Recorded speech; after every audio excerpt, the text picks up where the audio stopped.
Check, check.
Well, good morning, everyone, and welcome to Hillside Stadium.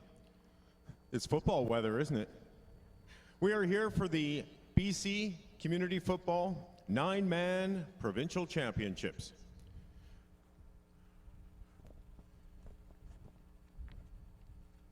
To begin with this morning, we have 3 teams in the Atom division. We'll introduce the rosters for you. To begin with, the Prince George Axemen. Number 19, Vernon Marion. Number 27, Zach Lowen. Number 29, Caden Matfin. Number 40, Liam Taylor. Number 53, Cashton Charlie. Number 54, Ethan Bach. Number 68, Xander Tabora.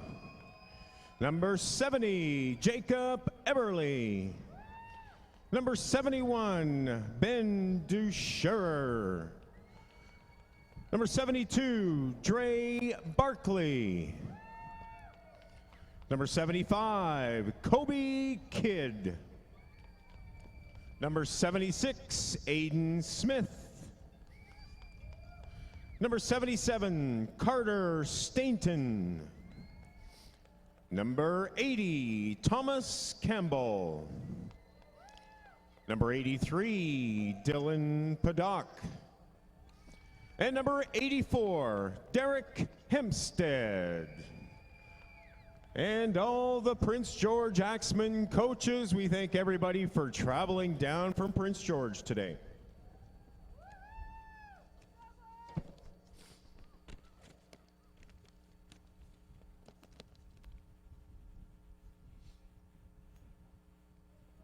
Next up, we have the Colona Riders.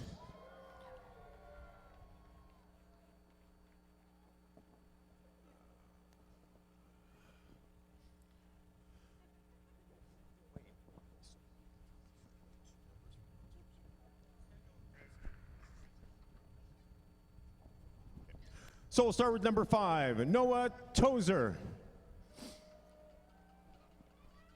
Number 10, Quinn Kfish. Number 12, Sebastian Wojciech. Number 16, Owen Roy. Number 21, Jake Nelson. Number 22, Gavin Kelly. Number 28, Reed Thompson. Number 30, Maddox Bentley. Number 32, Weston Lewis. Number 44, Brady Schultz. Number 50, Lachlan Douglas. Number 54, Hayden Littlechilds. Number 59, Zyla Wickert. Number 72, Kyle Smee. Number 89, Liam Gallagher. Number 97, Marcus Landis Carath. And number 99, Maddox Elson. The Colona coaching staff, the Colona Riders.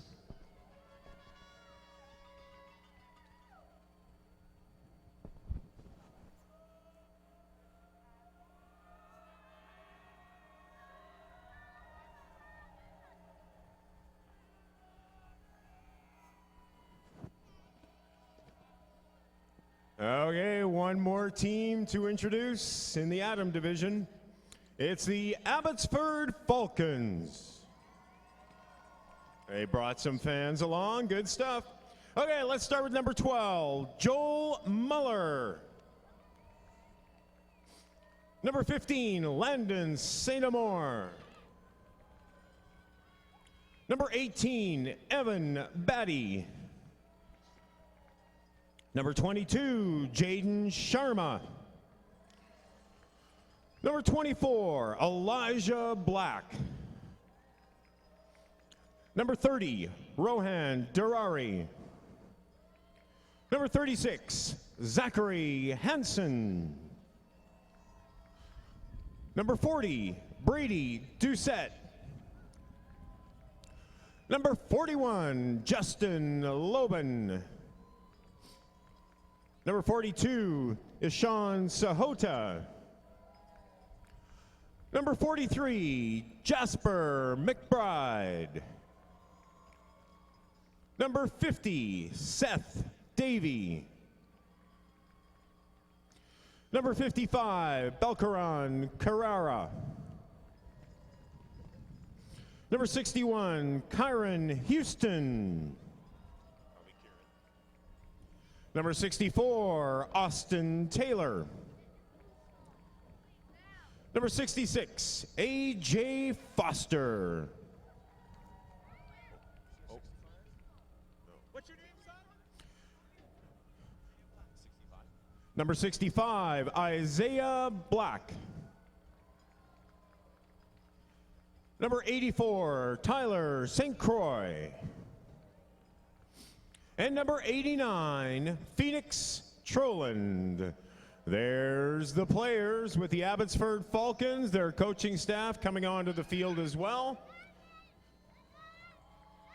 Prince George, Colona, and Abbotsford, the three teams vying today for the Adam Championship in BC nine-man football. We'd ask everybody now to please rise, remove your hats for our national anthem.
It's the top players in BC in nine-man football. They have convened here in Kamloops, and it is certainly football weather as we get our nine-man championships underway.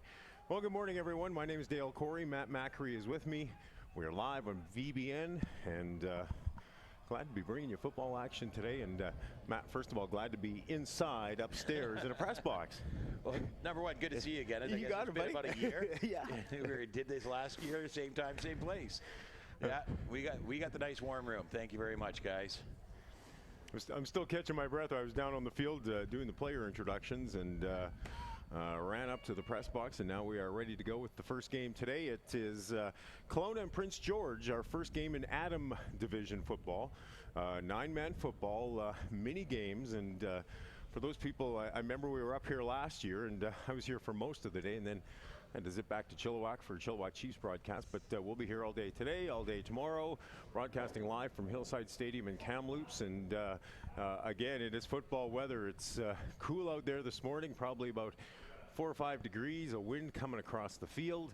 But these guys, I don't think too much will worry about it, Matt, because they're playing for a provincial championship today, and that alone gets them excited. Well, yeah, they're pretty fired up already. You see them out there. It's you know, it's not even 10 o'clock in the morning yet, and they're running laps already. I'm still working on my second coffee. we got the Keurig up here. We're gonna stay warm with some coffee all day long, and continue to bring you live football action here on VBN. And it's our pleasure because it's a lot of fun to come up for an event like this. And we'll have some full football games later on, full field games. But at this point with the Adam Division, it's a mini game. The field is a little bit smaller as well. Matt, why don't you go into a few quick details before we get going here with the kickoff as to what the rules are when we get into nine-man football and the type of format we've got for this weekend. A nine-man football, the field's shorter, so it's only 100 yards instead of 110. So they move the goal lines actually at the 5-yard line on each end, and it's narrower. They move it into the blue lines. So it's 10 yards narrower as well.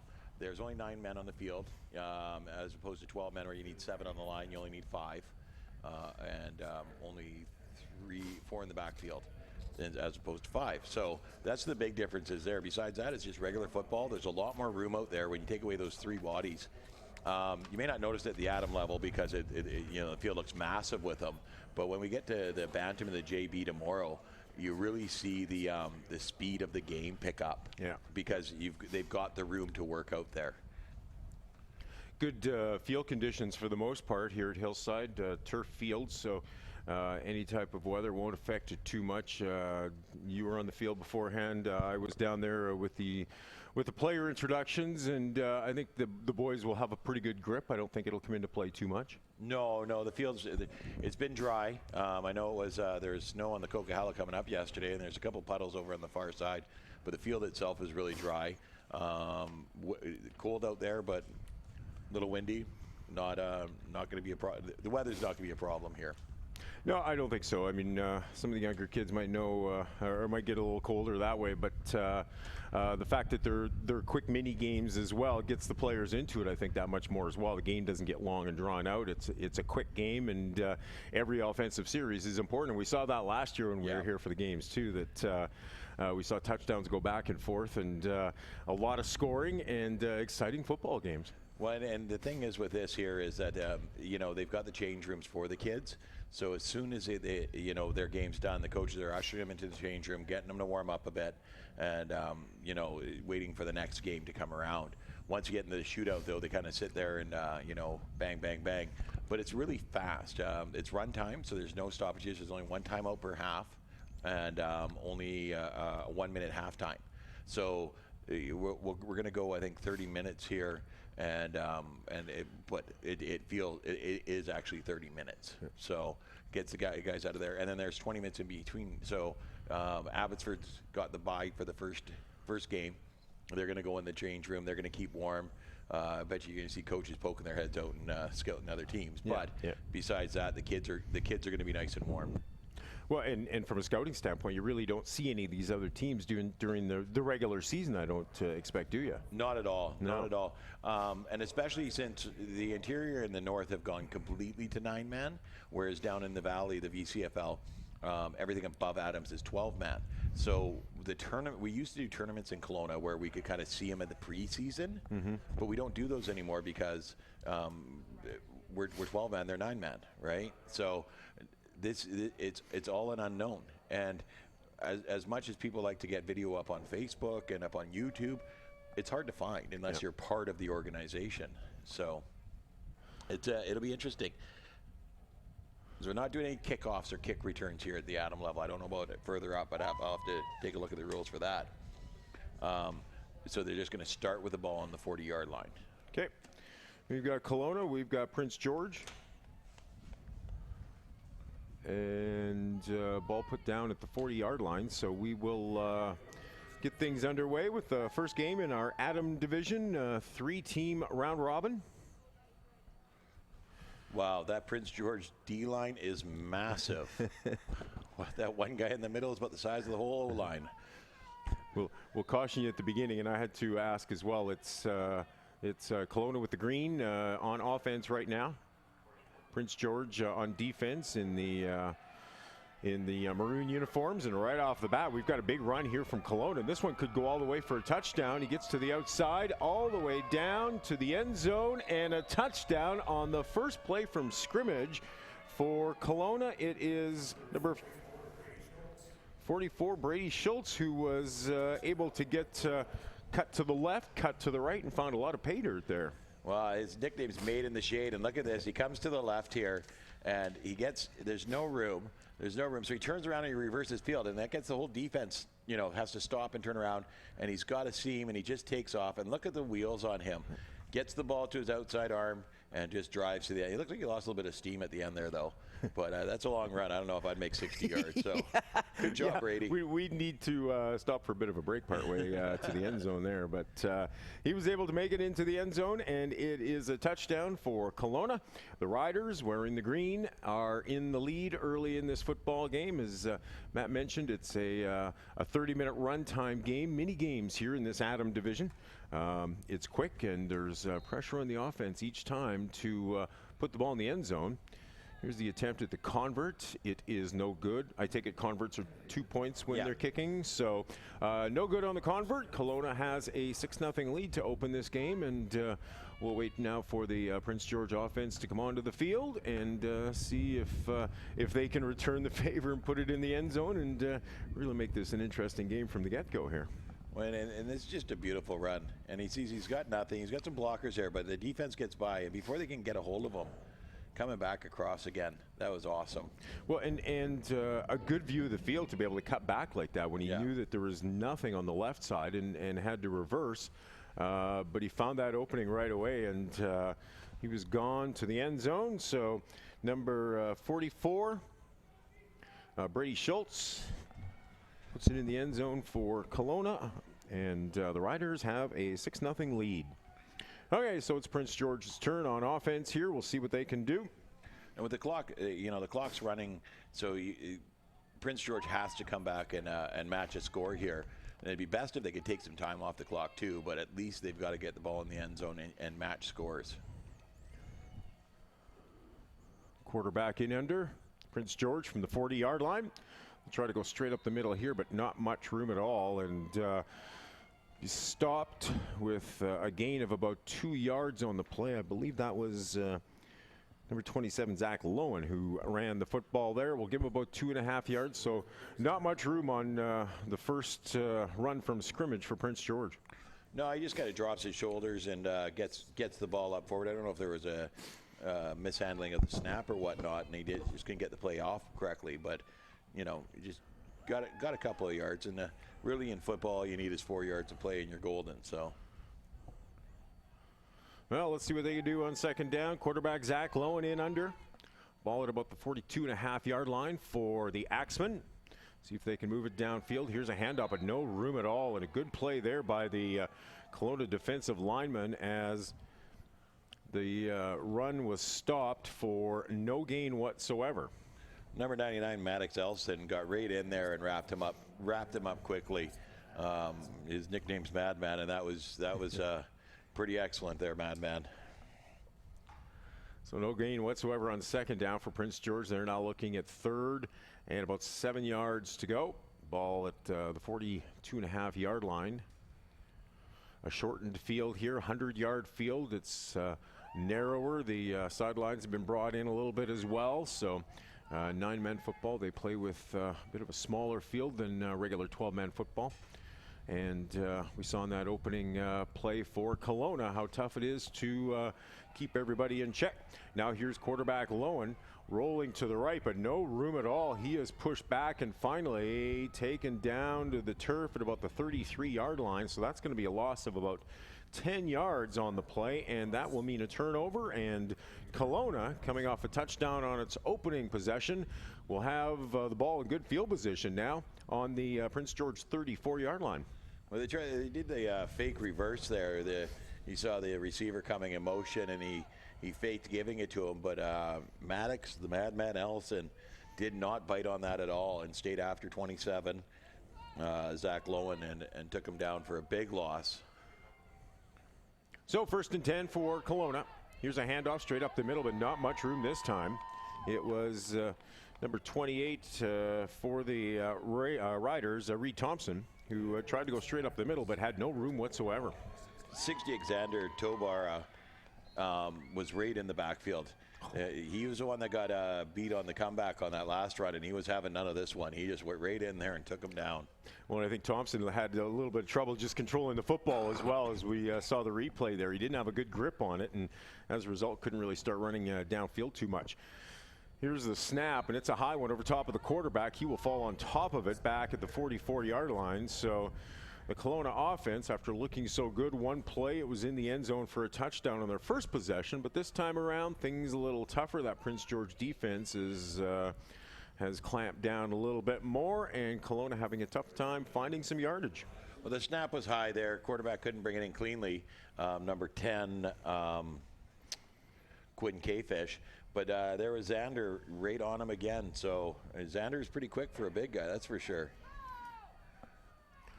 So on third down, here's a handoff. They'll cut to the right. He finds some room there to the 35, to the 34, but not much further. And he'll be taken down short of that first down marker. He got back to the original line of scrimmage, and that was about it. So it'll be a turnover on downs for Kelowna. Prince George takes over. And once again, we got Xander's just he's right through that O-line very quick, and he's chasing the quarterback, or the runner, chasing the runner, and then 77 slid for the ankles. Carter Staten, he slid safe, took him out.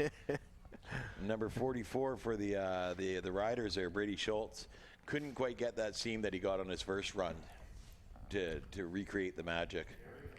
Wind kind of blowing across the field here as we see the flags up by the scoreboard. No time on the scoreboard clocks. We don't have that running total to give you a sense of how close we are to halftime. As Matt mentioned earlier, it's a 1-minute halftime, so a quick turnaround to the second half. For Prince George, it's second possession of the football game. They did not move the ball at all on their first possession. Let's see what they can do here with the second go-around. Quarterback hands off. Cuts off to the left, not much room there. Gang tackled, a loss of a couple yards for Prince George. Number 76 of Prince George, Aiden Smith, gets the ball there and tries to come off the tackle. But those ends are really fast for the Riders, and they tackle well. You watch here, here we got the replay. He tries to come off the end, and number 97 just wraps him up and hauls him down, and in come the rest to clean up. So it's 97, Marcus Landis Carath. His nickname's JJ Wattage. There was a little JJ Wattage in that tackle. That was pretty nice. He held on to him nicely. And then 54, Hayden Littlechilds came in and cleaned up. So no gain on first down, 2nd and 10 for Prince George. Ball at the 33-yard line, middle of the field. Prince George going from our right to left in this opening half. Movement before the football is snapped. We had one of the offensive linemen on the right side of that ball moved prematurely. And we get the official signal from the referees. They'll move the ball back 5 yards. It'll be 2nd and 15. Yeah, the right tackle just came right up, and I think he was playing a different play than everybody else there. I mean, he came up and he hit the end pretty good, though. Good block. And that's got to be one of the tough things at this level. I mean, it's Atom football, and timing is so key. And at this point, for that offensive line, it's going to take some time to mesh that much more. 2nd and 15 for Prince George. Ball back at the 27-yard line. Quarterback rolls to his right. He'll try to get some room out to the outside, but there is nothing there whatsoever. And that was Zach Lowen, the quarterback, who is stopped for little or no gain whatsoever. He might have even lost a little bit on the play, but just no running room whatsoever for Prince George here. Well, these riders are quick. I mean, we got number 99 comes in, Marcus Landis-Carruth, and he messes it up. And the linebackers could just follow up and clean up for him, and there's no room for the Prince George Axemen to move the ball out there. They've been going the wrong direction the whole game here. I think they've made 2.5 yards. Yeah, they've had some tough sledding out there. Give credit to that Kelowna defense. They have stood the test so far, and they've been there at every turn to stop that run. So 3rd down and long for Prince George. Lowen rolls out to his left. He's got no room again. He'll maybe gain a couple on the play, but not much more. It will be a turnover on downs once again for Prince George. So for the 2nd straight time in this opening half here in this first Atom game at the 9-man Provincial Championships, this Prince George offense struggles, can't move the football. Kelowna takes over. We want to see on the replay there, when he comes out from under center, he takes off to his left, but he runs in front of his blockers. The blockers were a little bit slow getting up, so he ran in front of them. Now he's got nobody protecting him from the defense. He's got to wait for those blockers, let his blocks develop, a little bit of patience. But it's Provincials. Everybody's excited. Everybody's on edge. Okay, so Colona takes over 1st and 10. Ball at the 29-yard line. A roll to the left. He's got some yardage there up near that 1st down marker. Now he's going to cut back inside. Cuts back further inside, pursued, but he will get to the outside, get some yardage, 20 to the 15 to the 10, down to the 5-yard line, and finally taken down. A big run there of about 27 yards, and Kelowna is within reach of that goal line. Yeah, they just couldn't get him. He runs to his left here, stays ahead of everybody, and then just about here he turns, he stops, and he runs back the other way. And once again, the defense going right, and he starts going left. And again, cut back. And again, cut back. But he's running backwards there. But then he gets turned upfield. He's got a blocker right beside him. And, yeah, at that point, he was just running into 2 guys. It's the type of situation that makes Coach pull his hair out, probably, because you want to get positive yards, not negative yards. But in that case, he was able to get to the outside, and because of it, gained some big yardage. And now Kelowna is down to the 5-yard line. Let's see what they can do. Here's a handoff. Cuts to the left side, down to the 1-yard line, and stopped, it looks like, just before he got into the end zone. The goal line is at the 5-yard line on the football field here, and it looks like he got to about the 1. So a gain of 4. It'll be 2nd and goal for Kelowna. Number 28 here, Reed Thompson, gets the ball. He comes across, and Dylan Pittock, 83, just gets him right on the 1 and gives him a little spin around and drops him to the ground. Good stop there by the Prince George defender. Kept him out of the end zone. Let's see if they can get in on 2nd down. He'll cut off to the left again. Gets to the end zone. Touchdown, Kelowna. That time he just strung it out far enough and was able to turn the corner just in time before the sidelines and makes it into the end zone. Well, this time he strings it out. He runs, cuts in, so everybody stops, and then takes off back outside and just makes it into the end zone there, just past the pylon. Dylan Pittock almost had him in the back again. Number 83 almost had him in the backfield again. But that little stutter step that he did there made everybody stand up, and then he could take off one more time. So Kelowna puts the ball in the end zone for the 2nd time in this first half, and the Riders now have a 12-0 lead. They were not able to convert the convert the first time out. Let's see if they can do it here with a kick. A kick would give them a 2-point convert. The ball is down and up. And it's good. Nice kick through the goal posts for Kelowna. And that will increase the Kelowna lead to 14-0 here in the opening half. That's a great kick, too. I mean, they're kicking from, he's set 10, 12 yards back from the uprights because of the way they've changed the field here. They're actually kicking a bit further back, and he just launched it through there. That was an excellent kick. We might not notice quite as much at this level, but once we get into the older divisions later today, tomorrow, if the wind keeps up, and watching that Hamilton game in Hamilton last week in the CFL Eastern semifinal, the way the kicks were bending, we might see something similar here because we've got that wind coming straight across the field right now. So nothing but curveballs. Yeah. Not easy for a kicker to put it between the posts when you got a wind like that. Yeah, you got to adjust. It's like golf. Yeah. And that brings up a whole nother set of problems. It's not golf weather today, it's football weather here at Hillside Stadium in Kamloops. We're here for the 9-man provincial championships, and Prince George has the football for the third time in this game.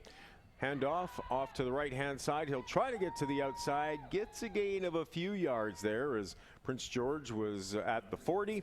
We'll mark him down at about the 44-yard line. And so it'll be gain of 4 and first down for Prince George. Number 76, Aiden Smith gets here, gives one stiff arm, and then gets around the corner, gives another stiff arm, and turns upfield, but he doesn't get too far before they drag him out of bounds. About a 3-yard pickup there, 3-4 yards. But that's the most positive yards they've had all day in one play. So they're going in the right direction. They're going in the right direction. Yeah, that's key here. They've got to get some points on the board quick because we don't have a clock, but it's got to be ticking away on them here the first half. 2 15-minute halves with that 1 minute in between. So yeah, we've got to be getting pretty close to the end of the opening half right now. Prince George has the football, 2nd and 10, ball at their own 44-yard line. Far side hash, quarterback in under. We'll see what Lowen can do.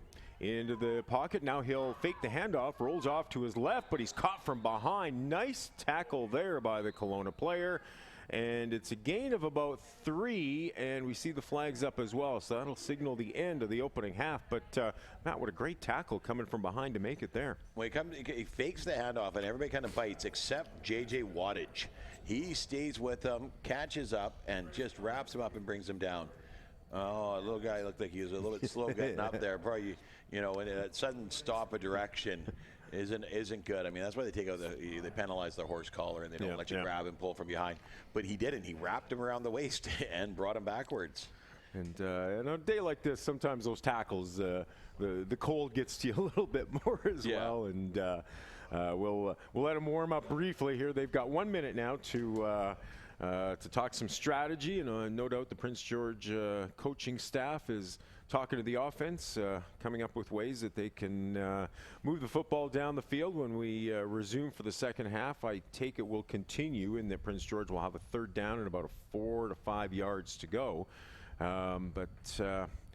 We'll wait till they get back onto the field here. But we're happy to be here in Kamloops. Dale Corey, Matt Macri, the entire VBN Sports crew. Wayne Bjorge putting things together, and credit Wayne for all the hard work he does behind the scenes, getting everybody and all the equipment up here, getting it hooked up. We kind of get the easy job, Matt. We just kind of walk in, put on our headsets, and start yakking. But the other guys have been here for a while. We've got a couple of them up above us, and we're inside in a press box and nice and warm here. But the guys are up top, and not an easy job to be running that camera all day. So we give everybody credit and thank everybody for their hard work in putting the broadcast together. And of course, we're here all day long for Adam playoff, the Peewee, and Junior Bantam later today as well. Yeah, so we got it. We got it good, that's for sure. I even brought us a coffee maker this year. I know. They bring us a coffee maker, but they locked the bathroom.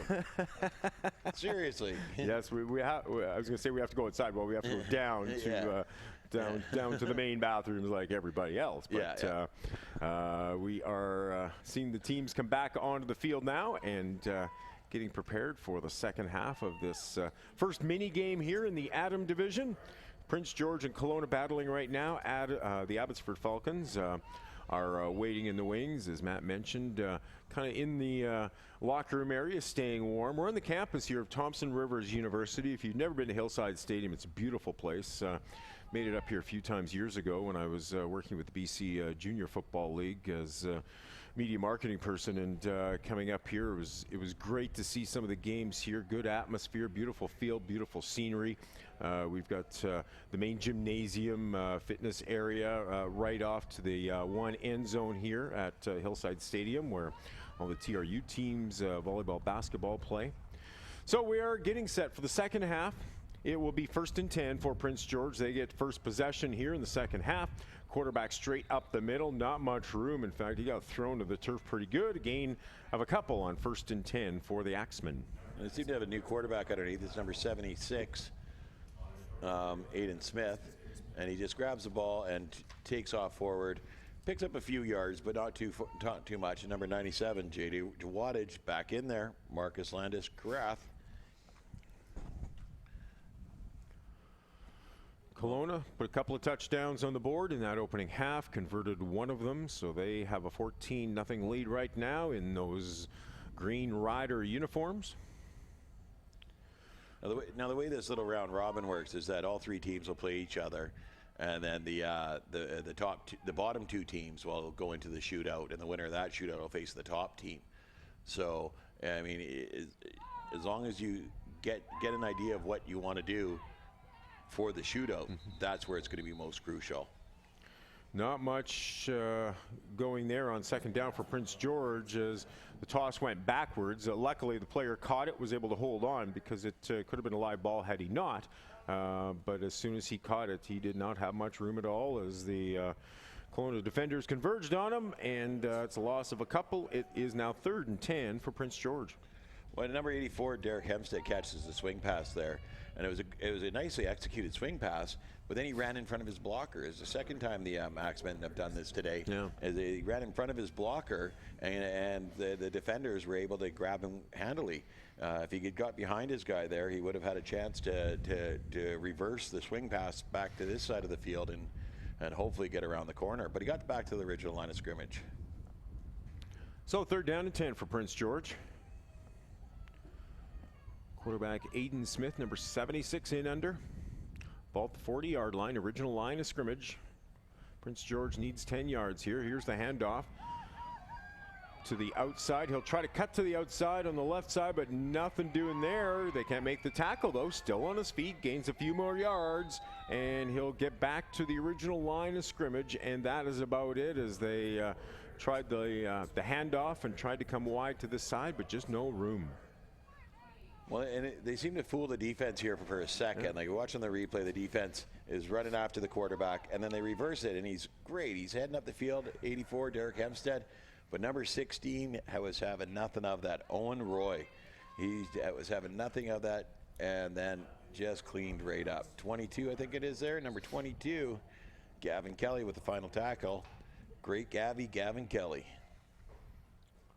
So no gain whatsoever for Prince George. They will turn the ball over. So 3 possessions for Prince George have not amounted to any points on the board so far.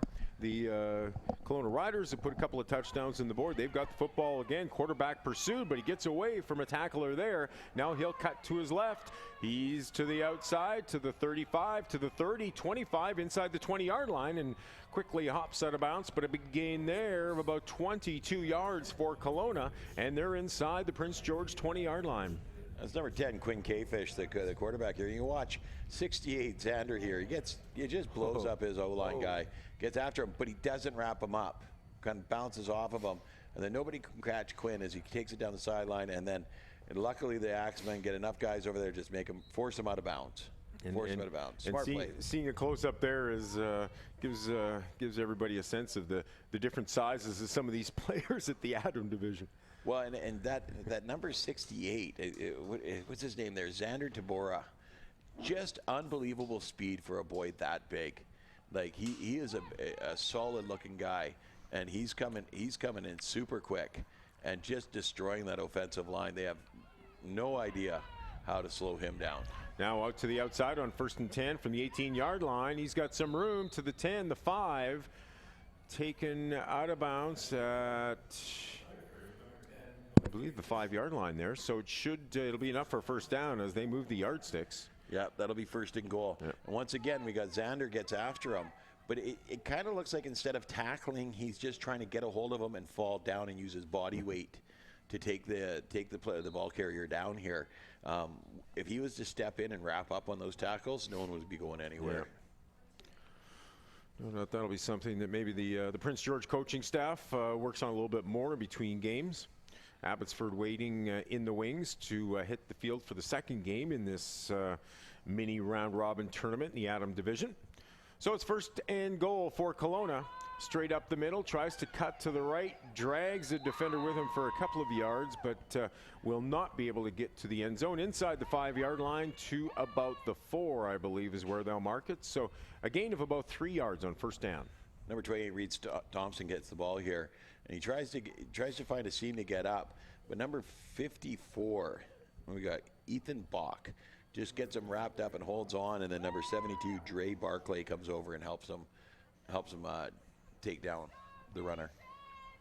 So second down and goal for Colona. Riders with 2 touchdowns on the board already, looking for a third. This one is going to go out to the outside and right near the goal line. We have an official marker. Yes, we do. Touchdown from the officials, and Colona is in the end zone for the 3rd time in this football game. Number 28, Reed the Steed, he takes the pitch and he just turns on the jets. He knows he has to get around that corner and get up 5 yards, and he just gets enough. Great job by number 54, Ethan Bach, to get over there to try and stop him, but it was just too little, too late. And it's some good wheels on number 28 there to get around the end. Looks like we got someone getting up slowly here, though. One of the Prince George players back in the corner. That might be 54, who attempted to make that tackle, and he was laying down on the ground for a second or two there after the Kelowna player got into the end zone. Indeed, it is number 54. Well, with how cold it is out there, your skin turns into glass, right? And he goes to make that tackle, gets laid out. Could have been a kick, could have been landing on the end zone marker. Anything that hitting you on your bare skin is going to hurt in this weather. Yeah. Ethan Bach is the player down on the field for Prince George. And it's been tough going so far for this Axemen football team. They have given up 3 major scores so far. We are still waiting for the points to go on the board. It still says 14-0 Kelowna, but the Riders have put the ball in the end zone once again. We're going to see the run here in the replay as he kind of slowed up a little bit, and then we'll see how Bach came in for the tackle, and not really sure. You watch when he dives, his legs hit the ground, and turf field's not horrible, but it's not that soft either, And on a day like this, it's even tougher. So yeah. Well, he's on his feet now, as we can see with our on-field camera, and good close-up there as Ethan Bach makes his way back to the sideline. It'll be a long, slow walk over there for Ethan Bach and the training staff from Prince George, but they'll get him off the field, and we'll have a Kelowna convert attempt coming up shortly. Yeah, it's going to be a huge hit to the Axemen defense, too. Ethan's quite the player there. I mean, that was a great effort getting over there. He laid out to try and make that stop at the goal line there. Hopefully he's okay, and just take a little rest. Get him under the blanket over on the bench there, warm him up. Being it's 9-man football, and a lot of these programs don't have a lot of players at their disposal, so players in a lot of cases are playing both sides, offense and defense. Here's the convert attempt. The ball is up. It is good. And Colona, for the second time with 3 touchdowns, have completed the convert as well. And the Kelowna Riders have now jumped into a 22-0 lead over the Prince George Axemen. That's number 72 kicking the ball, Kyle Golden Leg Smy. Yeah, he's got a gold leg there. He's just hammering that through the uprights. Those are great kicks. I mean, when you look at you're looking at 8, 9-year-old kids here, and when he's kicking like that, that's unbelievable. Good job. Nice run too, as we see the replay once again by the Kelowna player Reed Thompson, how he slowed up just a little bit there, and just that little bit, that stutter step that has the defender on his heels a little bit, wondering if he still goes at him hard or slows down. Is he going to cut back on me? So I think that really got Bach stopped in his heels for that split second and allowed him to get into the end zone. Well, and that's the thing, when you come flying in like that and you stop, you know, and the defender's coming flying across at you. You can make them run right in front of you. I've seen it happen. And, you know, the better players, well, not the better players, the older players that have been doing this for a while know that, both on defense and offense. So you don't see as much of that wild run coming at you. You don't get that as much at the higher levels. Both these little guys here, they come in, and it's like freight train. Nothing's slowing them down. Just under 5 minutes to go now as we see the clock in the corner of our broadcast here with Prince George and Kelowna, the opening game of the Adam Division round robin.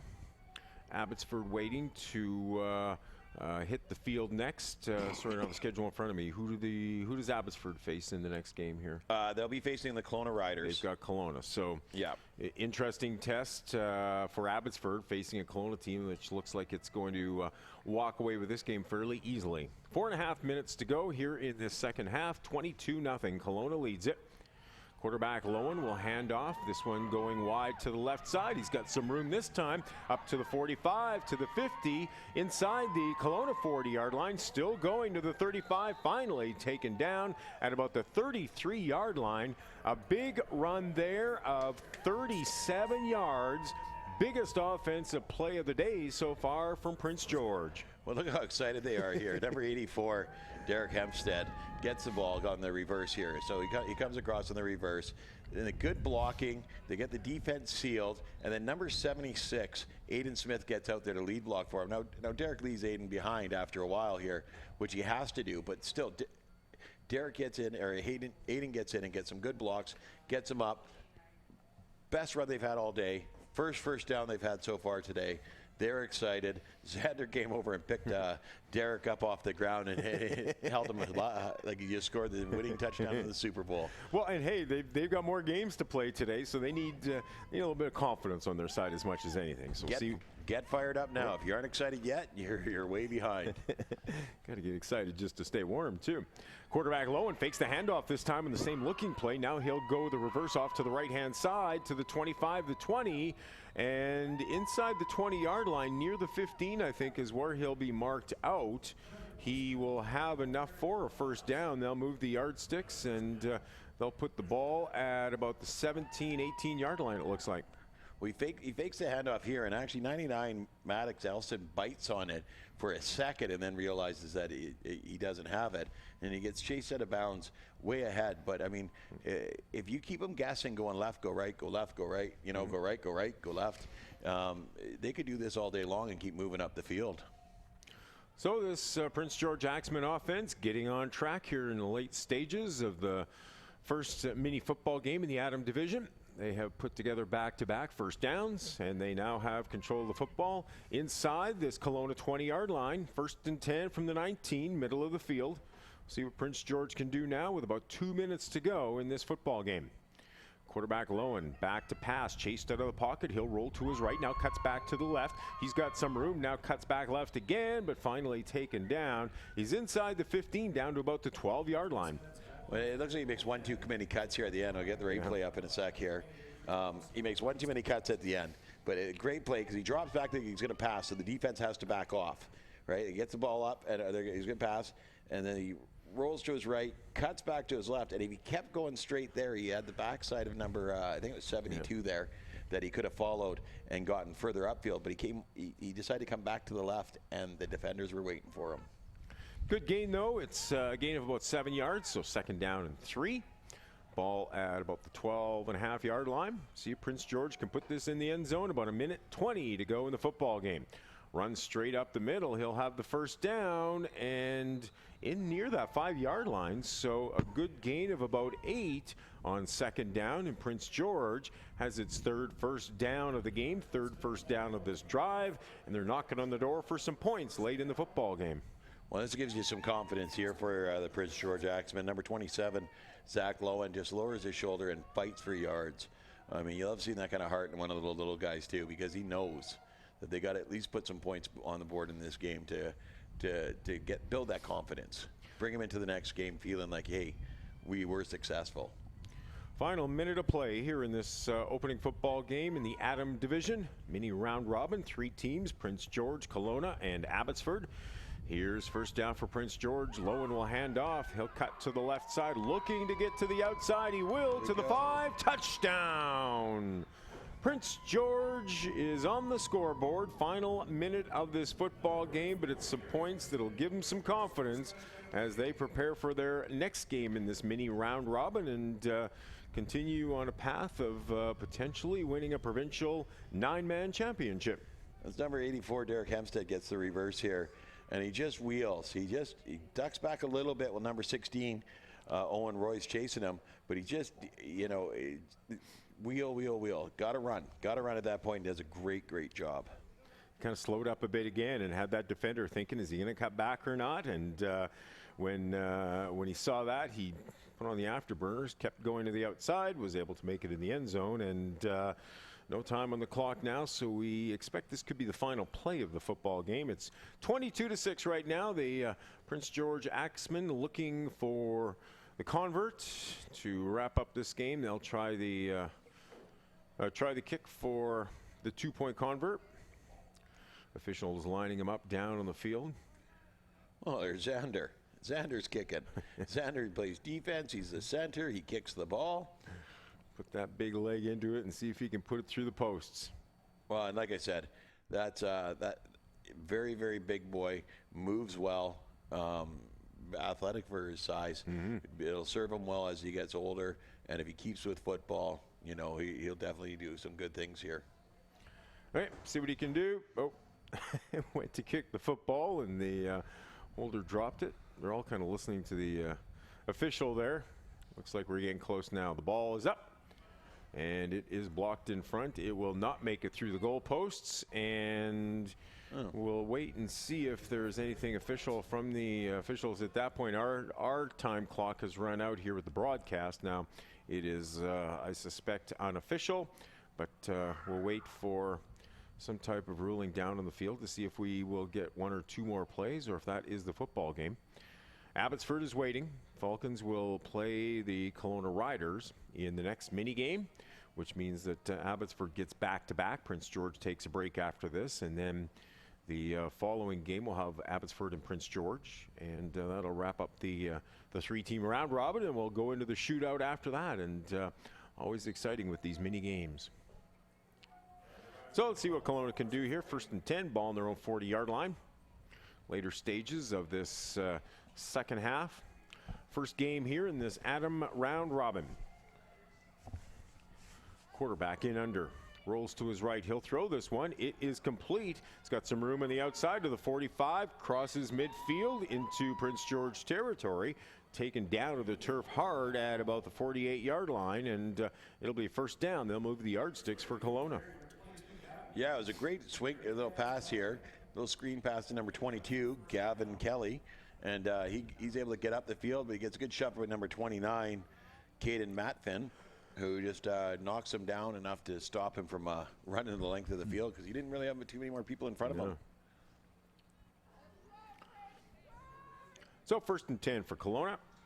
Riders up 22-6 in this football game. A pair of converted touchdowns, another touchdown that came off the opening play of the football game.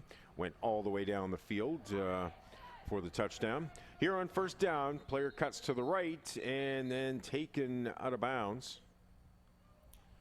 Not sure, kind of stopped there, so I'm not sure if he thought he heard a whistle or not, but he'll be taken down at about the 43-yard line, so give the Colona player a gain of 4.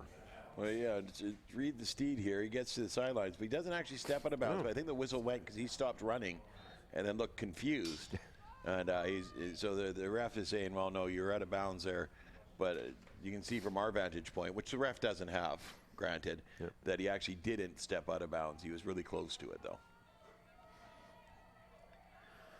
So second down and 6 yards to go. Here's Thompson out to the right side. He's got first down room and more down to about the 30-yard line. So a nice gain there of about 13 yards for Reed Thompson and another Colona first down. The ref had his flag out there. I didn't know. Oh, that's the end of the game. So there we go. A couple extra plays there at the end after our time ran out. Probably for the injury. Yeah, I would expect so, yeah. Timeout. Yep. So I also noticed when they did when the Axemen called the timeout, our clock didn't stop, so maybe that was it. Yep. But they have the official time on the field. We're just guessing. And we'll be as close as we can. I would suspect that, yeah, as you mentioned, with the injury there, that they stopped the clock for a couple of minutes and gave them a few extra plays. So that is the end of the first game in this Adam Division mini round robin. It is a final score of 22-8 as the Kelowna Riders defeat the Prince George Axemen, and Abbotsford now coming onto the field. Coming out of the dressing room, they've been staying warm there for the last few minutes, but of course quickly they'll have about 15 minutes to warm up and prepare for the second game, which gets underway at 11 o'clock. And it'll be Abbotsford and Colona, so Colona gets to go back-to-back here. Not sure, Matt, is that a bonus? Every team has to kind of do it through this round robin of playing back-to-back games. Does it matter if you're coming off a bit of a break or if you stay on the field? Well, and here they get to get their round robins out of the way, and then they get to go warm up in time for the shootout. And that's huge. That's huge. I mean, Abbotsford's now going to come out. They've been sitting in the dressing room, keeping warm, and then they're going to come out and play 2 games back-to-back. So, and then be right into the shootout. So they don't get that chance to go back and get warm. Whereas right now, Prince George is going to get an opportunity to go sit down and talk about what they did wrong, what they did right, what they can work on, right? So, I mean, you can look at it a whole bunch of different ways. Kelowna is going to play 2 games, then go sit in a warm dressing room, and then have to come back out in the cold. So there's pros and cons to both, to all 3 scenarios. As a coach, you just got to keep the kids motivated, keep them wanting it, and the kids got to want it. At this stage, these teams here, they are here to play. So, and here to win. There's a provincial championship on the line in 9-man football, and we are in the midst of our round robin. 3 teams: Abbotsford, Prince George, and Colona. Colona takes the opening game of this 3-team tournament, 22-8 over Prince George. It will be Colona and Abbotsford coming up in a few minutes. Matt and I will take a break. We'll let all of our camera people and everybody else with VBN warm up a little bit, and we'll be back in about 15 minutes with the next game in this Adam Division round robin.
And welcome back to Hillside Stadium. Dale Corey, Matt Macri with you here inside the press box. We're somewhat staying warm up here, but down on the field, Matt was just outside chatting with the team a little bit in preparation of our second game here in the Adam division.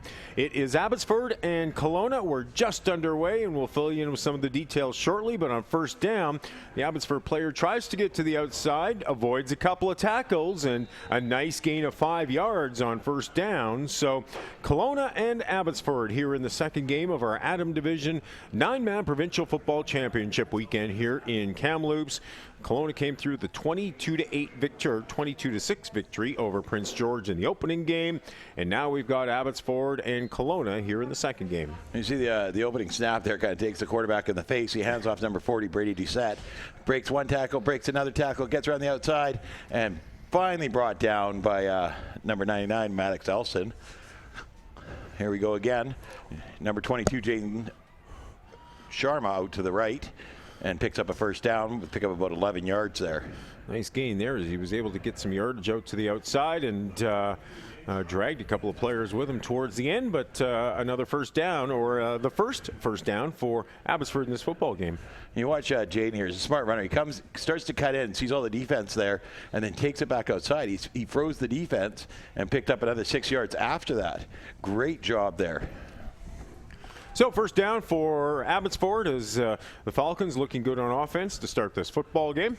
First and 10, ball at the 44-yard line. Handoff, he'll try to cut to the left, but not much room there as that Kelowna defensive line comes through and stops him for maybe a gain of 1 yard, maybe 2 yards on the play. Gain of a couple of yards, so it'll be second down and 8 for Abbotsford.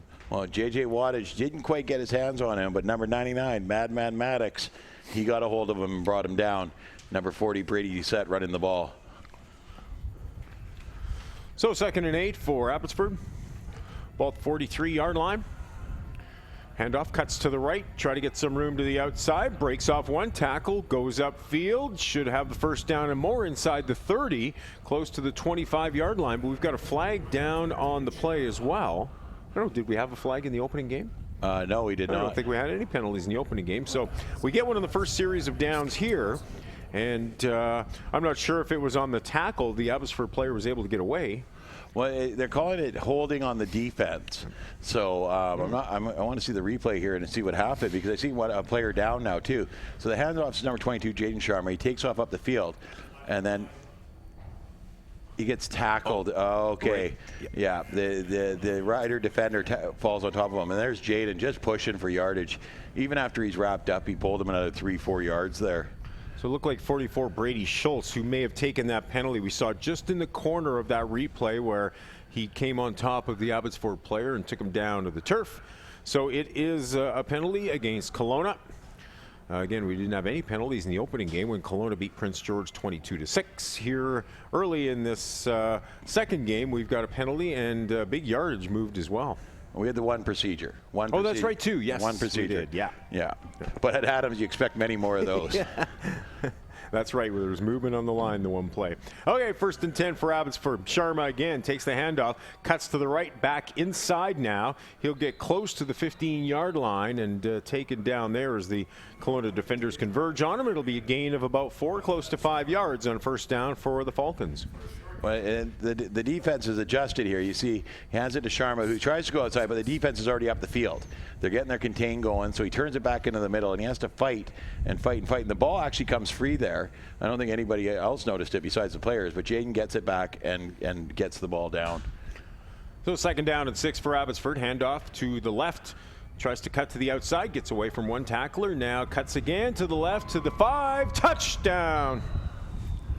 Into the end zone is the Abbotsford Falcons, and they draw first blood in this Adam Division mini round robin game. And here's the replays. He's able to get to the outside and goes all the way. He fakes the handoff to number 22, Jaden Sharma, who everybody's watching at this point because he's running like a madman. And the quarterback, Elijah Black, keeps it himself and just takes it into the end zone. You notice on the back of the Abbotsford helmets here is they got the red sticker there, the Abby Strong sticker. I'm sure everybody's aware of what happened at Abbotsford Senior a couple weeks back. And everybody and all the football players in Abbotsford are paying their support to the two young girls and recognizing the strength of Abbotsford and standing up, showing some solidarity here. Yeah. So I think that's great. Great to see that the Minor Football Association has jumped in like that and done some things. Here's the convert. It is up. And it is no good. No good. So the Abbotsford Falcons get the first points of the football game, and we're going to see a Kelowna team have to come from behind here, something they didn't have to worry about in the opening game against Prince George. They scored a long touchdown run on their first possession on their first play of the football game. So Kelowna, for the first time in the day, will have to come from behind as they fall behind 6-0 here early. Well, it's interesting too. Jaden doesn't usually miss those kicks. Yeah. Those are just gimmies for him. I mean, he's one of the do-it-all guys for Abbotsford. He can run the ball, he can catch the ball, he makes great tackles, and he kicks the extra points. But a little wide left there could have been the win. Yeah, nice speed to get around a couple of those guys too, because they were converging on him. But he was able to put it into another gear, get to the outside, and got into the end zone. So Kelowna takes over, 1st and 10 from the 40-yard line. Here's a run out to the outside to midfield, into the 45, to the 40, breaks away again, and he could go all the way down to the 20, the 15, the 10, caught from behind at the 5, and at the 3-yard line, finally, he is brought down. A huge gain there of close to 60 yards on first down for Kelowna. Well, he gets around the outside here, and he's pursued, and just missed at the tackle at the legs there. And then Jaden Sharma tries to strip the ball instead of tackling here. Yeah. You got to tackle, you got to wrap up, you got to take him down. And then Brady Doucette tries to shove him out of bounds, and then he actually does. It looks like he does strip the ball from him here, but possession's 9/10 of the law. And he's got it. And the offense keeps the ball on the 4-yard line. So Brady Schultz with a big run from his own 40-yard line takes it down the field to the 4-yard line, and that's where it'll be 1st and goal for Kelowna. Gave up the opening points, and now quickly turning it upfield, trying to gain those points back. Here's the quarterback, rolls to his right, not much there. He's going to cut the other way now, pursued, tries to get to the outside. He does, to the 5, touchdown. Nice run for the Kelowna quarterback there as he kept it himself. Went one way, found no room, went the other way, and finds the end zone. Great job. He's trying to go one way, but he's completely cut off. The defense is pursuing here, and he gets around to this corner here and just can't grab him. Oh, close. Really close. Looks like a collision down there as the defender was trying to come across as well, and freed up some space for him. So Kelowna quickly turns the ball upfield, and within 2 plays they find the end zone, and now we've got a tie football game with the convert attempt still to come for the Kelowna Riders. Let's see if they can put the additional 2 points in the board here and take the lead. As we mentioned in that opening game, Kelowna scored on the first play from scrimmage, a long run all the way into the end zone. That gave them a 6-0 lead over Prince George, and they never looked back with a 22-6 victory. But in this game, it was Abbotsford with the opening points. Colona has come back to tie it up. The convert will not make it through the goalposts, so it is no good, and the score will stay tied at 6 here early in this second Adam round robin game. Well, there we go. Number 72, Kyle Golden Lake Smy there.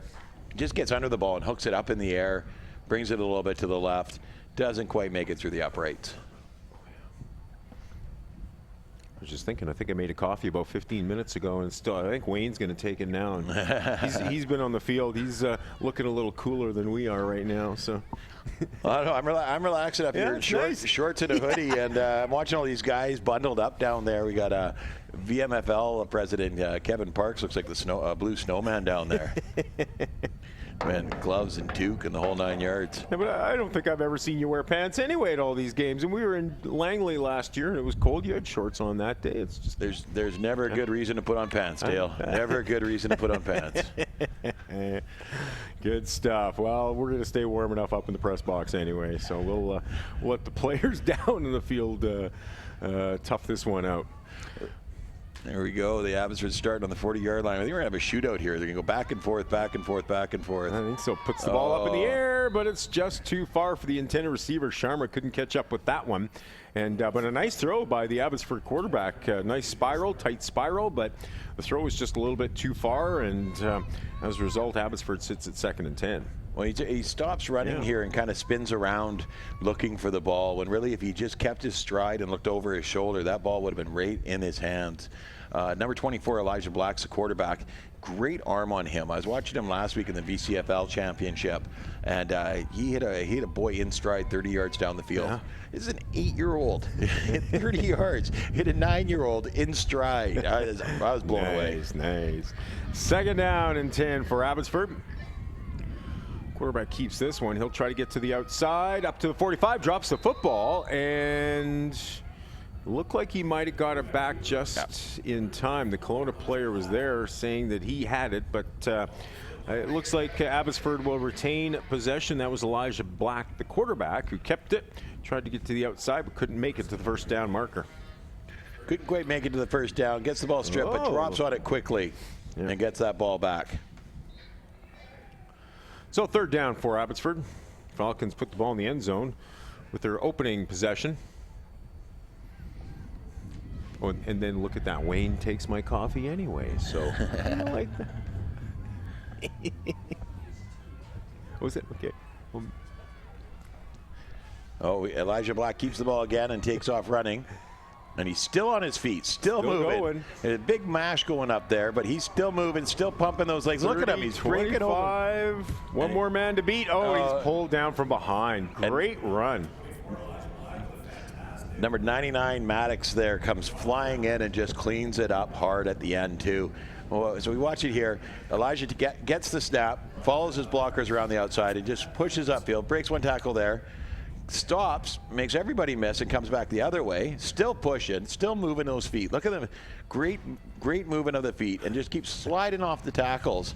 Right, and he's got one man here, number 44, who wraps him up, but then Maddox. Madman Maddox comes in and just cleans house. Well, and he had a couple of blockers behind him, though. If he knew, he probably didn't see them behind him, or else maybe he could have slowed up a bit and let them take care of that guy, and he might have found the end zone. But, yeah, he's down on the field, I think, just getting his breath more than anything. What a great run for Elijah Black.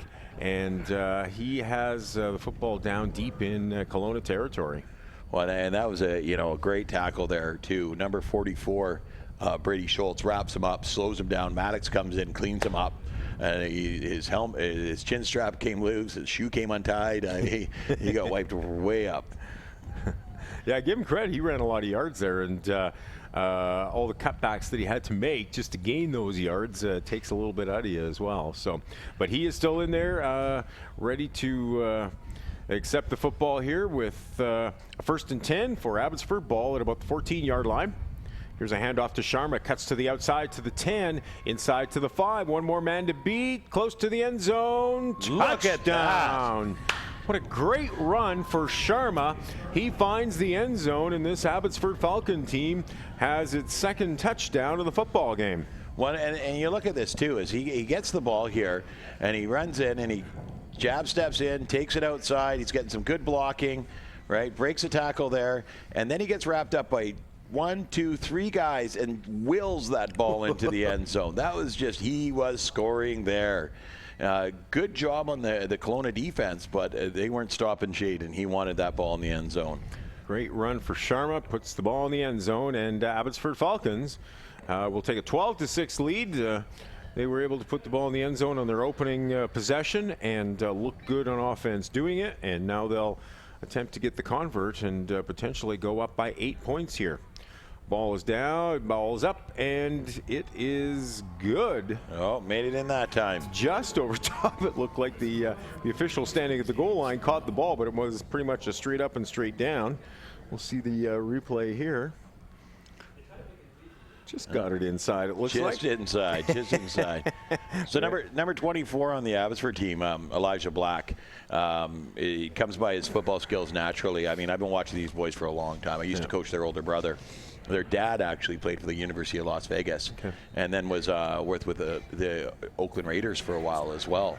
When these guys, Elijah and Isaiah, his brother's a year younger than him, they were like 4 and 3 years old. They'd be coming to the field and showing me their back pedals. Way back then. Yeah, they are football boys through and through. All right, 1st and 10 for Kelowna, ball at the 40-yard line. Handoff, cut to the left. Got some room there, up to the 45, and then is stopped, hits a wall, and will be taken down about the 46-yard line. So a gain of 6 on 1st down for the Riders. Look like, let's see what the replay does for us here, because it looks like number 61, Kyron Houston, who's just a phenomenal tackler himself, is the wall he hit. Oh no, he's chasing. So he comes around the outside here, comes around the outside. Oh, it's Elijah Black, number 24. Yeah, he's showing his football skill right there, because he just wrapped him up and then waited for the rest of the gang to come and help him out. So it's a gain of 5 on 1st down, 2nd and 5 for the Riders. Ball at the 45-yard line. Here's a toss back. He'll try to get to the outside, but caught from behind. Great tackle there by the Abbotsford player. That was Sharma who came from behind to make the tackle and holds the Colona running back to a gain of just 1. Yeah, I'm not even sure where Sharma came from, but he covered a lot of ground fast and makes a huge hit here. Number 28 had the ball. Number 28, Reed Thompson, Reed the Steed, who was outrunning the Prince George team handily earlier, but Sharma just came straight across field from the far side and cleaned him up.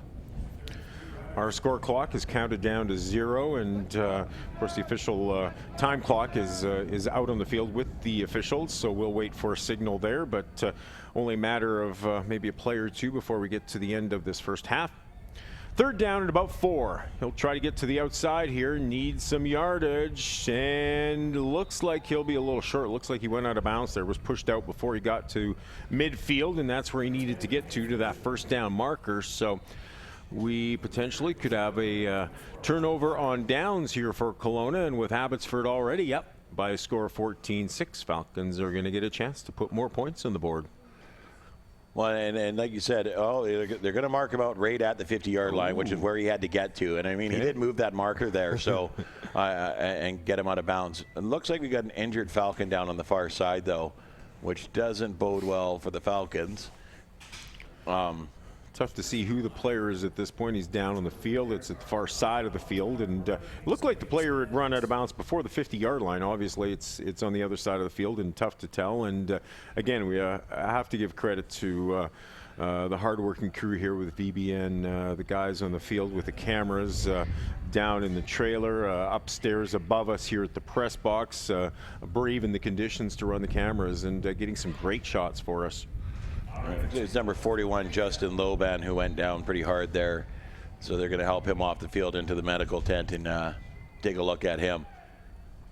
So it was enough, just enough for a 1st down. So Kelowna continues to hold on to the football now. 1st and 10 right at the midfield stripe. Winding things down in the opening half here. 2nd game of our Adam Division mini-series. Quarterback rolls to his left. No room there, and he will be taken down hard and taken down for a 10-yard loss. When that's he got chased out of the pocket by number 61, Kyron Houston. Watch here, he just bursts through that offensive line and puts the pressure on the quarterback right away, who starts running backwards. And it's the two of them, number 84 and number 61. And then Jaden Sharma just comes flying up. He's trying to strip that ball. You see, he's trying to get that ball out of his hands there. Because he's done this so many times throughout the season. He strips the ball away and runs for a touchdown. So you can see he's trying to get it there too. But it was number 84, Tyler St. Croix, and number 61, Kyron Houston, who blew that play up and gave Sharma the opportunity. Well, it says a lot about the conditioning of some of these guys, and we look at a kid like Sharma, who's on offense and on defense. Okay, 2nd down and 20 yards to go for Kelowna. Still in the backfield, trying to get some yardage, trying to get to the outside, but no going there as the Abbotsford defenders converge on him, and it'll be another loss of maybe a yard or two, and it's going to make for a long 3rd down situation coming up for the Riders. Yeah. So you get they're pushing him back. They're pushing him back. He gets starts getting upfield here and gets a pretty good block there, but then he gets just dogpiled at the end there. Number 18, Evan Batty, there in on the tackle. There was a flag on the play, but they're going to decline it because they want to get 3rd down. But end of the half. So they're going to call the end of the half here, get the kids off the field for a sec, talk to them. and we'll be back. There you go. Okay, Yeah. well, I know you've got a hot dog waiting there, buddy. So why don't you have breakfast?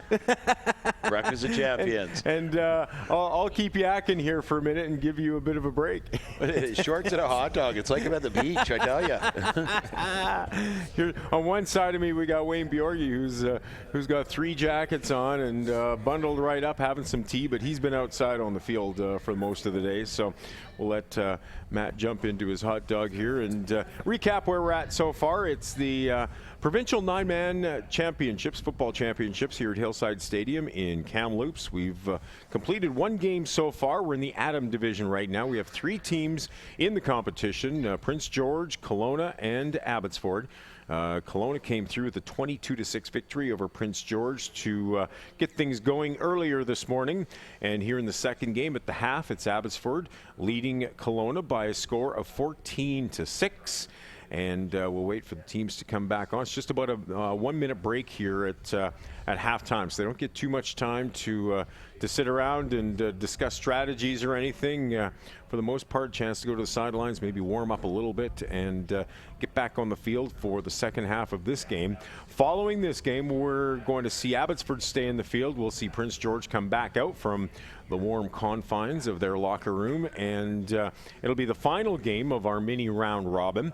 We'll see what the placings are there. Second place and third place will meet in the shootout, and the winner of that will play the first place team coming out of the round robin in the championship game. So that is our schedule for the next probably hour and a half, 2 hours here at Hillside Stadium in Kamloops with the Adam Division championship on the line. One of these teams, Abbotsford, Colona, or Prince George, is going to come away with a provincial championship in 9-man football. And as we've mentioned earlier, it's cold conditions here at Hillside Stadium. Temperature probably only a couple of degrees. And we were reminded last year there was snow on the sidelines. They had to clean away the snow for this championship weekend here in Kamloops. Of course, we were in Colona earlier this summer for the flag championships, and in a few weeks' time it'll be the 12-man championships in Langley. But here this weekend, it's 9-man football.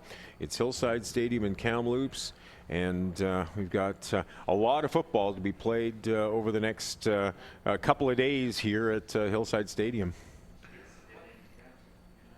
So I know I'm getting a lot of Facebook updates here.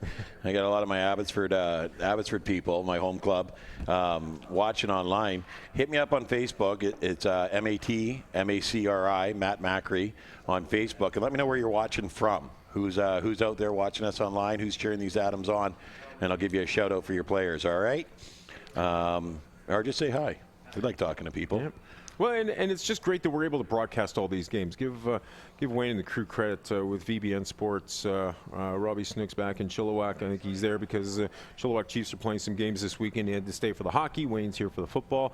And it's just give them credit for what they're doing and setting up here to broadcast all of these games through 2 days this weekend. I know they had Valley Championships last weekend, I believe in Chilliwack or Mission. Yep, I can't remember. Chilliwack, yeah. So it's a busy time of the year for football, and as I mentioned, in a couple weeks' time, they'll be in Langley for the 12-man championships. So lots of football to be played here, and football, it appears, is going quite well and is strong in this province right now. Oh yeah, it's huge. It's huge. I was getting messages from all over the place a couple weeks back. We were doing one of the playoff games. But you know, it's massive what Wayne does, and my son's quite a bit older now. He'd have been first-year midget this year. He would have been in first-year midget this year. But when he was back in Peewee, I went down to San Diego for Junior Seau's induction into the Chargers Hall Ring of Honor, right? Yeah. And I was going to miss their playoff game. But because of VBN Sports, I was able to sit with my tablet up on a rooftop patio in San Diego, 24-degree weather, 26-degree weather, having mojitos and watching the kids play. Yeah. They were all shivering and cold because it was about -5 in Chilliwack that day. Yeah. But I was comfy. Well, it's the beauty about it. You can be anywhere. You can be keeping tabs on what's happening, watching the football games, and we will bring them all to you through the day. we have a lot of talking to do, and for some of the guys down on the field running cameras, it's going to be a long, cold day for them. I just got my first text here. My partner in crime, Rocky Balzer, he's my assistant coach, is laughing at the fact that I'm eating a hot dog for breakfast. He's and Brent Buchanan. He's one of our Peewee coaches who's going to the provincial final on December 4th for Peewee. Just sent me a message too. But both those guys actually work with these kids. In April and May, we do a kickstart program to get them trained for the season. Mm-hmm. It shows. It definitely is. You got to be impressed with what we've seen with this Abbotsford Falcons team here so far today. We are underway with the second half. Dale Corey, Matt Macri with you here in the press box. Our full VBN sports crew with you. Up above us running cameras, down on the sidelines, of course downstairs in the truck, bringing the broadcast, the replays to you. And we're just underway with the second half here. Colona has possession of the football. Abbotsford has the lead at 14-6. We'll see what Colona can do here in the second half, see if they've got some comeback left in them. But not on that play on second down. It went nowhere. Abbotsford quickly in the backfield. It'll be 3rd and long for the Riders.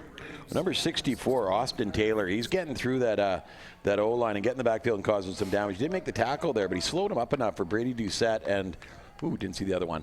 At number 15, Landon St. Armour to get over there and clean it up for him. And, it's a nice thing about these ends with that speed, and they get past the defense, they get in and they contain and push everything back to the middle. So it's 3rd down and about 14 to go for Colona. Ball at the 37-yard line, middle of the field.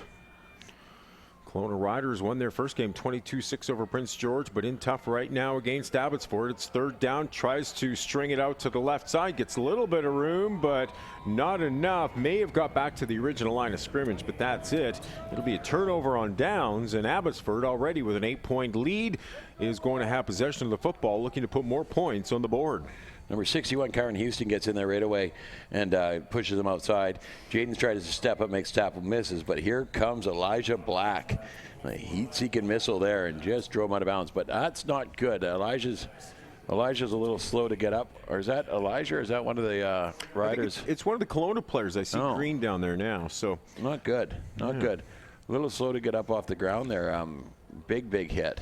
Well, it looked like a couple of the Abbotsford players kind of got to him at the same time and took him down and may have landed on him as he went down to the turf as well. So he is still down on the field. He's outside the sideline, but they will wait and try to move him over to the bench area before we resume play here in this second mini football game. Prince George Axon good. He's getting up in the dressing room right now, kind of trying to stay as warm as they can. As Matt mentioned, the player's now up on his feet and walking back over to that Kelowna bench area. So looks like he's walking okay. So we expect that he'll be back in the football game. Yeah, no, it's number 28, Reed the Steed Thompson there. He's quite the player for the Kelowna Riders. He's got a lot of speed to him. He runs well. He cuts well. I'm hoping that he's got the wind knocked out of him and he's back in the game quickly, because you want to see the best out there on the field. I formation for the Falcons here in 9-man football. Handoff straight up the middle. Gain of a couple of yards on first down. Ball inside to about the 38-yard line, and that's where it'll be 2nd and 10 for Abbotsford. Well, in Abbotsford here, Jaden Sharma just takes the ball and hammers up a few yards. Smart plays here by the coaching staff. They're going to control the clock now. We're in the second half. There's only about 12 and a half minutes left in the second half here. So they're going to control the clock, make them run around a lot, slow first downs. They're up by a score and a convert, so they've got time. Well, and another touchdown here, especially if they put that convert on the board, makes it really tough for Kelowna to come back from 2 touchdowns down. Not much running room this time. They'll try to cut to the left and stopped after a gain of maybe a yard on the play. So it'll be a long 3rd and 7 coming up for the Falcons. Number 40, Brady Doucette, gets the ball, turns upfield, but he just gets hooked enough and slowed down enough that the rest of the green shirts can get in there and bring him down. Not much room there, and as a result, it'll be a 3rd and 7 situation for Abbotsford. The Green defense showed up against Prince George in the first half here that they can slow the team down. They can push them backwards. And it's just going to be up to Abbotsford how bad they want it here. Oh, great job by Sharma. He got to the outside. Run wow. Here. He's to the outside, to the 10, inside the 10-yard line, and knocked it a bounce at about the 8-yard line. So on a 3rd and 7 from the 37-yard line, he takes it all the way inside the 10-yard line. He finds the seam here, cuts up, takes it outside. He had the defense going to the left and then comes out to the right and just gets him moving one direction, back the other.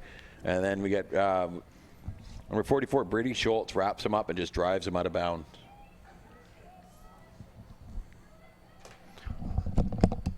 Now they're lining up here. They're going to be on about the 8-yard line here. And it'd be first down and goal from the 8-yard line for the Abbotsford Falcons. These guys are running hard today. They've come to play, that's for sure. 1st and 10 for Abbotsford, ball at the 8-yard line. 1st and goal, make that. See if the Falcons can put something on the board. Here's a throw, and it'll be incomplete. Sharma was the intended receiver, and we'll see on the replay here if there's any type of a bump as the ball came down. Quarterback threw it to Sharma, and we're going to check it out right here. Was there movement? Wasn't too bad a defensive play.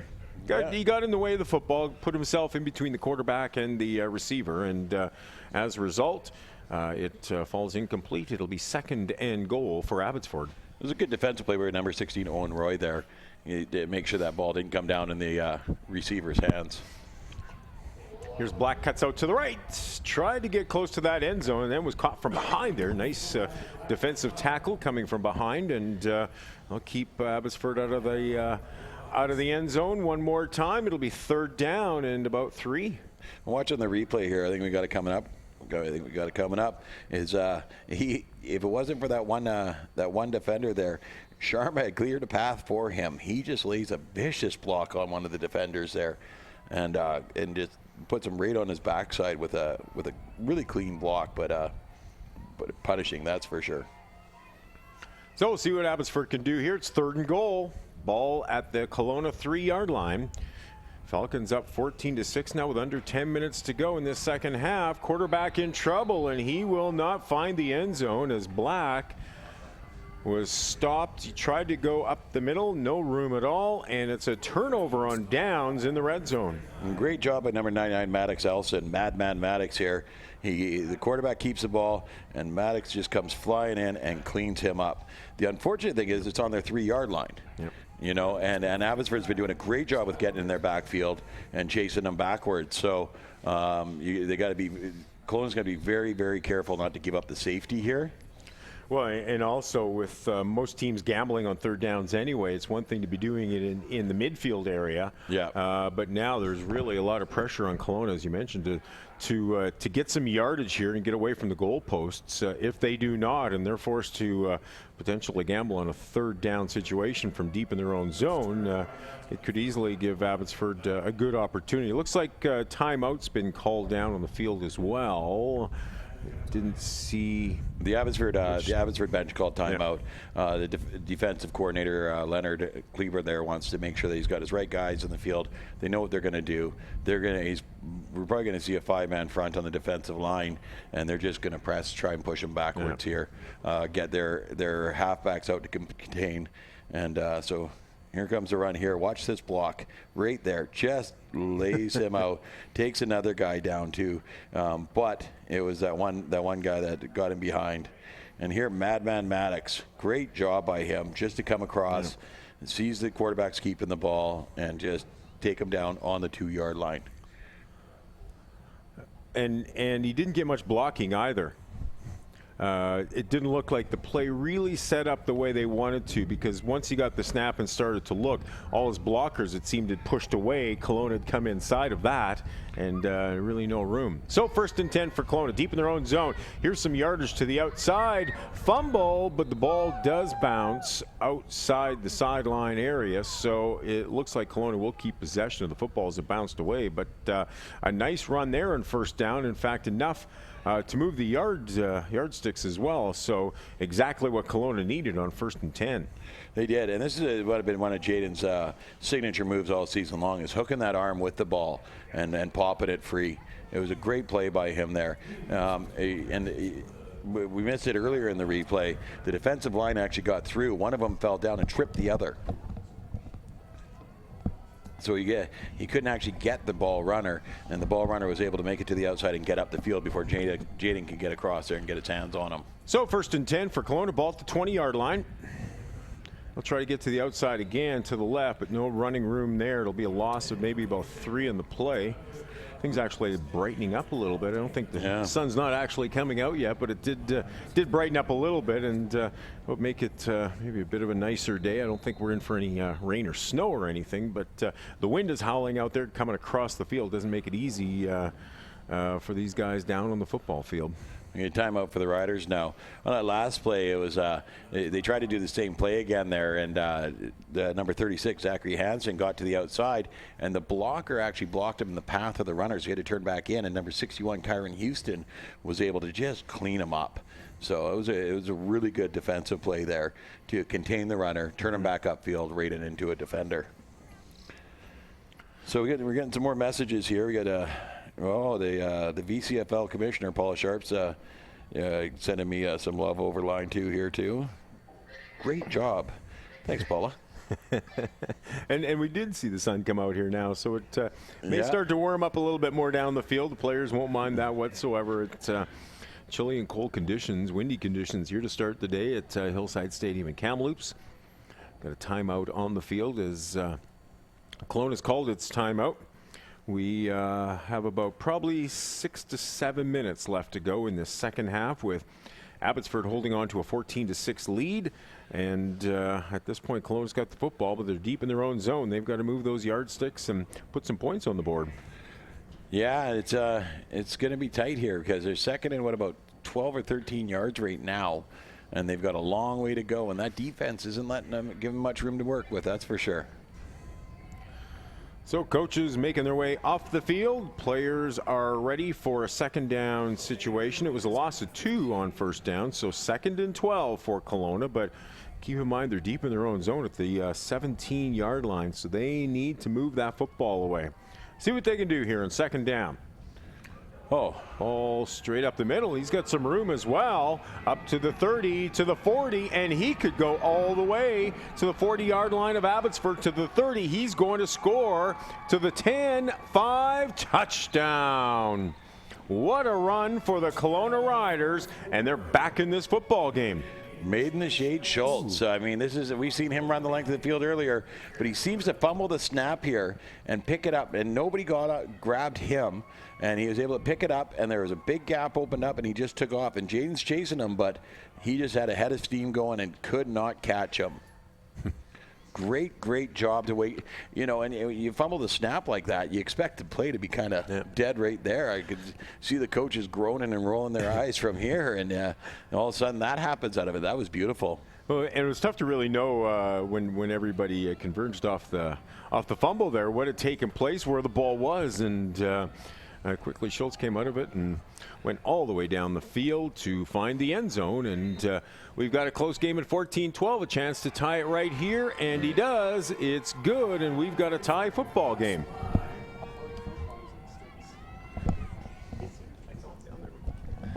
Yeah, tie game. Golden Lake comes through. So this is going to make it tight going into the end here, that's for sure. 14-14 is the score now, with probably about 5 minutes to go in the second half. Just chatting with Wayne here. He just pointed out, of course, Corey Philpott, one of the members of the executive for BC Minor Football, and a great running back in his day with the Lions, and now we see him down working the sticks down there. So does that mean he's now quick sticks instead of quick six? There he is. We got him on our broadcast. Love it. There he is. There he is. There. Give us a smile there, Corey. Give us a smile. There you go. There you go. All right, quick sticks. Working the lines. Putting that executive to work, those directors. First and 10 for Abbotsford. Let's see what they can do. Here's a handoff, and then the reverse going the other way. Sharmer's now got the football after a fumble. He's got some room to the outside, to the 40, 45. Pushed out of bounds on the Colona side of the football field, but it's enough for a first down. He's got a gain of 12, and they'll move the yardsticks. Well, there's another one, a broken play. I mean, they go for the double reverse, handoff, double reverse. Oh, drop the ball. Here, I'll just pick that up and run for 15 yards. A little stiff arm there, great block there, another stiff arm there, and then finally pushed out of bounds after a first down. And then tackled out of bounds for good measure. Well, it looked like the fumble kind of mixed up the Kelowna player because he was going towards where Sharma would have been until he fumbled. He had to go back for the ball, and by then the Kelowna player had run too far. So a nice first down run there for the Abbotsford Falcons. They've got first and 10 from the Kelowna 48-yard line. Same type of play, but it doesn't work this time as the ball is fumbled again. Sharma can't pick it up in time, and it'll be a loss of about 8 yards in the play. Well, I think they're just backing it up to get a running start. Yeah, there you go. But yeah, no, it just doesn't get the handoff there. And it's kind of like, I don't know if it's nerves or what, but they're not putting the ball in the belly like you got it. They're just kind of flipping it towards the person. It's cold, hands are cold. You got to make sure you stick it. So let's see what they do this time. Oh, and a great defensive play there in the backfield quickly to make the tackle, and another loss for the Falcons on offense. Well, you weren't fooling number 22, Gavin Kelly, the great Gavi, 3 times, because he just comes flying through here. No one even touches him, and he knows exactly what's going on here and wraps him up and takes him down before anybody can, like the ball, you can even get handed off. Even got up, shook at his head. No, not on my watch. You said had no idea whatsoever. He took the handoff and was going to start to cut up field, and boom. Yeah. Taken down to the field, and again, another big loss. It is now third down and 25 yards to go here for Abbotsford. Yards. Ball now inside at the 37. Here's a throw, and it is incomplete, I believe. Well, he did come down with the football, didn't he? He came down with the football, but I mean, he only got back to the original line of scrimmage, so it's a 15-yard play there. But the ball turns around and goes the other way. That was a heck of a catch. Watch this replay now as it came down. It looked like the Kelowna player had it for a second. Well, he does.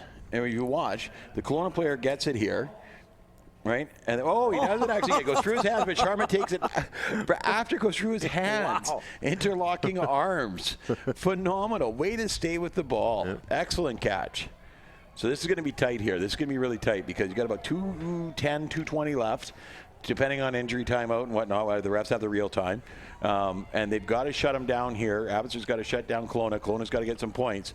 Otherwise, we're going to end in a tie. First down, not much room there. Might have got a couple of yards back. Might have got to the midfield stripe. Don't think so. So maybe a gain of 1 on the play. So Kelowna's looking at second down, and it looks like about 9. So long ways to go yet for the Riders. We've got a tie game here in the final couple of minutes of the second half. Our second round-robin game, Colona opened with a 22-6 win over Prince George, and now we've got the Riders, the Falcons, tied at 14 here in the final stages of this second mini-game. So it's first and 10 again, check that, first and 10. Here's a run out to the left side, crosses midfield, but then is quickly pushed out of bounds, a gain of maybe about 4 on the play. That was second down, so now it will be third down, and Kelowna has to try to get about 6 yards here to continue moving the football. Well, he gets outside here and just gets pushed out of bounds by Sharma, and almost gets that corner. He has such quick speed there, can't quite get around the corner. And I think that's number 28 that's back out there, Reed Thompson. And he had gone down earlier, which we're a little worried about, but it's good to see him back out on the field.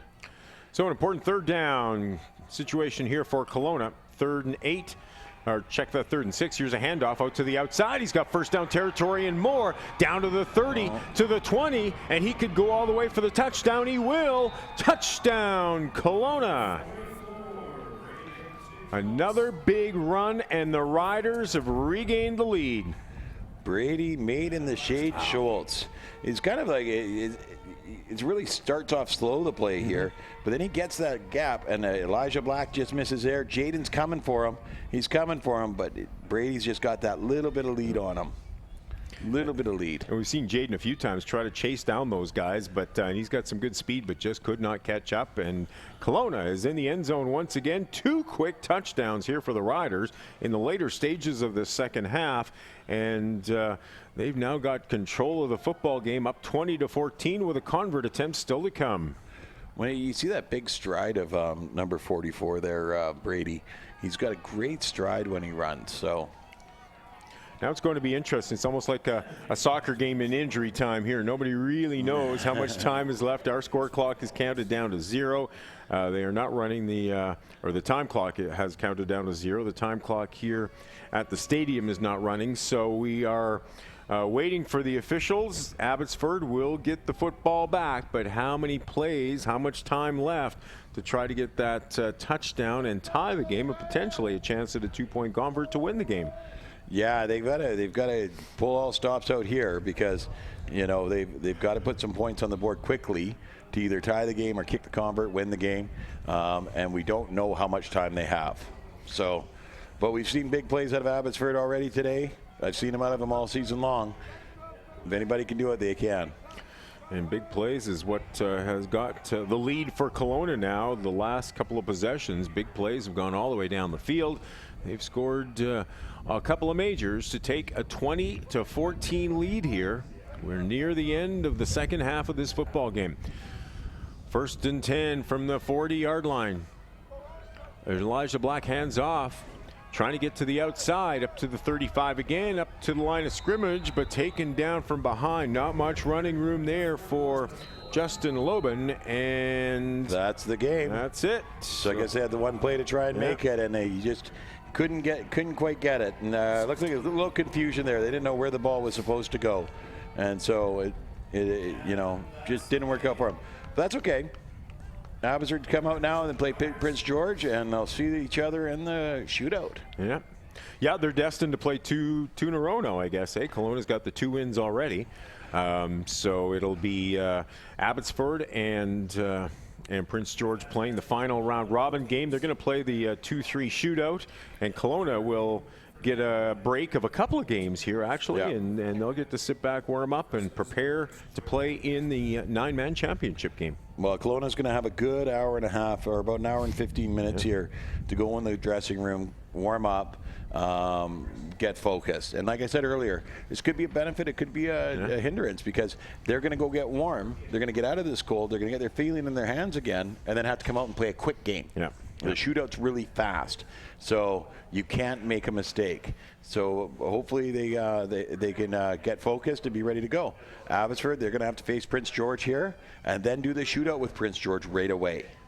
So it's going to be tough for Abbotsford to get back into this. Prince George as well. Okay, so Colona comes through with a 20-14 victory over Abbotsford. And as a result, the Riders win the first 2 games. They beat Prince George 22-6 earlier today. They've now defeated Abbotsford by a score of 20-14.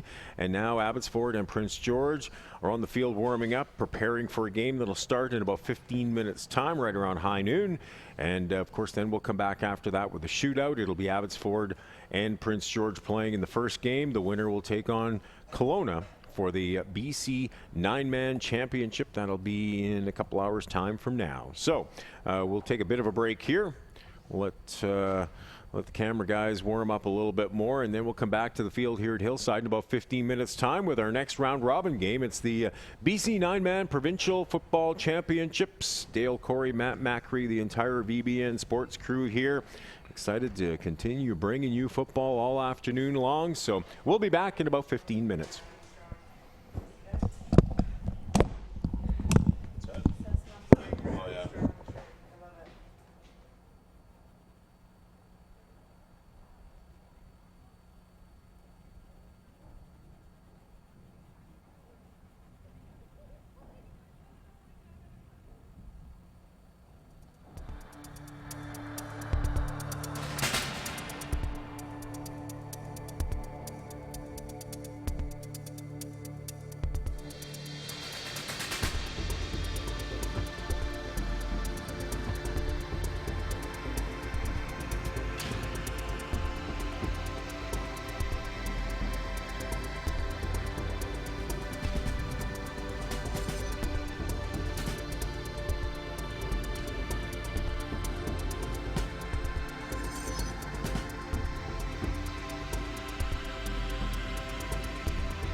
And welcome back to Hillside Stadium in Kamloops. Dale Corey, Matt Macri with you here in the press box. Down on the field, we've got the Abbotsford Falcons, the Prince George Axemen, ready to do battle here in the third game of our mini round robin in the Atom Division.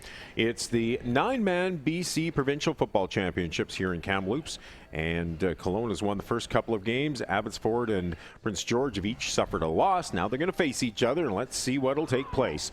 Off the opening play from the 40-yard line, here's a run for Prince George, and it'll be across the 45 to about the 46-yard line, and a gain of 6 to get things going. The Prince George Axemen are defending the end zone to our broadcast left in this game. They've got the maroon uniforms. Abbotsford with the black uniforms, both with white numbers, white trim, and might be a little difficult to pick them up. They're looking very similar from up here, but our close-ups on the replay will easily show you who's got the ball, what's taking place down on the field. And number 70 there with the run, Jacob Eberle, picked up about 6 yards before he's taken down by number 24, Elijah Black from the Abbotsford Falcons. Good run to start for the Axemen. In their first game, it wasn't until like late in the second half that they were even moving the ball. Yeah. So it's nice to see them moving it early here. I think it was in the second half before they got their first down, so we'll see what they can do here on second down. Gets close to that midfield stripe. Looks like he's crossed it, and it will be enough for a first down. So the Prince George Axemen struggled in their opening game against Colona, but they moved the football well right from the get-go here in their second game, and they've got a first down moving the yardsticks. Yeah, he just tucks it and pushes up the middle. Number 27 there. Who do we got? Zach Lowen, the quarterback. Just kept the ball himself, drives it up about 5 yards. Good job. Yeah, got a good push from his lineman there, and got him across the 50 to the Abbotsford 49-yard line. Tough one for the Falcons in that they were looking good. They scored a couple of touchdowns in the first half, had a 14-8 lead on Colona, but it was the Riders coming back with a couple of touchdowns late in the football game to take the game by a score of 20-14. Here on 1st and 10, straight up the middle, some running room again for the Axemen, and now we see a late flag as well as number 61 for Prince George. 68, Tabora was the man running the football there, but we'll see what the flag's about. Well, he tried to do a sneak play here, it looks like. He snapped it back to the quarterback. He snaps it back to the quarterback, but then keeps it and runs forward. And you can't really do that. You actually got to get it off to the quarterback and get it handed back. He did not actually do the handoff portion of it. So they're going to move it back 5 yards. And it'll still be first down for the Axemen. Just underway here with the third game of our Atom Division playdown. It's a mini round robin with Colona, Prince George, and Abbotsford doing battle here. Colona's 1-2 so far. These two teams destined to play in the shootout in our next game, and the winner of that will play Colona. First down, 15 yards to go, 16 yards to go for the Axemen. Ball at their own 45-yard line, middle of the field. Here's a handoff, but it's dropped immediately. Onto the ground it goes. We'll wait and see who's got it. Looks like the call is Abbotsford.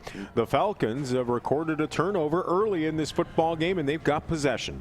The ball goes down, and number 61, Kyron Houston, just falls on it. And he's a big boy, so he kind of knocks the running back out of the way here, and just drops on the bouncy ball, and he's got it. Abbotsford's taken over. First down, Falcons. Those Falcon players are pretty excited. They were all motioning downfield that they had possession. Indeed, they do. And it's a turnover for Prince George, and Abbotsford takes over 1st and 10. Now ball at the Axemen 43-yard line. Well, you got to think that the confidence might have been a little shaken on the Falcons, too, in that first game. They were leading so late into the game, and then they gave up the 2 big plays. Off the handoff here, Sharma cuts to the right. He's inside the 40-yard line to the 35, getting the outside to the 30. Now tries to cut back to the inside, still on his feet. Finally taken down at about the 27-yard line. Nice run there for Sharma. First down, Abbotsford. When he's so hard to take down, I mean, he gets touched a couple of times here. The handoff's clean, crisp, and gets in there, stiff arms the one guy, he doesn't quite get to him. And then the second guy, number 70, can't quite bring him down. Turns back, gets touched again there, and finally brought down by number 76, Aiden Smith, who comes back and makes a tackle. But even then, he doesn't actually take him all the way down. He just drops him to his knees. Sharma was back up quickly.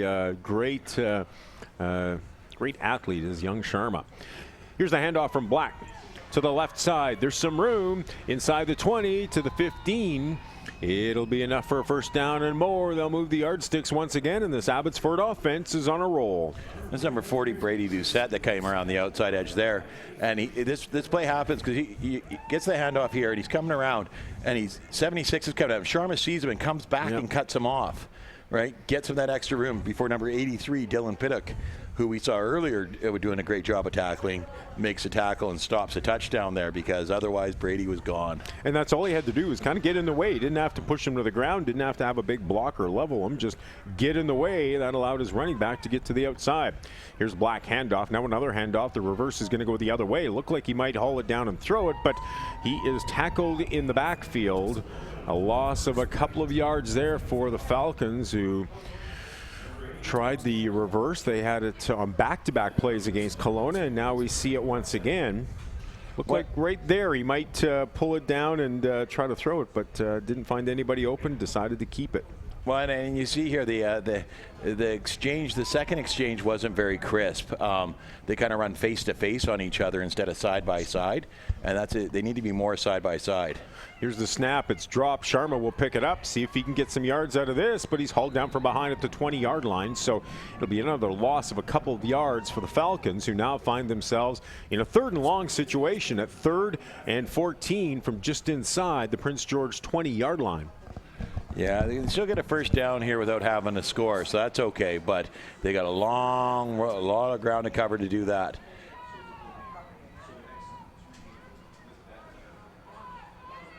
Now Elijah Black keeps the ball himself, turns it upfield, and we saw him running earlier, strong on his feet, gets the first down all the way to the 5-yard line before he's oh no, he's right on the goal line, but he's a little slow to get up here. He looks like he hurt himself, and he's holding his leg there, but it was a great run by him. He fakes the handoff, gets to the outside, and so here he goes. Fakes the handoff to Sharma, pulls the ball down, has a whole defense going the wrong way. Now he's being chased. He makes contact right there with him, but he stays on his feet, keeps those legs pumping, drives forward, and overcomes number 70, who just cleans him up at the very last second. But he went down on that knee really hard, and he's been laying there holding on to that. And that's going to be a big hit to the Abbotsford team, because that's their quarterback. That's one of their best tacklers on defense as well. And you never like to see these little guys get hurt. They're so cute.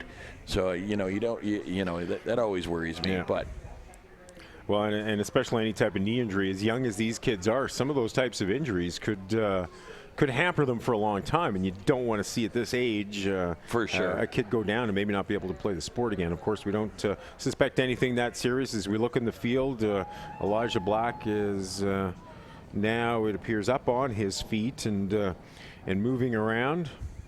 Whether it's more of an upper body injury or... Well, no, they're poking at that knee. It's definitely knee. But he looks like he's okay there. He's feeling it, though. You can see the look on his face there that he's in some pain as well. Well, he was grimacing pretty good when he first went down before the trainers got over there. So hopefully he'll be okay. He's a big part of this Abbotsford offense. Great player, great, very, very excited kid. But look how close he was to the goal line there, too. Like, he was wanting those first points on that board. Well, they'll mark it at the 1-yard line. And that will bring in a new quarterback for Abbotsford. It's number 18, Evan Batty. No, no, Evan's an O-lineman. Okay. They got number 22, Jaden Sharma, is going to step in there. Okay. Yeah, Jaden Sharma is going to step in there in the shotgun formation. Getting things set up in that backfield changes things quite a bit when you're regular quarterback, and they've used Elijah all the way through the first 2 games so far. But he is out, at least for a couple of plays, we would suspect, as you can see in the background of that shot there, as he's making his way over to the Abbotsford side. So here's Sharma. Takes the snap, cuts to his left, touchdown. That was easy for young Sharma to get into the end zone there, basically untouched. One play after the great run by Elijah Black, and Abbotsford is on the board. He takes the snap and just kind of freezes, so he pulls all the defense to him, and he just steps out to his left and around everybody. The defense came in a little too hard there.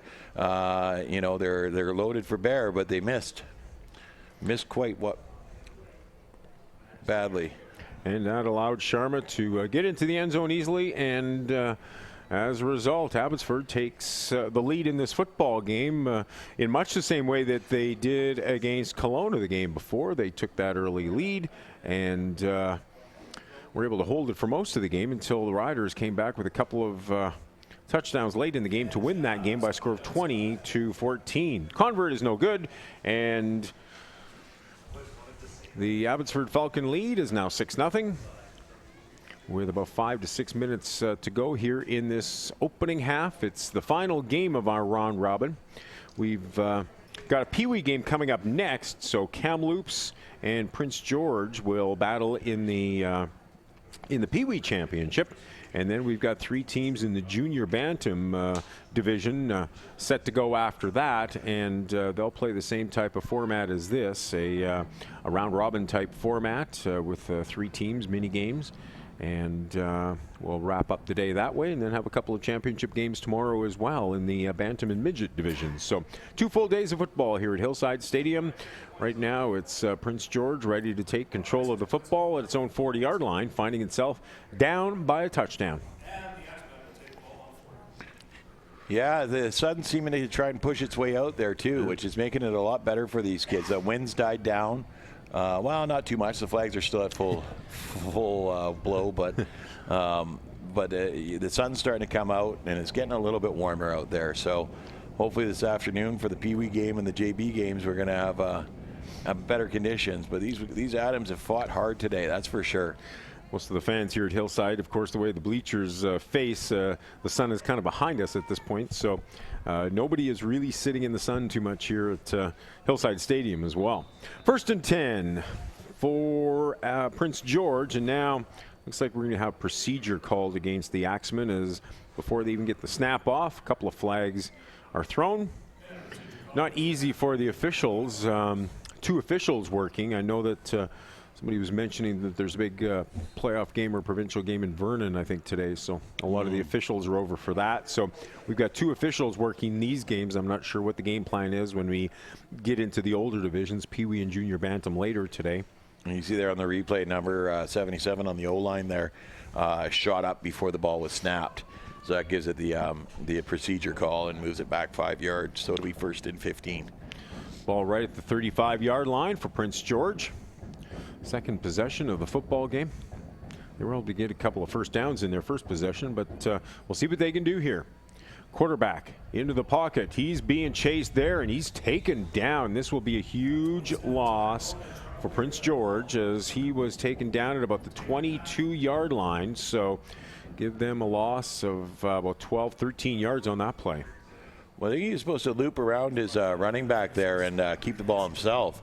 But number 64, Austin Taylor, wasn't tricked at all and just stayed with him and chased him backwards for a loss of like 17 yards here. So that's very beneficial to the Abbotsford Falcons, moving the ball in the right direction while on defense. So about 3.5 minutes to go here in this opening half. 2nd down, 28 yards to go for Prince George. They're in danger here of being in tough if they go to 3rd down, needing this many yards for a 1st down. Here's a handoff in the backfield. Not much room. Breaks a tackle. Couple of tackles. Gets to the outside. And look at this. He's got some room here to the outside and could go all the way to the 30-yard line. Down to the 20, to the 10. Lots of room. Touchdown, Prince George. Wow. He got touched a few times in the backfield and just kept spinning off of it. Number 70, Jacob Eberle, with a great run there. So he gets the ball here, and it's kind of a weird handoff, but he gets hit twice right away. 3rd time there, just kind of pushed, and then Sharma doesn't get him wrapped up, and he just keeps running and outruns number 61, Kyron Houston, all the way down the sideline, all the way for the score. Way to go, Jacob Everley. I mean, you're down 3rd and 28, and you turn around and you run it for 80 yards for a touchdown. Good job. That's the great thing about this game, eh? Oh, any play. It can play, turn any at play. any time. And we certainly saw it there with the Axemen backed up deep in their own zone on 3rd and 28. And they take it all the way to the end zone and tie this game up. And now looking for the lead are the Prince George Axemen, if they can put this convert through. Big man Xander out there to boot the ball. We saw him earlier. He didn't get quite enough underneath it and kick the line drive. Let's see if he does better this time. No, not quite. Doesn't quite have the distance on that one. Didn't quite get far enough. Interesting now, Matt, we see Kelowna players kind of playing around in the end zone there, back towards where the locker room area is inside the buildings. But they're outside kind of playing around, so either it tells us it's getting a little warmer out there. They don't want to be in the dressing room. But certainly part of it is that they don't want to sit around too long and not be throwing a football, not moving around either. Well, I don't know, Dale. I don't know many 8 or 9-year-olds that can sit for an hour and a half in a dressing room. You know, I'd say 5 minutes, eh? Oh, attention span, I tell you. But I mean, you know, you want to keep them loose. You want to keep them active. You don't want anybody to get hurt. That's the other worry with 8, 9-year-olds. They're on the track. It's not a super hard surface, but it's still hard. And they got, you know, they're throwing the ball around. They're running around a bit. Hopefully no one gets hurt. They want to be at their peak potential when they come out here in the shootout. Okay, Abbotsford's got the football now, 1st and 10. Game tied at 6. Final minute or so in this opening half. Abbotsford struck early. Prince George has come back with a long run to score a touchdown and even things up. Here's a pass, and it's incomplete. Oh, he's going to shake his head on this one. Should have had the ball and had plenty of room had he caught that one. Well, and here's number 24, Elijah Black, is back in the game. Great pass and hits Brady Doucette in stride. But like I said earlier, it's cold out there. Those fingers are like glass, and he's holding his hands coming back because that probably stung a little bit when it hit. And so it'll be 2nd and 10 for Abbotsford. Clock counting down. You can see on our screen we're in the final few seconds of this opening half. The official time is down on the field. Sharma has nowhere to go here. He's caught in the backfield and tries to fight his way loose but cannot do so. And he will be taken down for a big loss in the Abbotsford backfield. Well, they try to do the reverse here, and it kind of falls apart on him. But he keeps trying to do it. He's still trying to get the ball to Brady. Still trying to get the ball. He's got his arm being held there. Can't get out of there. And then all of a sudden his own player's in his way. And then they just kind of gang tackle him. And it's a smart time to go down. A bit of a dangerous situation there, too, when you're holding the football out like that. Yeah. Coaches that pick up on that will tell him to keep it under wraps as much as possible. Especially if you're tied up like that, don't bother trying to hand it off or get it to one of your teammates. Just hold on to it and make sure you hold on to possession. So it's 3rd down and about 16 yards to go. See what Abbotsford does. Here's Elijah Black. Looks to cut back to the right, but not much running room there as he's hauled down from behind. It'll be a gain of about 5, but not near enough. And it'll be a turnover on downs. We do have a Prince George player down on the field as well. And as we see the replay here, just not much running room for Elijah Black. He was taken down short of that 1st down, and we expect that when play resumes, it'll be Prince George football. Well, yeah, it's going to be a turnover on downs here. They just couldn't get enough.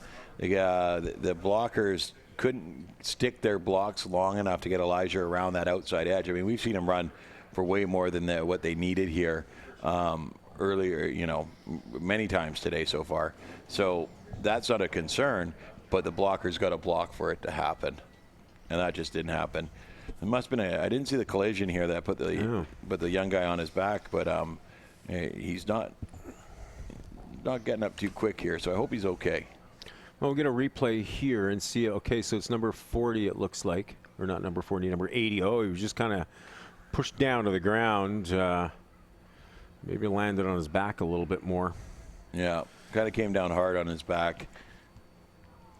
Thomas Campbell, number 80 for Prince George, is the player down on the field. And as you saw there, he got blocked and basically just kind of got pushed backwards and maybe landed on his tailbone, on his back. And as a result, he is still down on the field at the moment. Again, it looks like the trainer's kind of feeling his arm there. And he might have come down weird on his arm and thought maybe okay, there he's back up and walking now. Good job, good job. Yeah, no, he got cleaned up pretty good on that block there. 2 hands to the chest, and he just went over backwards. So, I mean, that always stinks. You never want to see that happen. But that's what happens in football. It's football. And a bit of a size difference, it looked like, as well there, which made it easy for the Abbotsford player to get the block as well and move that Prince George player out of the way. So he is up and making his way back to the bench area, so it looks like he will be okay. Again, it was number 80, Thomas Campbell. I'm sure we'll see him back in the football game. And now we have the offense for Prince George out on the field, ready to take over possession. Probably only a couple of plays left to go here in this opening half, with Prince George and Abbotsford tied at 6. Both teams have lost their opening games here in this Adam Division round robin. Colona's 1-2 and is waiting in the wings, moving all the way on to the championship game. 1st and 10 for Prince George. Ball at the 38-yard line. Tries to get to the outside. Brushes past one tackler there. Another one. Elijah Black tried to push him out, but finally he's knocked out of bounds.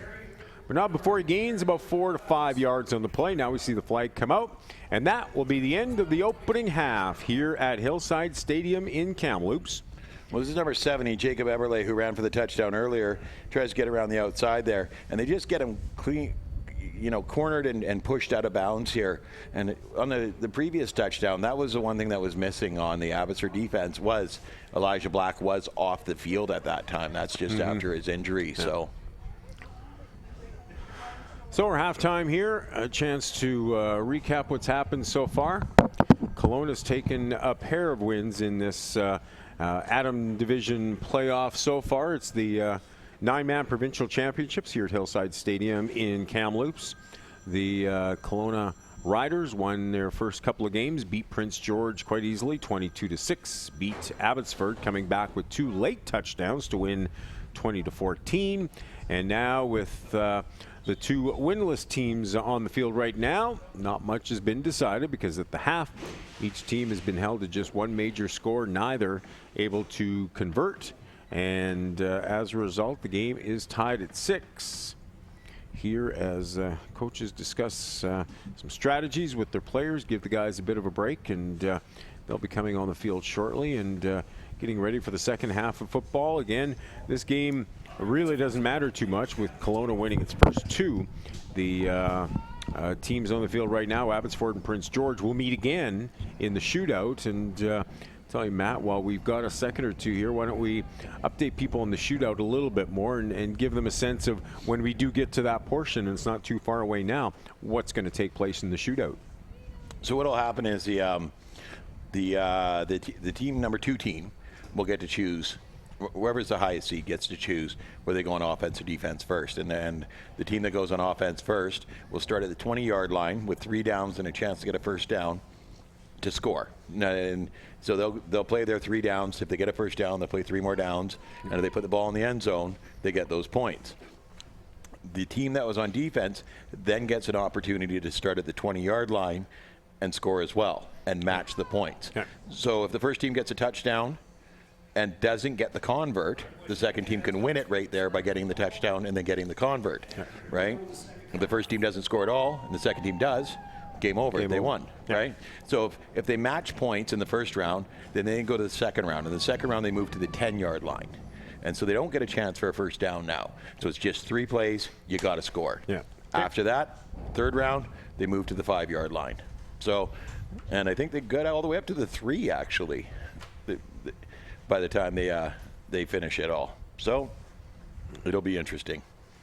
Good stuff. Looking forward to that. We'll see who can come out of that and who will go against Colona in the Adam Division Championship.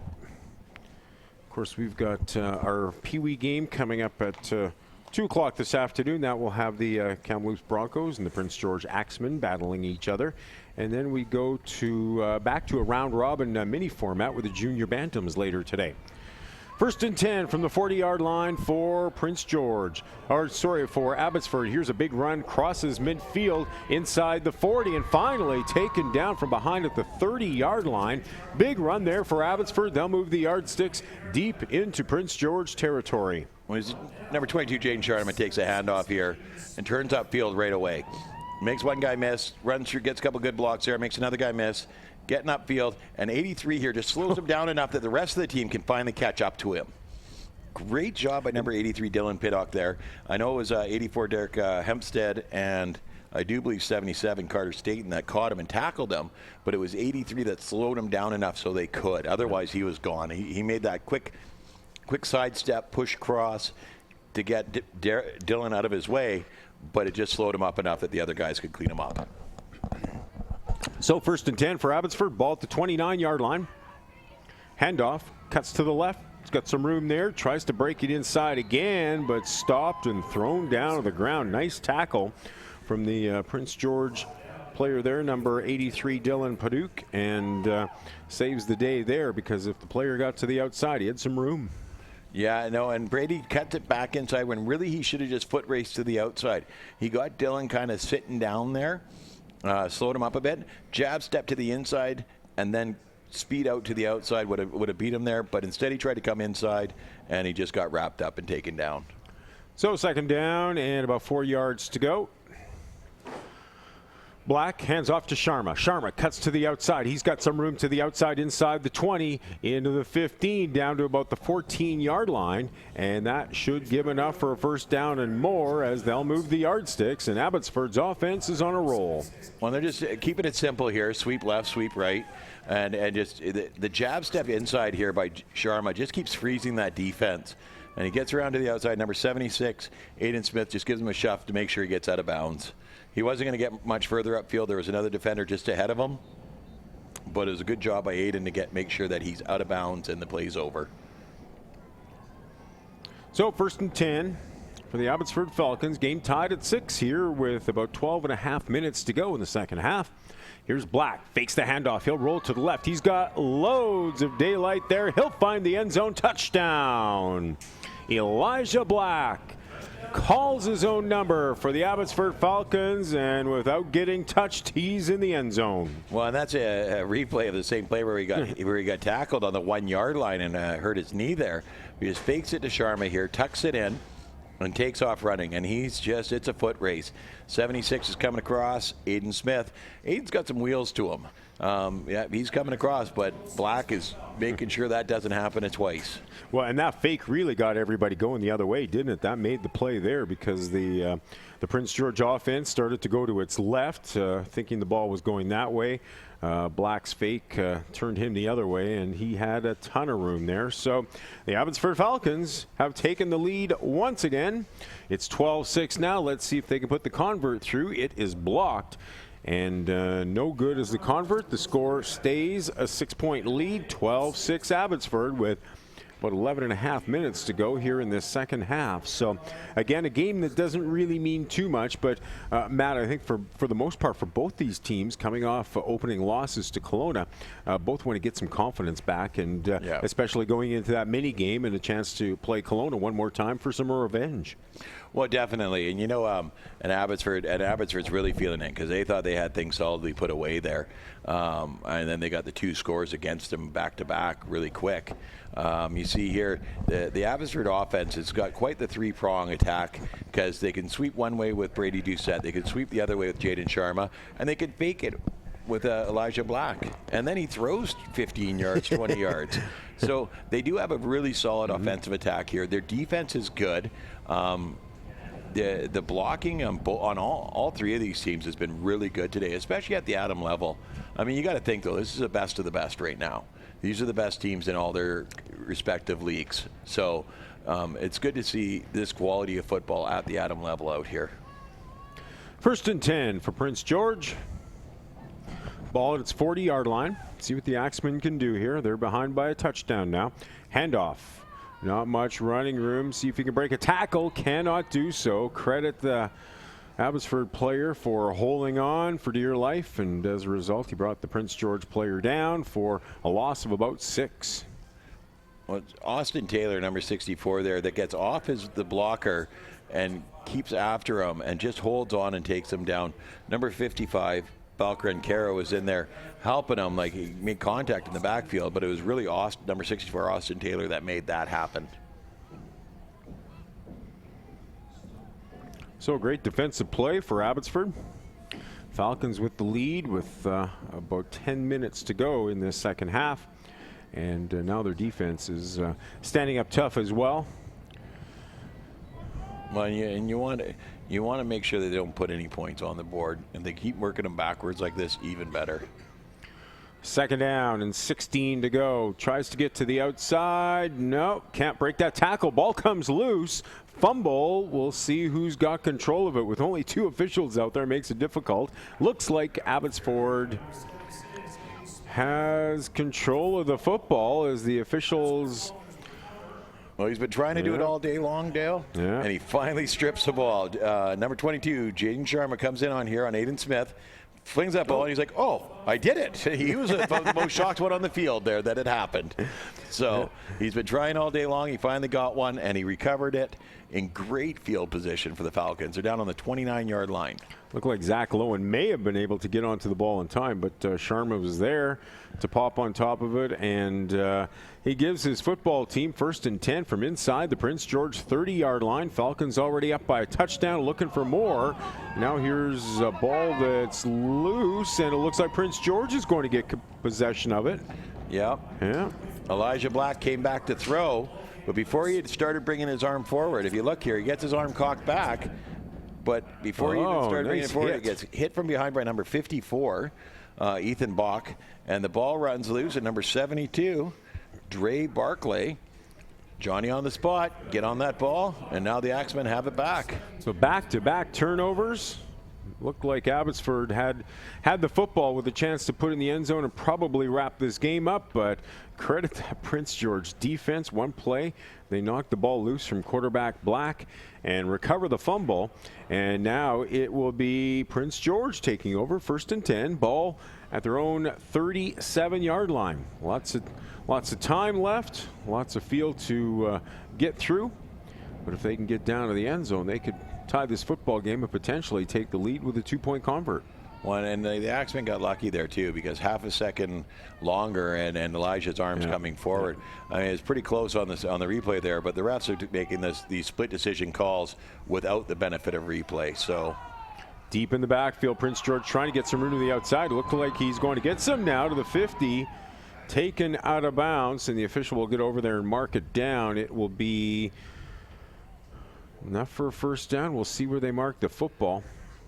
Doesn't quite look like it. No, he went out of bounds earlier than that. So it's a gain of about 7 yards in the play. So 2nd down and 3 yards to go for Prince George. When they get to him in the backfield here, number 64 comes back there, and where the handoff is, he kind of breaks it up. And then they get to it. They're after him again there. They're after him again there. Number 65, Elijah Black, just comes and pushes him enough outside that he gets out of bounds. Well, like you say, quarterback Lowen really got in the way of what could have been a tackle and a loss of about 10 or 15 yards on the play, because as he handed off, the Abbotsford player couldn't make the tackle, and Lowen was in the way. As a result, they were able to gain some yardage out of it. Well, number 70, Jacob Eberle, who's been a big part of this Axemen offense, has just been taken off the field there. He's walking on his own, but the trainer had to come out and see him. So I'm hoping he's okay, because he's been a huge part of this Axemen offense. So Prince George looking at a 2nd and 7. Time starting to become a factor here, although we saw Colona put 2 quick touchdowns on the board when it looked like Abbotsford had control of the last game, up 14-8, but quickly Colona scored twice in the final few minutes of that second half and came away with the 20-14 victory over the Falcons. So we'll see what happens here. It's Abbotsford again with a lead into the late stages of the football game, up 12-6 right now. Looks like the wind has started to turn a little bit too, kind of coming down the field from our left to right. 2nd down, but not much running room there. That ball just got stripped. Yeah, again, it looks like Abbotsford picked it up. They have. It's number 64 there. Number 64, Austin Taylor. Watch the replay here. He doesn't even go for the tackle. So it's handoff to number 76, Aiden Smith. Austin Taylor just sees that ball and he goes like, I'll take that from you, please. Thank you very much. Straight out of his hands. Straight out of his hands. He knew he wasn't going to get around enough to make the tackle, so he did the next best thing and he grabbed the ball. Always go for the tackle first, kids. Go for the ball second. In that case, it worked, and he was able to strip the football. Abbotsford once again has possession. We've seen 3 fumbles in the last couple of minutes here. 2 by Prince George, and now once again Abbotsford has control of the football. Here's Elijah Black, puts this one up, and it's deflected away at the last second. Good job there by number 40, Liam Taylor of Prince George, to get his hand in the way of that football. Well, yeah, and there was a 40 and 40 coverage there. You got 40 the receiver and 40 the defender, and he just gets in. He just bats that ball enough that he knocks it out of Brady Doucette's line of sight, and he can't recover. Falls on his backside trying to, but just can't recover to catch that. Ball wobbled a little bit as well. If he could have got a little bit more on it, I think he might have got it over the defender and might have had the completion out of it. Here's Elijah Black on 2nd and 10. He'll roll to his left. He's got 5 yards on it. He's passed into first down territory and more. Inside the 30-yard line is Elijah Black, number 24 for the Falcons, and he's got enough for a first down. They'll move the yardsticks. So this is where I was talking about with Elijah Black, the Black kids. They're so football savvy. He doesn't go sprinting and run past his blockers. He's got change of pace, you know. Waiting for things to develop in front of him so he gets more yards out of it. Lets his blockers pick up the man, and he looks where he's going to go. Number 68, though, Xander Tabora there was chasing him.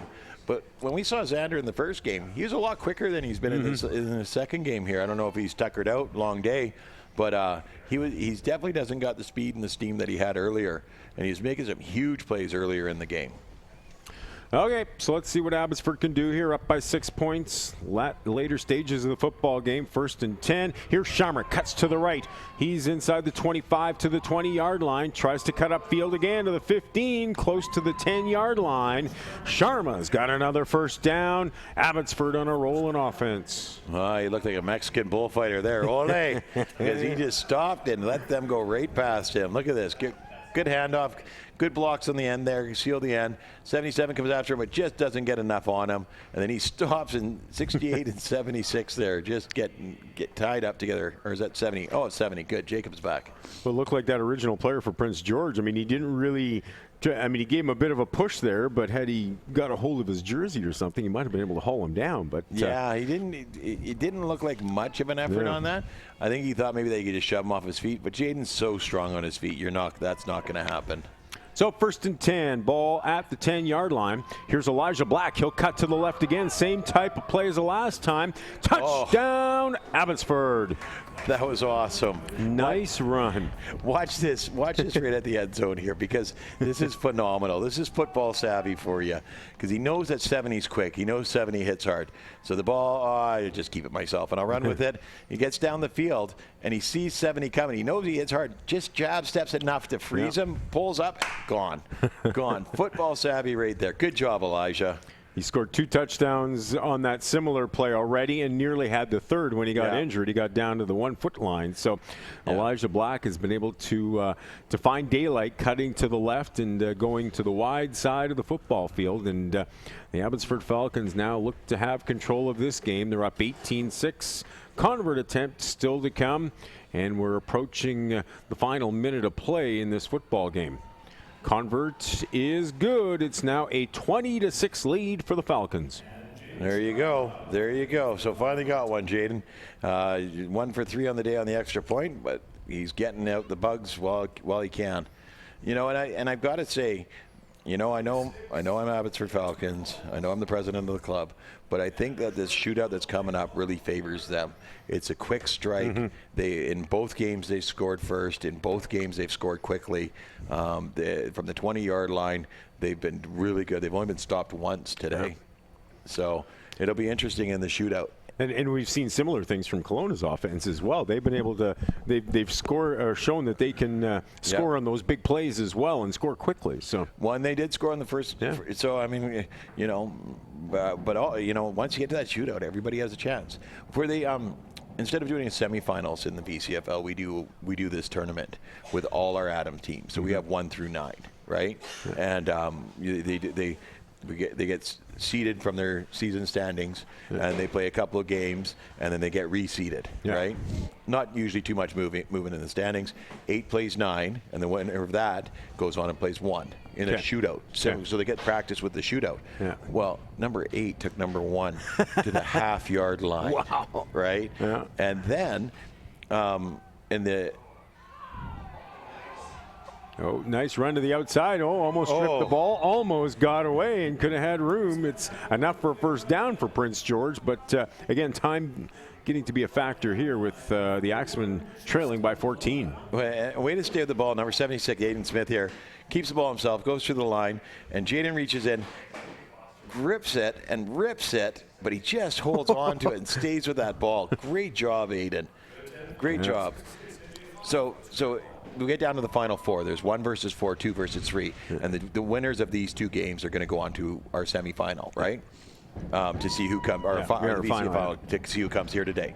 And the 4th place team's playing Abbotsford Black. Abbotsford scores, kicks the 2-point convert. The 4th place team scores, hits the crossbar, right, and loses the game on that. And it was funny because I saw the kid the next day. I was down there for the middle school game, and the boy and his uncle actually came so he could have a reshot at the kick. Right, I love that kind of determination.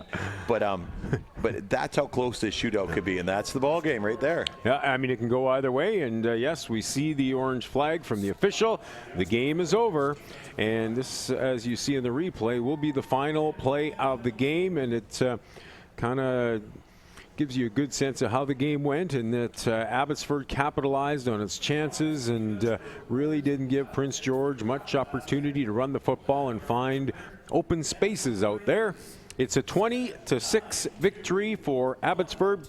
The Falcons hit the win column for the first time today. They finish 1-1. Prince George finishes 0-2. Kelowna finishes 2-0 and advances to that shootout championship. So we are now preparing for the next game, which will be a shootout with these same 2 teams, Prince George and Abbotsford, set to do battle. Should be exciting. Yep. All right. Okay, we're going to take a couple of minute break here. Don't go too far away. We're going to let them get set up with the shootout, and we'll come back with our playoffs here in the Atom Division shortly. Beautiful.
Okay, we're underway with a shootout here at Hillside Stadium.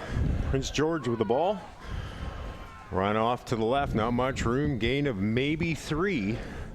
We'll both catch our breath here. We were both outside thinking the game was starting at 1, and they're on the field.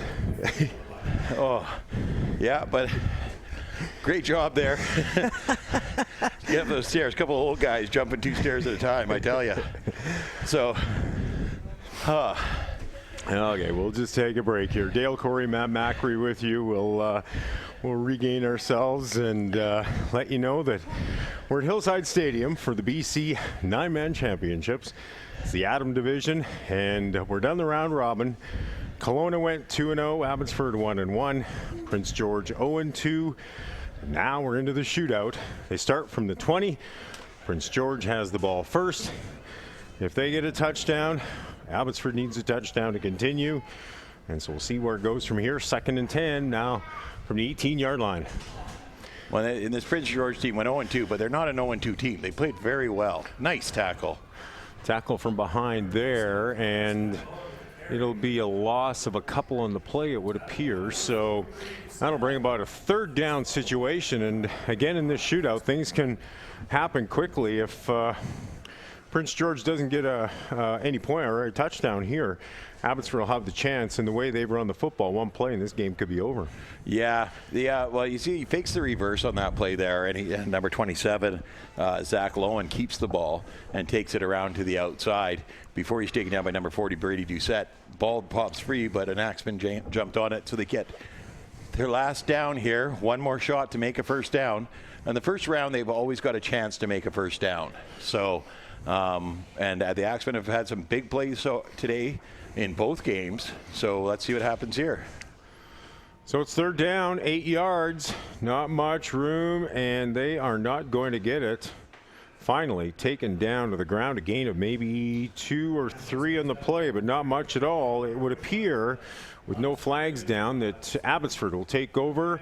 They'll get 3 cracks at it to get a 1st down and maybe 3 more, but Abbotsford is 20 yards away from moving on to the BC Atom Football Championship game. Well, and you see here, Zach gets the ball and tries to take it off tackle really quick and maybe surprise the Falcons, but they weren't surprised at all. Number 84, Tyler St. Croix, was there waiting for him, got a hold of him. A bunch of his buddies came in, and it was a dog pile. So we've seen Elijah Black score 2 touchdowns and get down to the 1-foot line from a similar place in the field. Yep. With him coming to the wide side here. Let's see what Abbotsford does. We're in the shootout now. Abbotsford gets points. This game is over. Here's Elijah Black cutting to his left, down to the 10-yard line. Inside, touchdown. Yeah. And just like that. Just like that. That's the play they've scored on quite regularly today in both games. You know, I think Elijah's got that'd be his 4th on the day, and yeah, you're right, another one right down on the 1-yard line. So good job, Elijah. Way to get it in the end zone, and the shootout's over just like that. The players coming back here. We don't see anybody coming onto the field. I would have expected. Well, they are walking off to the sideline, so it looks like this game is over. Abbotsford is celebrating, and now Kelowna starting to make its way onto the field. We will see the Riders, who have yet to lose, facing the Abbotsford Falcons in this championship game. Well, and here's the thing: is the Riders are getting out here, and they've got to be ready to go right now. But they're kind of sitting around, relaxing in the dressing room, and the coach is pulling them together at this end of the field, giving them a bit of a pep talk. But they're looking kind of. Let's go. You got to get them fired up there, quick, coach. And Abbotsford's going to take a second there, pat each other on the back, but they know they still got their work cut out for them. Well, as you mentioned, it can happen so quick here, going from the 20-yard line. It doesn't take much to get that ball in the end zone and really put pressure on the other team. And when Prince George could not do it, it gave Abbotsford the chance. The Falcons put it in on 1 play, and now they will move on to the championship game. And coach is trying to get them quickly warmed up here. Yeah, they were sitting. They may have been sitting for a little too long there waiting. I don't know if he thought that maybe they they have more time. I mean, the teams are shaking hands now, so they've still got a couple of minutes as we get a close-up of Falcons players and Axemen players shaking hands with each other. It will be Abbotsford moving on to the championship game. Getting some confidence as they continue here.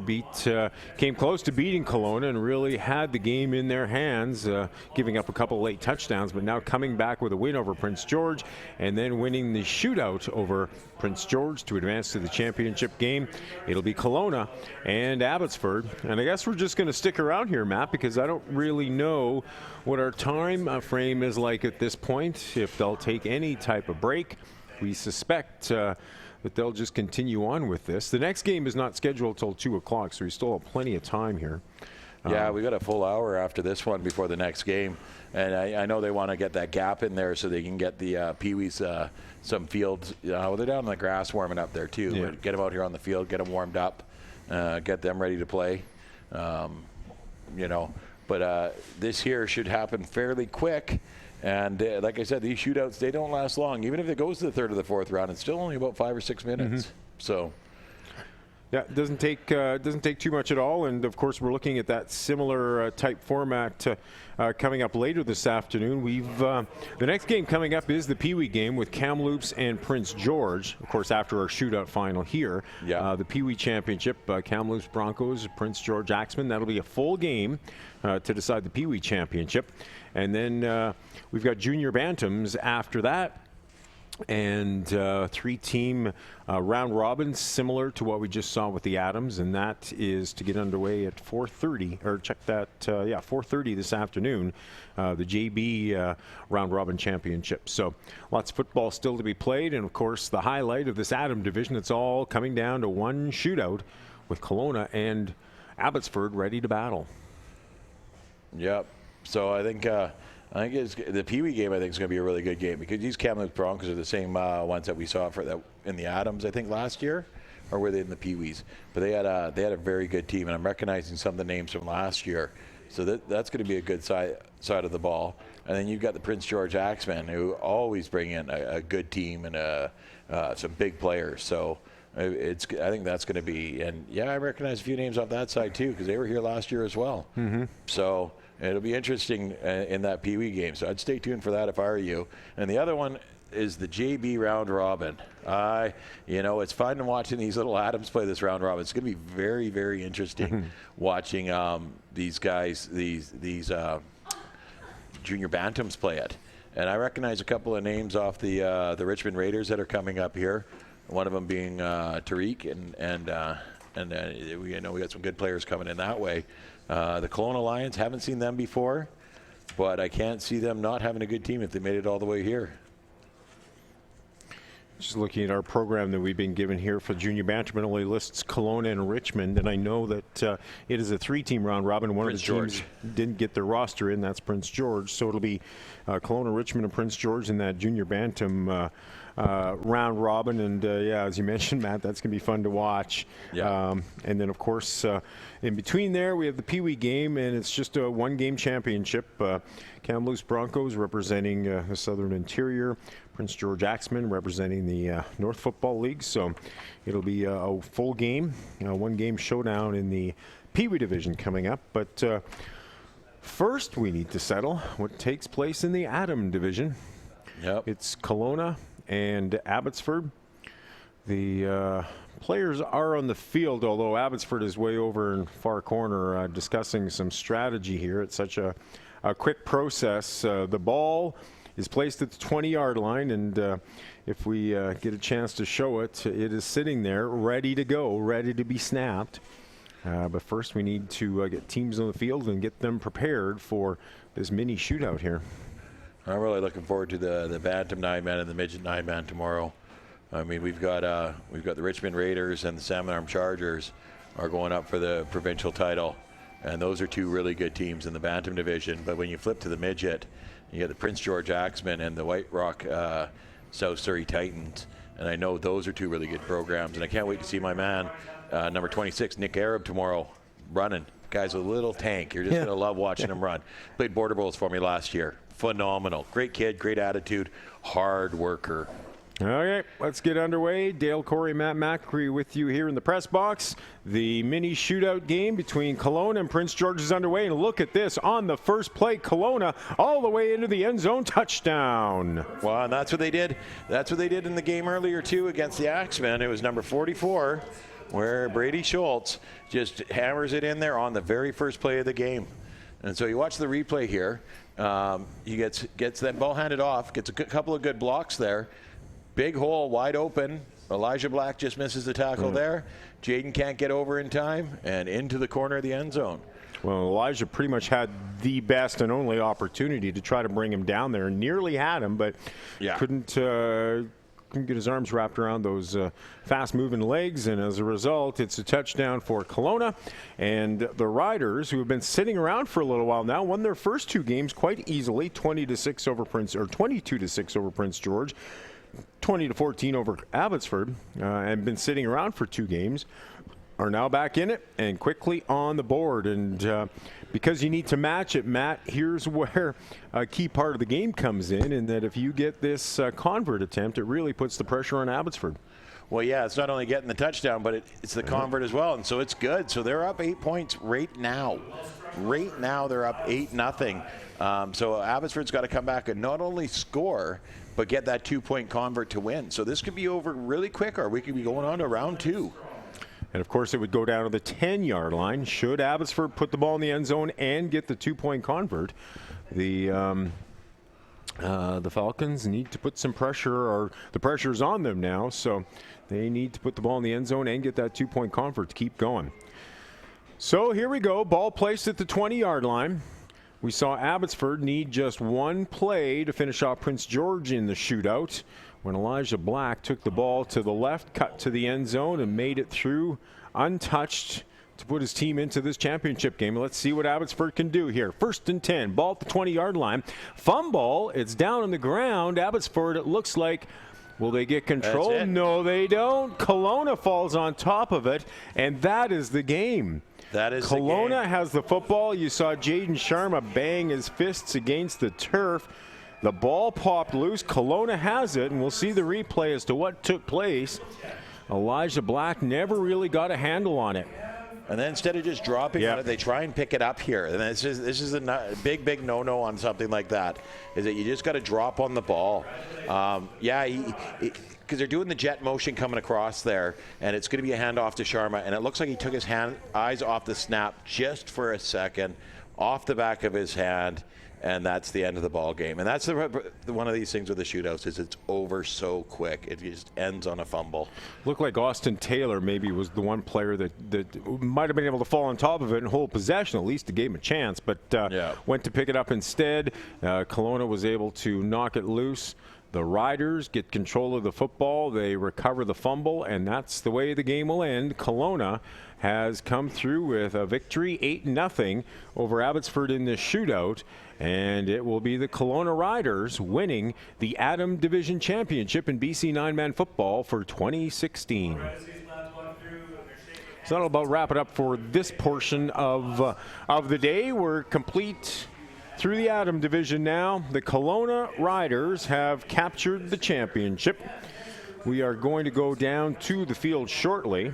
The players now shaking hands. Colona and Abbotsford players, Prince George players are milling in front of the grandstand here, and we'll get our awards table set up, and we'll have our awards handed out, our medals handed out to third place team Prince George, second place team Abbotsford, and of course the provincial 9-man champions in the Adam Division, the Colona Riders. So anybody that walked away to make a pot of tea or a cup of coffee and thought that the shootout was happening at 1 o'clock, because it's 1 o'clock now. Sorry about that. Abbotsford beat PG in the first round of the shootout. Went against the second round on the first play. Colona Riders, number 44, made in the shade, Brady Schultz, scored a touchdown. They got the extra 2 points, and then Abbotsford got their turn on offense. And on their first play, the quarterback, number 24, Elijah Black, took the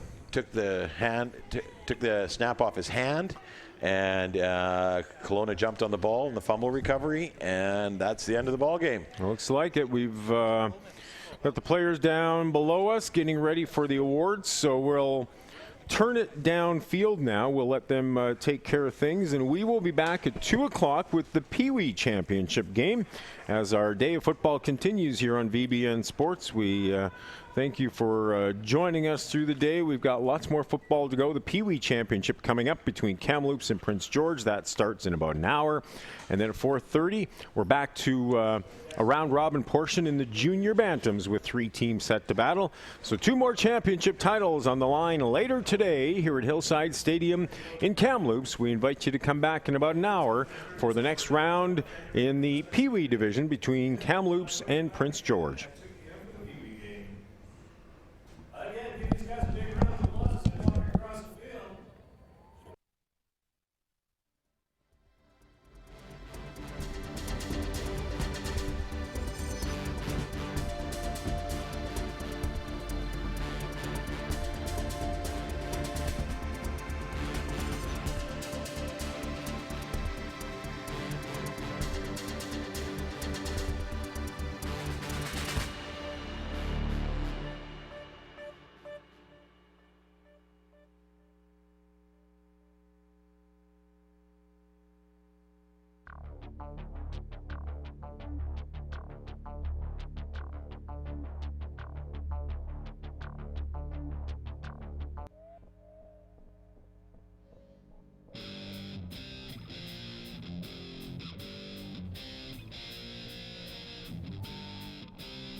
Good afternoon, ladies and gentlemen. On behalf of the BCCFA, I would like to thank you for coming out, and I'd like you to give a tremendous round of applause to these 3 great teams that came out here and put it all on the field today. And again, the games were incredibly competitive. Before we start to give out our awards, I would like to thank our sponsors, Skyline Athletics. Skyline provided the MVP awards, the toques and the bags, and the t-shirts for the winning team. I'd like to thank Baron Rings. Baron Rings provided the MVP award, which is the medallion, and medallions for the winning teams as well. And again, we try and make sure that all our young players have a tremendous experience here and are walking away wanting to register and come back to play community football. And again, I would like to thank the parents for signing them up and making this event all possible. Okay, the first thing that we're going to do is we are going to award our Sportsmanlike Award. We had the president of the Vancouver Mainland Football Association select this, and this was number 72 from Prince George, Dre Barkley. You give it to him? You give it to him. Where is it? Right there.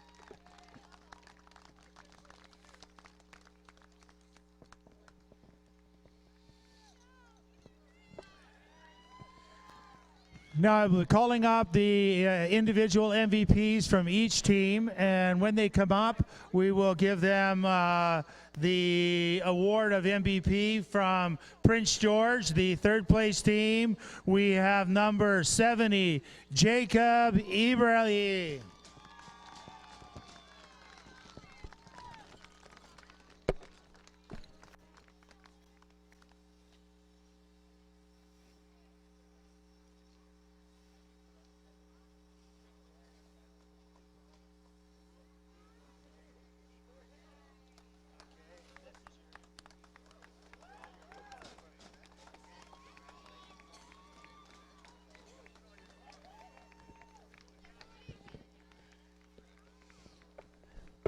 Our next is from our 2nd place team, number 22, Jaden Sharma.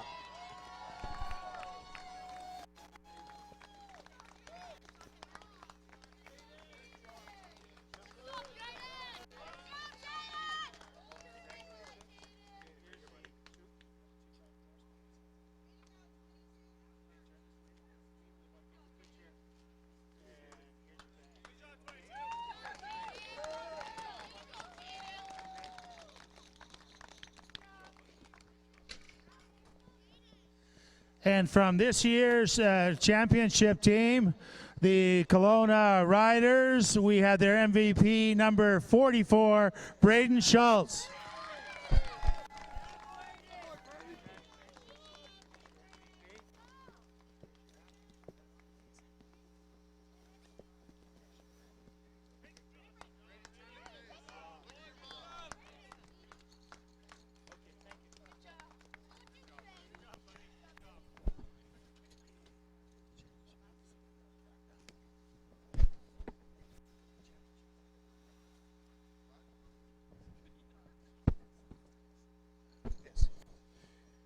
Okay, we'd like to now do our medal presentation for the third place team who will be getting our bronze medal today, given out by Kevin Parks. The second place team will, if we could have the captains come up, please, to receive the participation commemorative plaque. Captains.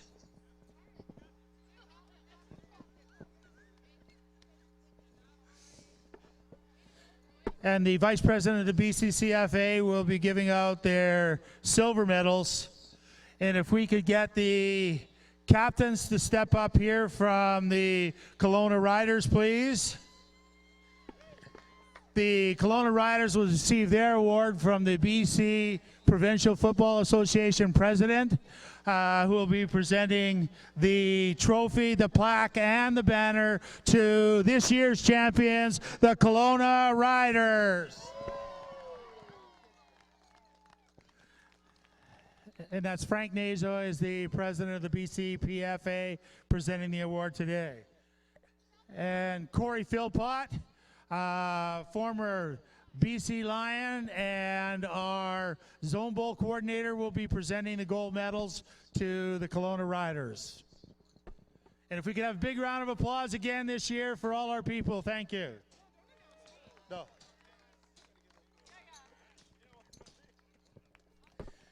Now, the Colona Riders will all receive a medallion they can put on their keychain to commemorate their win today. And thank you again, and there'll be lots more football today with the Peewee game, and then followed up by the JB this afternoon. Thank you.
Okay, football fans, we are ready for our next game.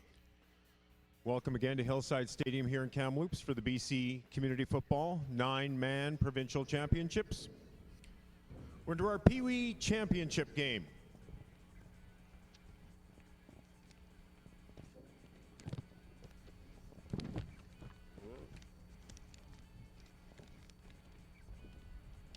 Get the paper straightened out in the wind. We are going to introduce the Prince George Axemen to begin with.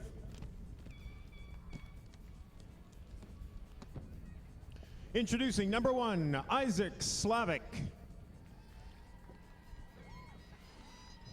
Number 3, Ethan Clark. Number 5, Joshua Hosevar. Number 10, Braden Johnson. Number 12, Isaac Lank. Number 14, Dominic Vauclair.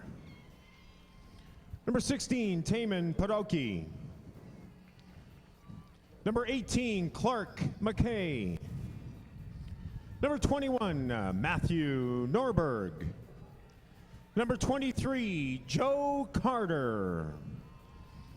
Number 25, Dylan Vauclair. Number 27, Ashton Stevens. Number 29, Matthew Lennox. Number 31, Parker Gibb.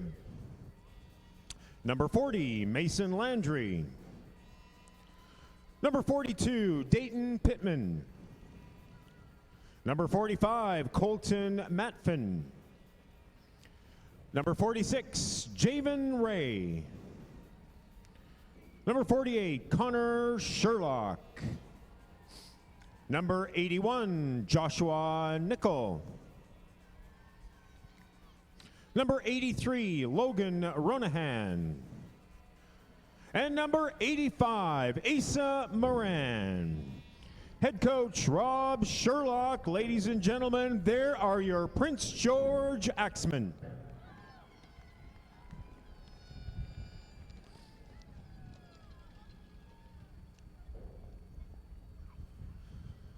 And now introducing the Kamloops Broncos.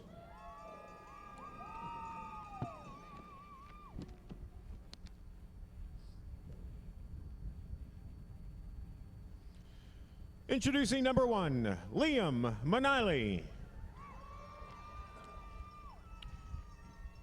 Number 5, Ben Warmel.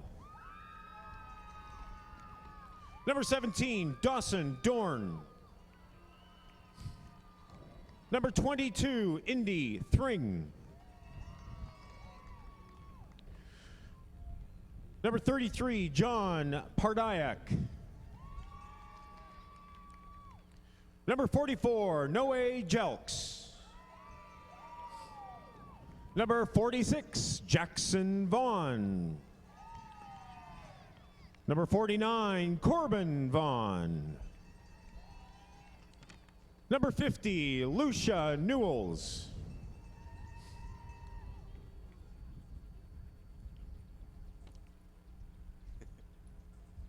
Way to go, Lucia. Number 52, Leland Vince. Number 60, Frank Mearsman. Number 62, Riley Stewart.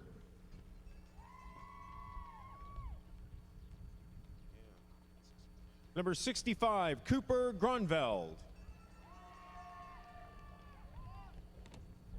Number 72, Alden Wyman. Number 77, Reed Lougheed.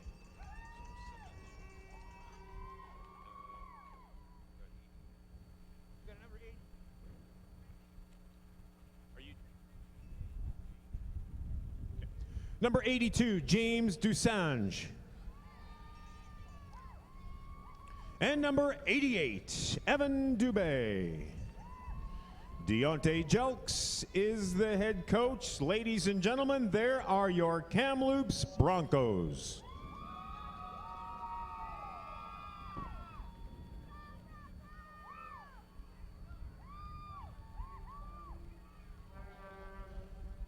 Ladies and gentlemen, we would ask that you please rise, remove your hats or caps for the playing of our national anthem.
Welcome back to VBNsports.com.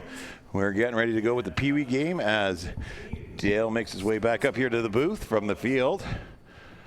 We've got, let's see who we got here for this game. We've got Kamloops Broncos representing the Southern Interior Football Conference and the Prince George Axemen representing the North Football League. And it should be a good day. The sun's come out. It's a balmy 2 degrees outside. Thank goodness for our heated booth. And I'm still wearing shorts. Yeah, no, I got the space heater right beside me. We got a Keurig making us hot coffee. I don't even have to worry about it. Beautiful view here in sunny Kamloops. We got the mountains in the background here. I mean, I hope, can we get a camera to show what we're looking at from this booth? I mean, it's fabulous. Mountains in the background, blue skies up above, winds blowing, and then we've got the Kamloops Broncos. So, Dale, what do you think? This is going to be just as good as the last group? Well, it's certainly going to be an interesting game, and that kind of difference from what we saw earlier, Matt, in that we've just got one game. We had 3 teams playing 30-minute games to get to a shootout, but in this one, it's a full game, and Prince George and Kamloops are on the field getting ready to go right now as they get prepared to get this game going here. Thank you. We got the introductions out of the way, and now just getting set. Kamloops players on the field getting ready to go at this point. The captains make their way to the center of the field. So.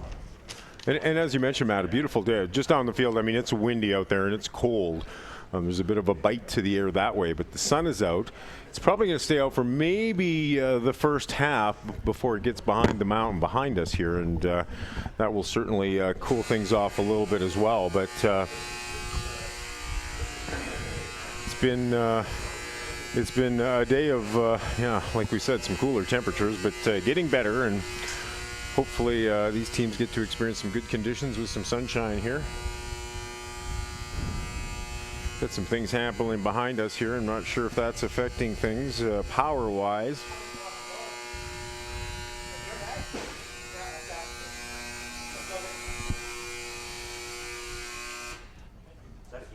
Yeah. Apparently one of our heaters. I'm an electrician, and I was like, that's not a good sign. One of our heaters wasn't working well, I guess. Well, We will survive. I'm still not putting on pants. No, I'm still going with the shorts regardless. Yeah, take my heater away. I'm not putting on pants. All right, teams are on the field. Officials discussing things with them. We're going to get signal from the head referee now. It will be Prince George receiving the football to start this game. The wind is kind of blown across the field, so it's not really, I don't think, favoring one team or the other, depending on which side of the field you're defending for a particular quarter. So I don't think it comes into play quite so much that way.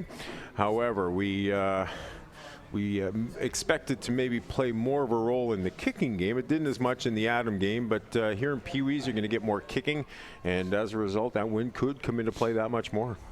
Yeah, and that's the thing is blowing to the side. The passing game, you're going to have to aim a little right if you want to go left. The kicking game, though, that's going to be really, really costly.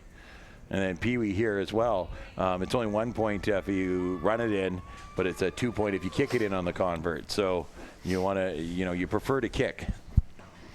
And we will get a kickoff in Adam football. We saw the teams take the football from the 40-yard line on first down, but in Peewee they will kick off. So Kamloops teeing it up, ready to kick off from the 40-yard line. Well, Prince George is so confident they're only starting with 10 players on the field. 10, yeah. Oh. Or they're trying to start with 10. Yeah. You got to take one off. Yeah. We're going the wrong way on that one. I think they're short, too. No, they got one too many. I had to think about it for a second. Here's the kickoff, bouncing ball right at midfield, and jumped on by one of the Kamloops players there. So we are underway with our Peewee Championship. It is championship weekend here in Kamloops at Hillside Stadium, the BC Community Football 9-man Provincial Championships. We're finished the Adam division. It was the Colona Riders winning it all. They won both round-robin games, and they won the shootout over the Abbotsford Falcons. And so we congratulate the Kelowna Riders, Adam 9-man champions. And now we're into the Peewee division, and it's a one-game showdown. Kamloops and Prince George. Prince George has the football, great field position at midfield to start off. The Axemen go from our right to left here in this opening quarter.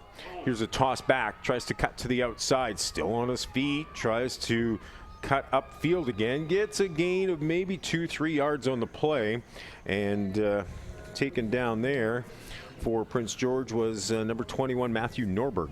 You watch here, the quarterback gets a good pitch here. Slavic gives a good pitch, and then gets out as the lead blocker here. And Matthew gets to get turned inside a few times, but then he gets his feet under him and gets a few positive yards here, about 1.5 yards. So it's not a bad start for the Prince George Axemen here on their first down. Positive yards are always good. So let's see what they can do in second down. Near side hash. Quarterback in under. Hands off. Straight up the middle to the 45, but no further than that. So a gain of maybe 2.5, 3 yards, but running straight up the middle has not gained much for Prince George on the first two plays, and as a result, it's going to be a 3rd and 5 for the Axemen. Well, and a good fake here. He just hands it off as he's running backwards, making it look like he's sweeping out to the right, and gets about another 3 or 4 yards there before he gets wrapped up and hauled down by number 40.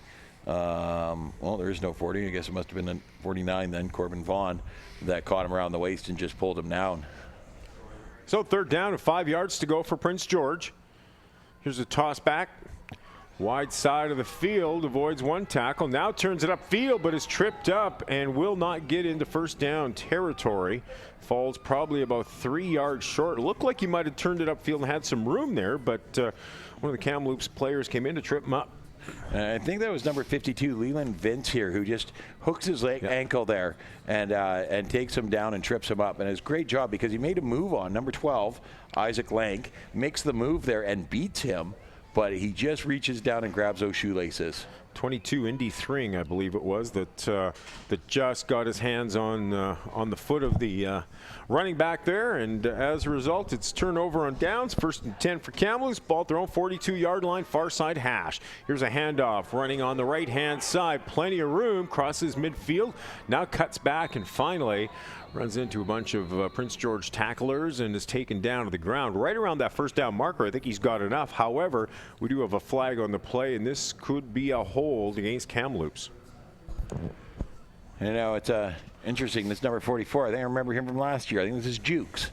This guy, this guy's got some moves on him. Oh, it was fun watching him last year, that's for sure.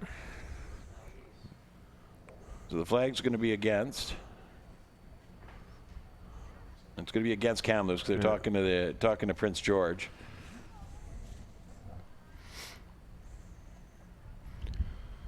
Officials explaining things to the player there. Lets him know what he'd like to do. Number 1, Isaac Slavic, discussing things with the officials there.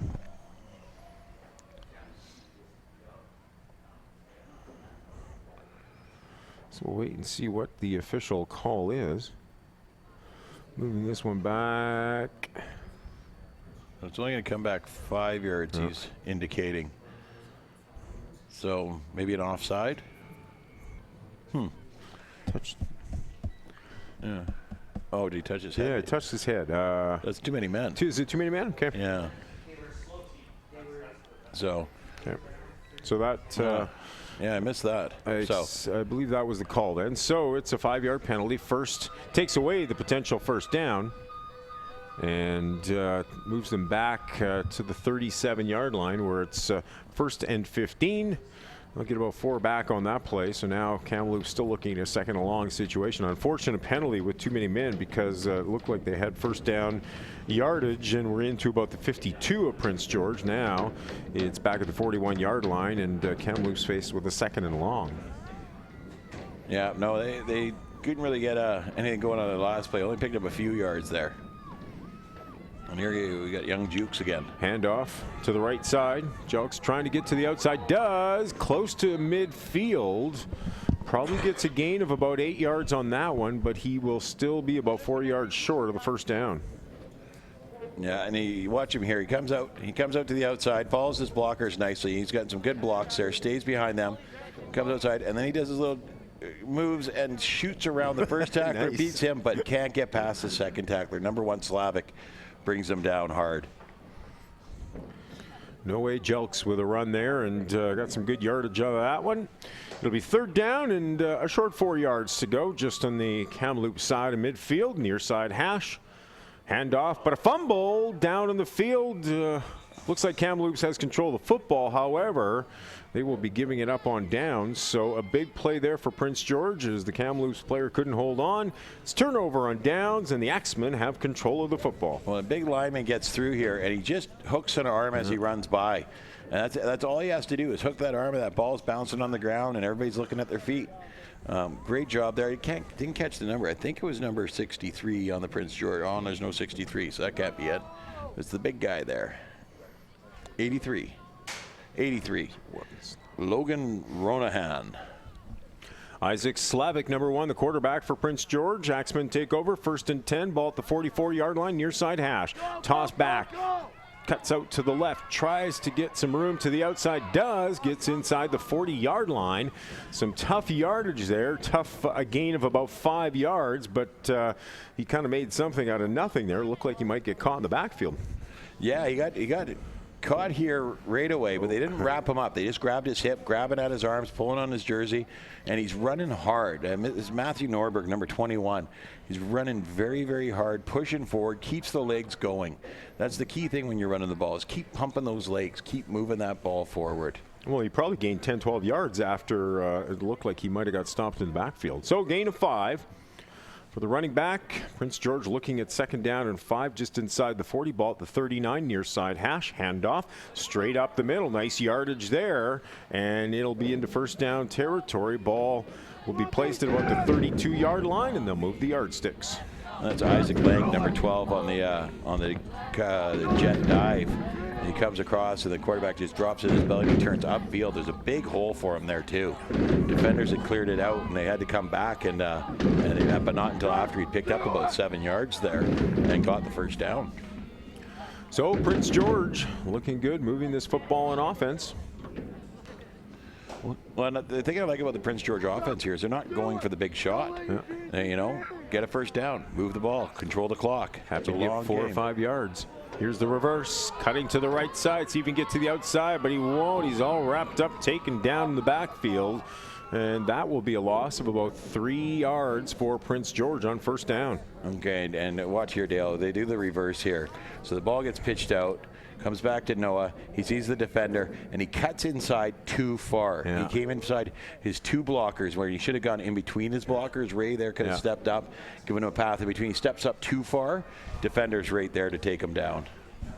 And as a result, it's a loss of about 3, maybe 4 yards on the play. So a long 2nd and 13 for Prince George.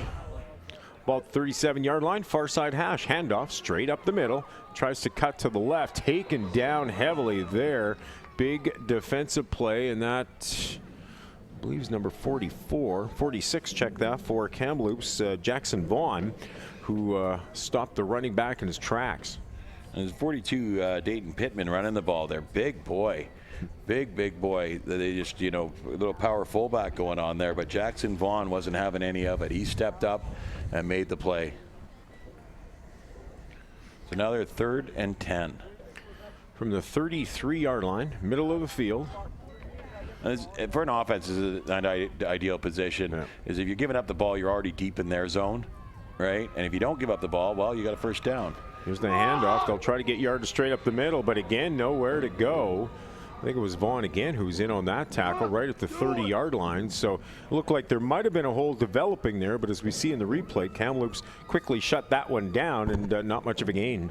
Well, you're right, it was a Vaughn, but it was the other Vaughn. We got 2 Vaughns on this team. I'm guessing they're brothers. But that was Corbin Vaughn who stepped up and made the tackle there, number 49. Number 21, Matthew Norberg, was coming on the jet, and he saw the hole, and he couldn't believe that it was that big, and he turned upfield and ran up it. He's a little bit slow on the turn there, so now we're turning it over on the 30. So Kamloops takes over, 1st and 10, ball at the 30-yard line, running straight up the middle on first down. Nice gain there of about 5 yards as they push that defensive line back and are able to get 5.5 yards at a first down. Well, there's Corbin Vaughn doing it on offense as well as defense. Just tucks that ball down and powers forward.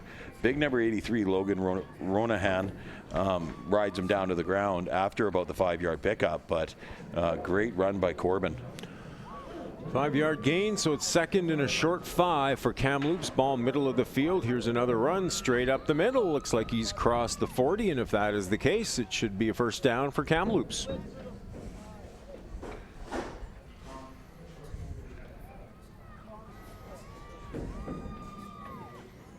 Good force, good pressure forward there. Yeah. It looked like they could stop him maybe for 2 or 3 yard loss, but as we saw in the replay, he was able to push that trio of Prince George players forward. I was trying to catch a number there. I think it was 46, the other Vaughn, Jackson, that got that one there. But yeah, great job when he made the contact, he fell forward.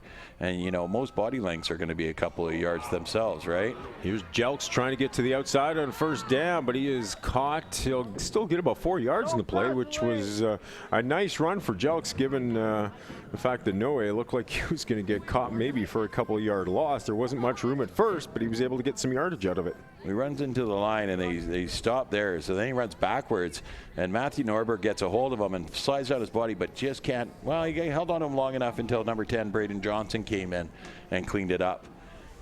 Going to be 2nd and about 6 for the Broncos now. Ball at the 44-yard line, near side hash, running straight up the middle. It's Jelks again. He'll cut to the right, and he's got some room. Here's Noe Jelks going down the right sideline. Can they catch him? No, they won't. He'll get into the end zone. It's a touchdown for Kamloops. Unbelievable. This guy here, I mean, if he's not the littlest guy on the field, he's pretty darn close. Runs power ball up the middle, hits the 3-hole here, and just cuts to the outside, keeps running diagonally, not laterally, but diagonally, and then gets in the open field. And look at that stride. he's outrunning these guys, and Mr. Lank gets a shoulder on him, but just not enough to knock him out of bounds. Well, and no doubt the coach will say, "Hey, make sure you get your hands around him and wrap him up."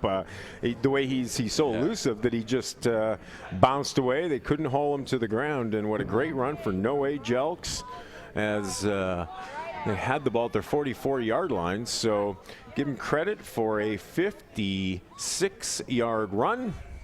Into the end zone goes Noé Jelks, and that gives Kamloops a 6-0 lead. They're attempting to convert here. We got some flags fly, so we'll let them sort this out. But boy, what a great run as he was able to sneak through the hole and found a lot of openings.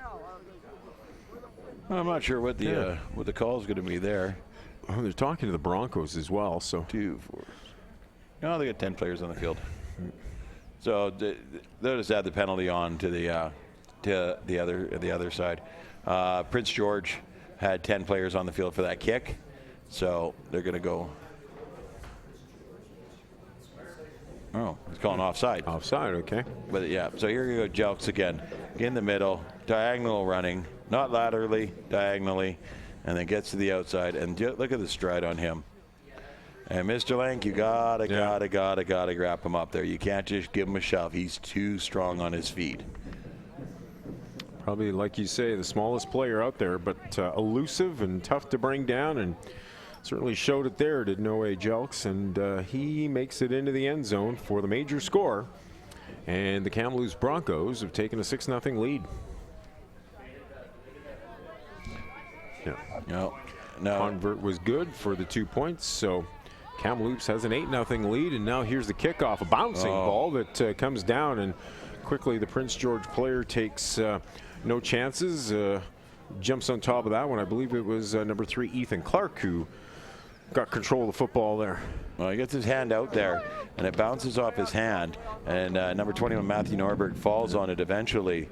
But yeah, when that ball is bouncing like that, you don't want to reach for it, you just want to drop on it. That's a grenade. That can do a lot of damage. Just cover that puppy up. It's so much different than a baseball or a softball in that it can bounce any direction, any height, any time. So never easy to haul that thing in. Good old egg-shaped ball. 1st and 10 for Prince George. Ball at the 42-yard line, near side hash. Quarterback rolls to his right. He's going to throw this one, but it's picked off. Kamloops has an interception, still on his feet. Let's see if it's if he can get through here. Jelks down to the 30, close to the 25-yard line, and what a big turnover there as Noé Jelks comes through with the interception, and minutes after scoring a touchdown makes another big play, this time on defense, and has Kamloops deep into Prince George territory. Well, the pitch is to Lank here. Isaac Lank, and he throws it up. And it's not a bad throw. It's just a little short. Now, it's meant for Matthew Norberg, but Jelks steps up underneath it and picks it off, and he's running. When he catches the ball, he's already running towards the other end zone, and he's got him, the offense running all over the place, and you're trying to bring him down, and finally they get him down. Great interception by Jelks there. So 1st and 10 for Kamloops. Broncos have struck for 8 points here with the 2-point convert, and now they're looking for more in the later stages of this opening quarter. On 1st down, it's a run straight up the middle, and a nice one at that. It'll be a gain of about 7 yards on 1st down. Well, it's Jackson Vaughn here on the fullback dive, and he just takes the ball, and before Prince George even knows he has it in his hands, he's driving forward, and he picks up what do we get? It's about 6-7 yards there? Yeah, 7, yeah, close to 7. Yeah. Didn't even see it coming. So 2nd down for Kamloops, 2nd and 3. Here's a handoff straight up the middle, cuts to the left, big yardage there. That'll be into 1st down territory and more as the ball will get close down into the 10-yard line. So a gain of about 10 yards there, and they'll move the yardsticks once again. Prince George, you're not seeing double. That's the other Vaughn brother, Corbin there. And there, hit him with the left, hit him with the right. They both look alike, And he did pretty much the same thing, but on the other side this time. So another first down for Kamloops, and that will be the end of the opening quarter as they now move the yardsticks deep into the other end of the football field here at Hillside Stadium. So after one quarter of play, the Peewee Championship game here in the Provincial 9-Man Football Championship weekend in Kamloops, and it's the host Broncos with an 8-0 lead over Prince George after one quarter of play. That was a pretty quick quarter of football, Yeah. let me tell you. No injuries, barely any flags, and a lot of quick, fast football there. Both teams are pretty evenly matched here. They're both making some grooves there, but Jelks is being the difference maker so far. He's definitely stepped up, and like I said, not the biggest guy on the field, but he's making the biggest impact. It's turned into a beautiful day here. As we look at it on screen, obviously we're seeing it in person as well from the press box, but a beautiful day here at Hillside Stadium. Kamloops goes 1st and 10. They'll try to cut to the left from just outside the 10-yard line. And gain of a couple of yards there will give them 2.5 yards. So it'll be 2nd down and about 8 for Kamloops. Yeah, Jelks again runs in there. Good job by Isaac Lang there, just to get him wrapped up and bring him down. Hold on to him, don't let him go, bring him to the ground. Just underway with the second quarter here at Hillside Stadium. Pleasure to bring you the game here in VBN Sports. Run straight up the middle, no way Jelks. He's across the 5 to about the 4. He'll probably be about 2 yards short of the first down. I'll give him about 3 yards short of the first down. So Kamloops is looking at 3rd down from the 5-yard line. They need to get down to about the 1.5. Yep. They can still make a first down before even scoring here, so that's nice for Kamloops. They want to get the ball in the end zone here and put some more points on the board. Let's see what they can do on 3rd down. Straight up the middle, no room at all. Fumble. Prince George recovers, and it looks like this will go the other way. Kamloops knocking on the door in the red zone, but a fumble on 3rd down, and Prince George takes over possession. Wow, because you watch the ball comes out here, and then Jelks jumps on it. He's on the ball there. Yeah. So, I mean, I can see Slavic's got his arm in there, but Jelks had the ball. But they're giving it to Prince George, so we're going back the other way. Now, a fumble like that, if he doesn't gain first down territory. Oh, was it a 3rd down? Yeah, that was 3rd down. Oh, so my because bad. because he didn't gain, that's what I was thinking. If he didn't gain first down, the first down, then it would be a turnover automatically. So that was the ruling on the field. And as a result, it's Prince George football. Ball deep in the Axeman territory, though, just outside the 5-yard line. Here's a toss back. He'll try to get some room off to the left. Tries to get wide, and he will momentarily up to the 5-yard line. So it looks like he only got back to the original line of scrimmage. A lot of running, but not much for yardage. A lot of work for no productivity, no payout. That's kind of like me going to work every day. But it's a Matthew Norberg here running, and he runs hard. He's pushing off a lot of tacklers, shoving them aside, but he only gets back to the original line of scrimmage before he's brought down. Working hard for those yards, though. We're trying for him. A lot of them laterally. Got to go vertically.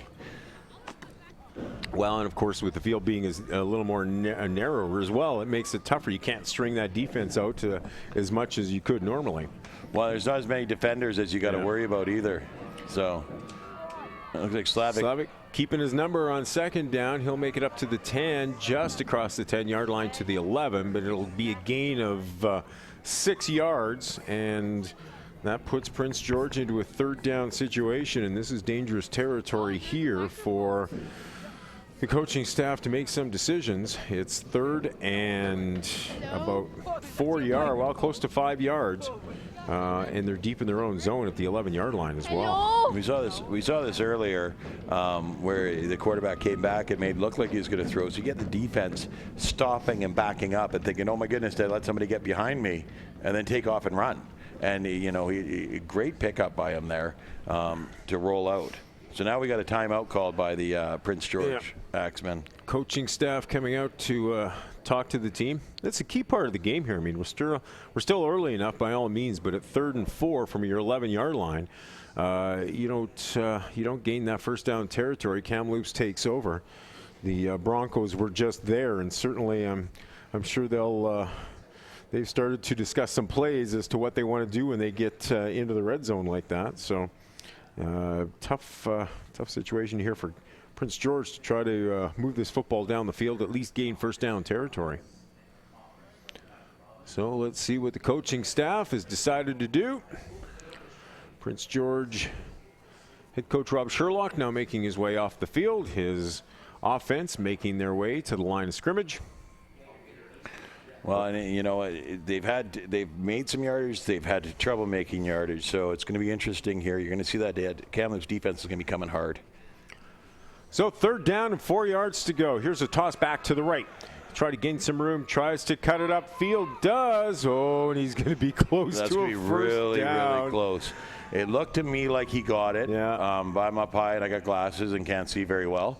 So be interesting where they place the ball, and it's going to be very, very tight. And they're giving it to him.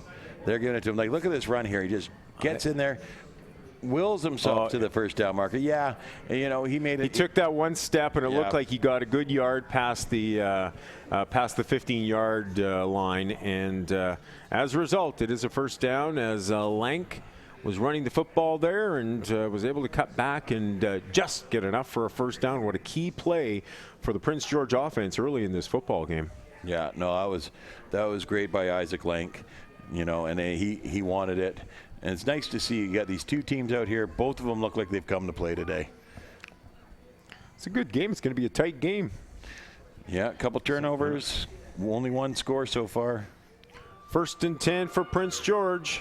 Lank hands off. Here's the reverse going the other way on the left side. Can he get to the outside? He'll get some room there to the 25, to the 30, and then pushed out of bounds. But that should be enough for another Prince George first down. Well, here once again, Matthew Norberg here working the hard yards, banging some bodies and making things happen. So we got the pitch to the left, comes back to the right. Matthew gets the ball, beats one guy there, runs past and gets by the other guy. And nice block by Slavic, the quarterback, to get in there. Doesn't quite get all of number 5. We got Ben Warmel of the Broncos. And Ben was able to come off the block and get over there and push Matthew out of bounds. So first down for Prince George. Ball now at the 31-yard line. 1st and 10, far side hash, toss back.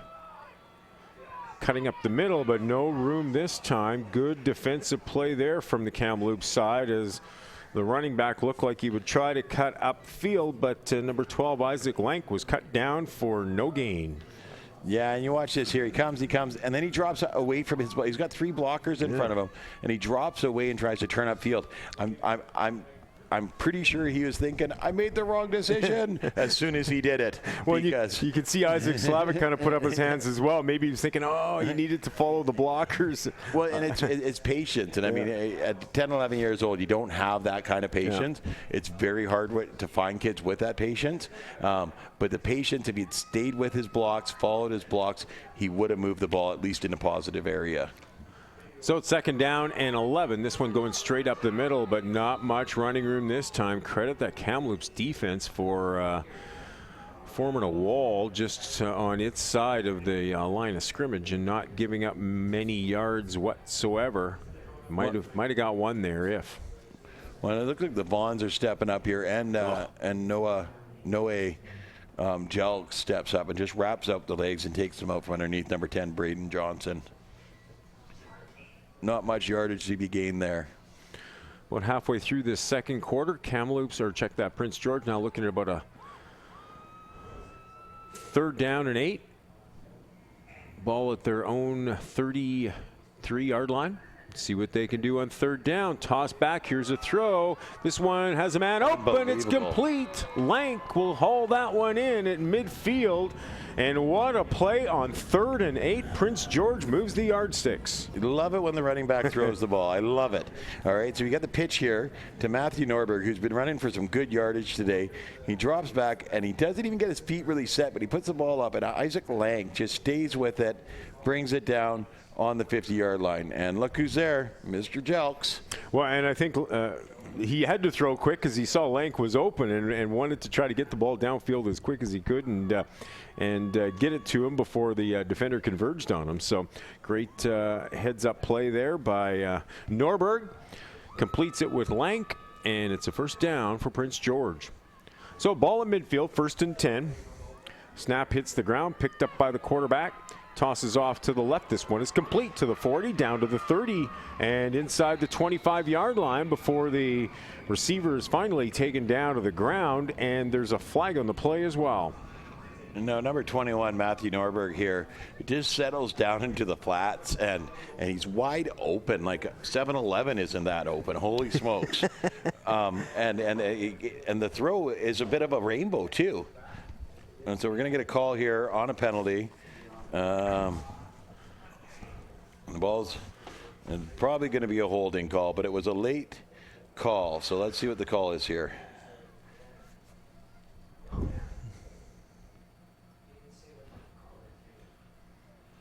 So, first down,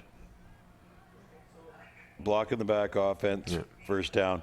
So yeah, they brought it back 10 yards here, and it's gonna be a block in the back on the offense. So here on the replay, watch this here, is that the number 10 just sends back, throws this ball. 21 Matthew Norberg's wide open, steps inside, makes the defense move that way, and then comes outside. And I'm not sure where the block in the back was. I didn't see a block in the back. No. Kind of hooked his arm and spun him in a circle, but here we go. Number 12, Isaac Lank. Okay, 1st and 10. Lank cuts back inside to the 30, inside the 30 to about the 28-yard line. So it should be a gain of about 7 on first down for Lank. Here we go. Watch this. Once again, Isaac Lank gets the ball here. He's got blockers in front of him, and he stops and he goes inside where all the defenders are and gets tackled. Kids at home, that is not how you run the ball. Be patient, follow your blocks, let the play develop. If you try and force it, you get tackled. Listen to Coach Macri now. He will set you straight. Still got a decent gain out of it of 7 yards. Here's now a run straight up the middle on 2nd down, but not much room that time as the play mostly came to the right. The run went to the left and tried to confuse things a little bit there, but just didn't find much for yardage. Well, the big man there, I can't catch a number 77. It's really low heat.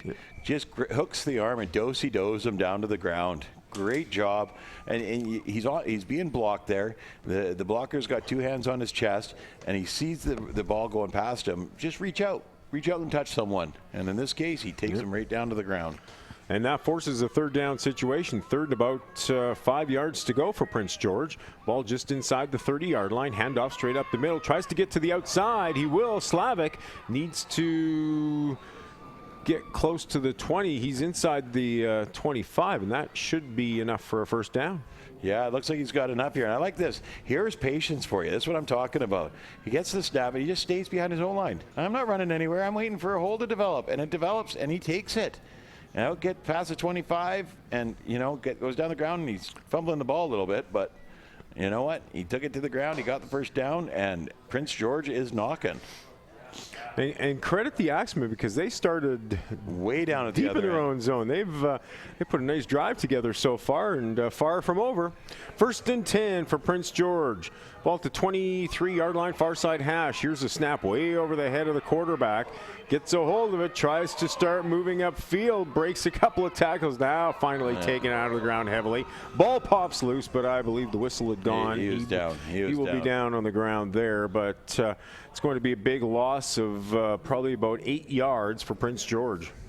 Yeah, bad snap here. And give him credit. He runs back and picks it up. Isaac tries to block for him. Slavic tries to block for him. But just, he fights off about 4 there before they just kind of dogpile on him. And there's Mr. Jelks knocking the ball loose, making the tackle. Well, same guys seem to be around the ball, whether it's offense or defense, eh? They know where to go for good football smarts, and as a result, they are always keying in on the football. And it's funny doing the commentating here, the announcing, is that you're always saying the same names. You start to just get to know them. I know this. Way to go low on him. Take out his legs. He can't run. Number 22 there. Indy Thring.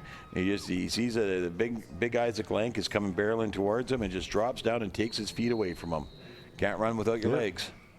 That was a great tackle right there, eh? Yeah. Nothing else he could do. He just, Tabletop him. He was going to bring him down, no doubt about it. Yeah. No, but you don't have to stop having a look at the sheet sometime to see what the name that goes with the number is, because it's just the same over and over again. And this second quarter has flown by as well. I mean, we're at $1:30 left, and second time out of the half, and wow, it's just flying by. This is some good football so far. Tight defensive game as well. Kamloops got that ball down into the red zone, but was not able to move it on third down, and actually fumbled on third down. That gave Prince George the football, and now the Axemen have taken it all the way down the field as we get a timeout called on the field with, as you mentioned, about a minute and a half to go before halftime. Chance for these teams to head into the locker room for a few minutes to warm up. The sun pretty much pushed away from the field now. It's behind the mountains behind us. The far side of the field to our left still has a bit of sunshine on it, but that won't last much longer. And by the time we start the junior Bantam mini playoff later today, we're expecting to be in some darkness.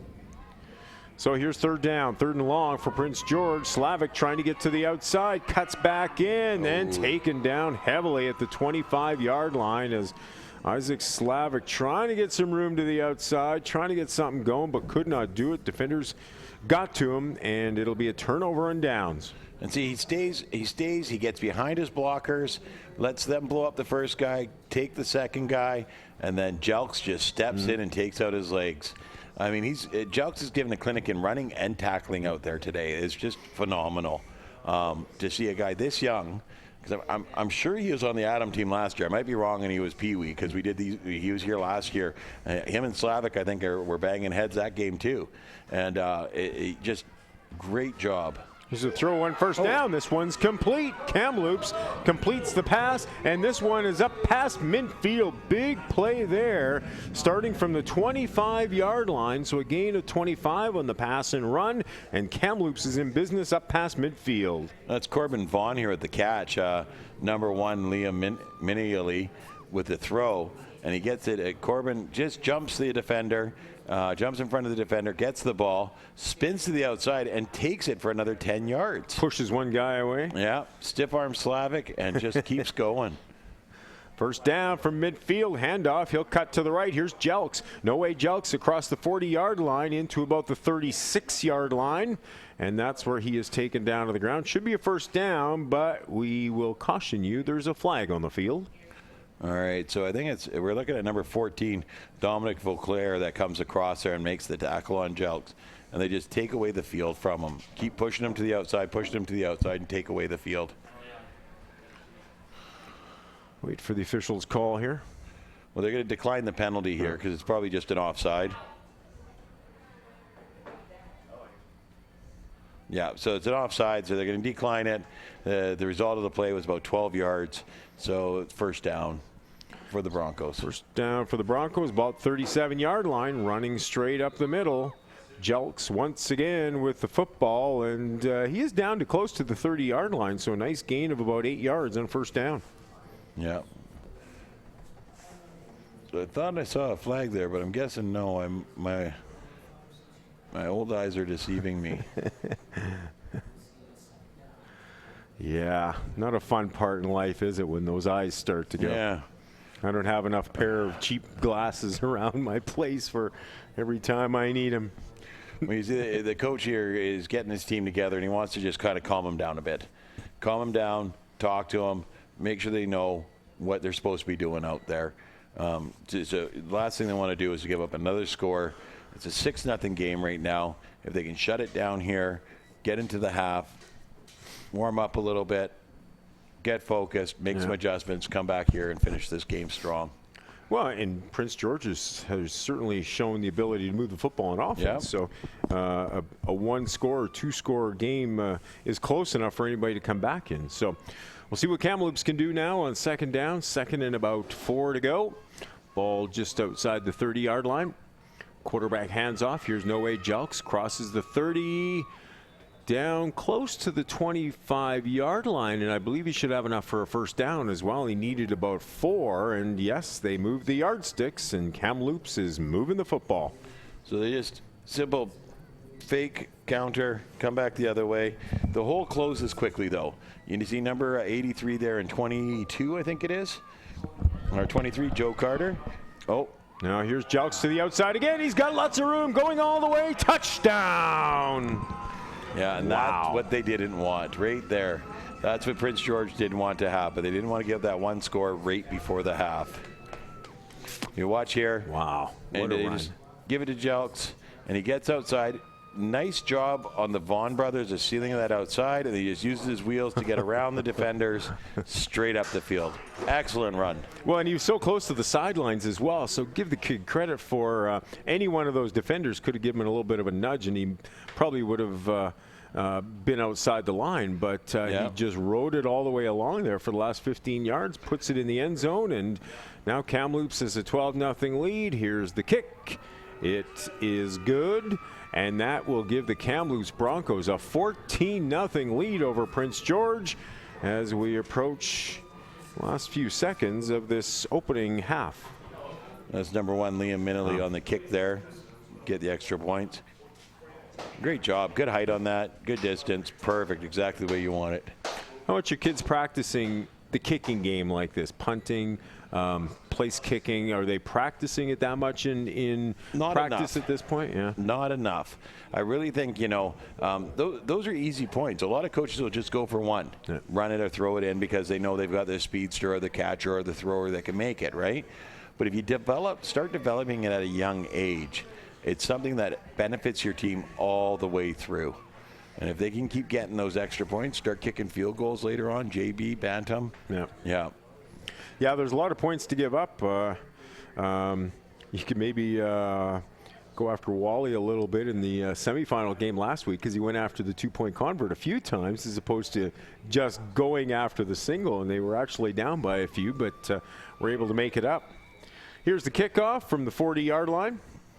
Squib kick up to midfield, taken down there by Prince George, and that is where the Axemen will take over 1st and 10. Nearing the end of this opening half with Kamloops enjoying a 16-0 lead right now. Well, this is the other thing that irritates me is this onside kicks. It's just, the onside kick used to be a shock. Didn't think they were going to do it. Now, everybody's ready for it. Yeah. Everybody's ready for it because that's all that ever happens. And they don't develop the kicker to play the field position game. Kick the ball deep, make them fight their way out of their 10, their 20, deep in the field. Instead of just up, 50-yard line, it doesn't happen. Well, and now you've given them the football inside, in this case, Kamloops kicking off, so the football is placed on the Kamloops side of midfield. We don't have too much time left in this opening half, but with a 16-0 lead for the Kamloops Broncos, Prince George really has some pressure here to maybe try to put some points on the board before the end of the half.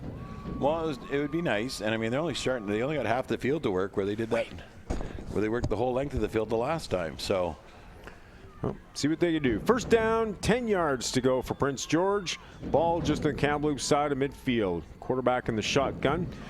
Gets the ball. Here's Slavic. He's getting chased out of the pocket, and he's cut from behind. Downed for the sack deep in the backfield, and that'll be a loss of about 8. Yeah, you can't wait that long. You got to get rid of that ball a lot sooner than that, sir. And he fakes the handoff here, but not really much of a fake. Kind of slides across here, and he looks like he's going to dump it down, but he just doesn't get the ball out of his hands. So now, and unfortunately now Slavic's down on the ground. This is Prince George's quarterback, so I hope he's okay. I don't know if they've got a backup there, but they definitely hope he's all right.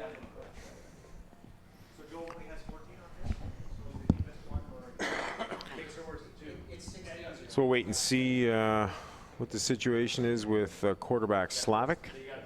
Still down on the field. Did he make both kicks? Yeah. There was a penalty on one, but it was on the right. It's 2 for kicks. Yeah. So, yeah, Slavic just tried to hold on to the ball a little bit too long. He got some good blocks, got the pressure, was able to get the ball down the field, wasn't able to get the ball down the field, and then he got tackled. And it was a good shot there. And now he's limping gingerly off the field.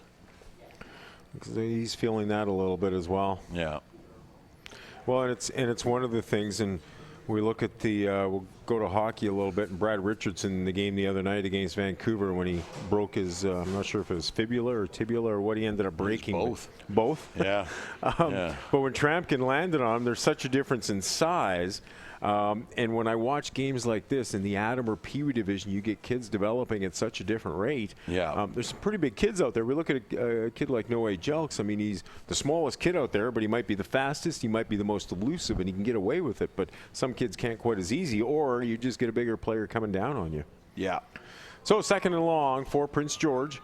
Quarterback in there. They'll try to roll out to the left, but nothing happening there, and we get a late flag as well. Maybe a holding or a blocking penalty against Prince George. We'll wait and see what the official call is, as they tried to get the ball to the outside here, and there just was not much room, as number 10, Braden Johnson, in at quarterback now for Prince George. Well, that's the end of the first half there as they wave the flag down. So players will head to their respective corners for a few minutes to digest what took place in the opening 20 minutes of football action here at Hillside Stadium in Kamloops. It was the Kamloops Broncos putting a couple of touchdowns on the board. They converted both those touchdowns with 2-point converts off the kick. And as a result, it is Kamloops leading Prince George by a score of 16-0 at the half. Matt, a quick thought on what we saw in the opening half leading into the second half. Well, Prince George was able to move the ball, but they weren't able to capitalize or putting points on the board. Whereas the Broncos moved the ball quite well. A couple turnovers, but they moved the ball quite well. And Jelks, once again, is stealing the show here. He's just all over the field. He's running, he's tackling, he's making plays where he needs to. So I think, if they can find a way to contain him and finish off their drives, Prince George might have a chance to come back. Otherwise, I think it might be a long second half for him. Yeah. Seen some of the highlights of that opening half. You saw the Jelks run for the touchdown. There's his interception. And Noe Jelks has been a force for Prince George, or for Kamloops in this opening half of play. He's got them on the board with a couple of touchdowns, and as a result, we have a 16-0 lead for Kamloops over Prince George at the half. We'll run through a few more of these highlights, and there was the long throw that was completed, and got some good yardage out of that one as well. So nice to see some of the plays that these kids are developing or completing at this age, though. I mean, they're and we've seen more throws here in this Peewee game than we did this morning, of course, in the Atom game as well. But it opens up the game that much more when kids at this age can start to throw the ball and complete passes and move the ball as well. Yeah, there's the mountain shot for you there. That's what we're looking at out the window right now. What a beautiful view. Look at that valley. It is indeed. And so far the weather hasn't been too bad. It's held off. I know we drove through snow to get here last night, and it wasn't pretty on the Coquihalla, but here in Kamloops there's no snow on the ground. A year ago there was when we were here for the 9-man championships, but this year not too bad. The sun kind of behind the mountains now, but a beautiful day for football. It is indeed football weather here, and we still have plenty more to go. We have the second half coming up in the Peewee Championship game between Kamloops and Prince George. Waiting in the wings, junior Bantam teams, Colona, Richmond, and Prince George, ready to go for the junior Bantam. And in that, since we've got 3 teams, we'll have the mini round robin similar to the Adams, and that gets underway at 4:30 this afternoon. So we'll take a quick break here, give ourselves a few minutes of rest, and we'll come back with the second half in this Peewee Championship game between Kamloops and Prince George.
Okay, we're good. All right, here we go. We're back at her. Dale Corey, Matt Macri with you here at Hillside Stadium in Kamloops. Sun kind of starting to head down behind the mountains behind us, and wind picking up a little bit more here for the second half of the Peewee Division Championship game. It's the Provincial 9-man football championships here in Kamloops. We've gone through the Atom Division with the Colona Riders winning it all. And here in the Peewee Division, it's the championship game between Kamloops and Prince George. Prince George kicks off, bouncing ball gets past Jelks, and now he'll pick it up deep in his own zone inside the 20-yard line. Tries to get loose, but won't do so. And Kamloops will start from deep in its own zone. It was a first half dominated by the Broncos in a lot of ways, and they've got a 16-0 lead. And the football here as we begin this second half. Well, here, the nice kick here, it's kind of a squibbler, and it goes past Jelks. So he has to turn around and go back and get it. Now, he's down around his own 20 when he's getting his own 15, actually, when he gets this. And, he's, we're going to move on the reserve. So there he goes. He goes back to get it, picks it up around his own 15. And he comes in, he's like, okay, which way do I go? Do I go left? Do I go right? Do I go? I'll go right. And then Norberg here just gets a hold of the back of his jersey and holds on and brings him down. He might have been able to get to the outside and get some yardage back. Here on first down, it's Jelks, cuts to the right, up near the 25-yard line, so a gain of 5 on first down for Kamloops. Once again, Matthew Norberg is making the play here. I mean, you get the impact players from each team. It seems to be Jelks and Norberg today, because Norberg comes across, sees him there, hooks that arm, and just drags him to the ground. Almost pulls the ball free, but Jelks is smart enough to get the second hand over there and just tuck that ball away. So second down and a short 5 for the Kamloops Broncos. Ball just outside their own 25-yard line. Here's a handoff straight up the middle. It's across the 30 into about the 32. That'll be enough for Kamloops first down. Jackson Vaughn gets the ball here and just right off tackle, powers ahead, gets the yards he needs. Nothing fancy. Just get the yards you need, make the play. Yeah, 46, Jackson Vaughn. You saw number 21 Norberg there. Looked like he was limping a little bit, and he's been a big player in a lot of plays for Prince George. So we'll follow number 21 a little bit closer and see if indeed he is hurting a little bit more. Flags flying on first down. I think it's going to be offside on the defense here. I could be wrong, but it looked like the defense jumped. But did someone move to make them jump?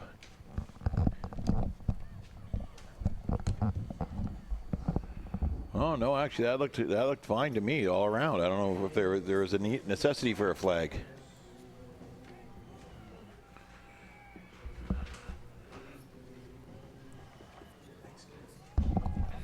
No, they move it back. Second down. Yep. Yeah, nothing. No. Second and 11 to go. Here's a handoff to Jelks on the left side. Another flag flies. Now he cuts back to the inside. He's got some room. Well, and he could go a long ways here, although this flag could come back to haunt Kamloops. Down to the 30, the 25, the 20, and finally taken down at the 15-yard line by number 12, Isaac Lank. However, there's a flag sitting on the field way back at the 30-yard line. The people running the yardsticks are not moving at this point. We'll see what the call is. Well, it looked to me like there was a hold in the backfield. That's what I saw. And so you come here and you get the ball, and they give it to Lanks. And, yeah, the flag came out there, and it looked like 77 was holding on to 83. Great job here by Jelks to get going. But watch 42. This is a defensive lineman who's running across this field at full speed, catches up to him, and tackles him. Nice play. This is a D lineman. Yeah. He looks like he'd eat more than what Jelks weighs. Great way. I love to see that kind of tenacity. Number 42, Dayton Pittman. Don't ever give up on the play. Don't ever give up on the play. You see it too often where the ball starts to move downfield, so the O-line doesn't run after it and continue to block, and then somebody tries to cut back and they got nowhere to go. Yeah. Or the D-line, the ball gets past them, so they stop chasing, and they could have been the guy that run it down, You always never give up on the play. Well, and you just don't know what's going to happen downfield. The ball gets fumbled. Many things can happen to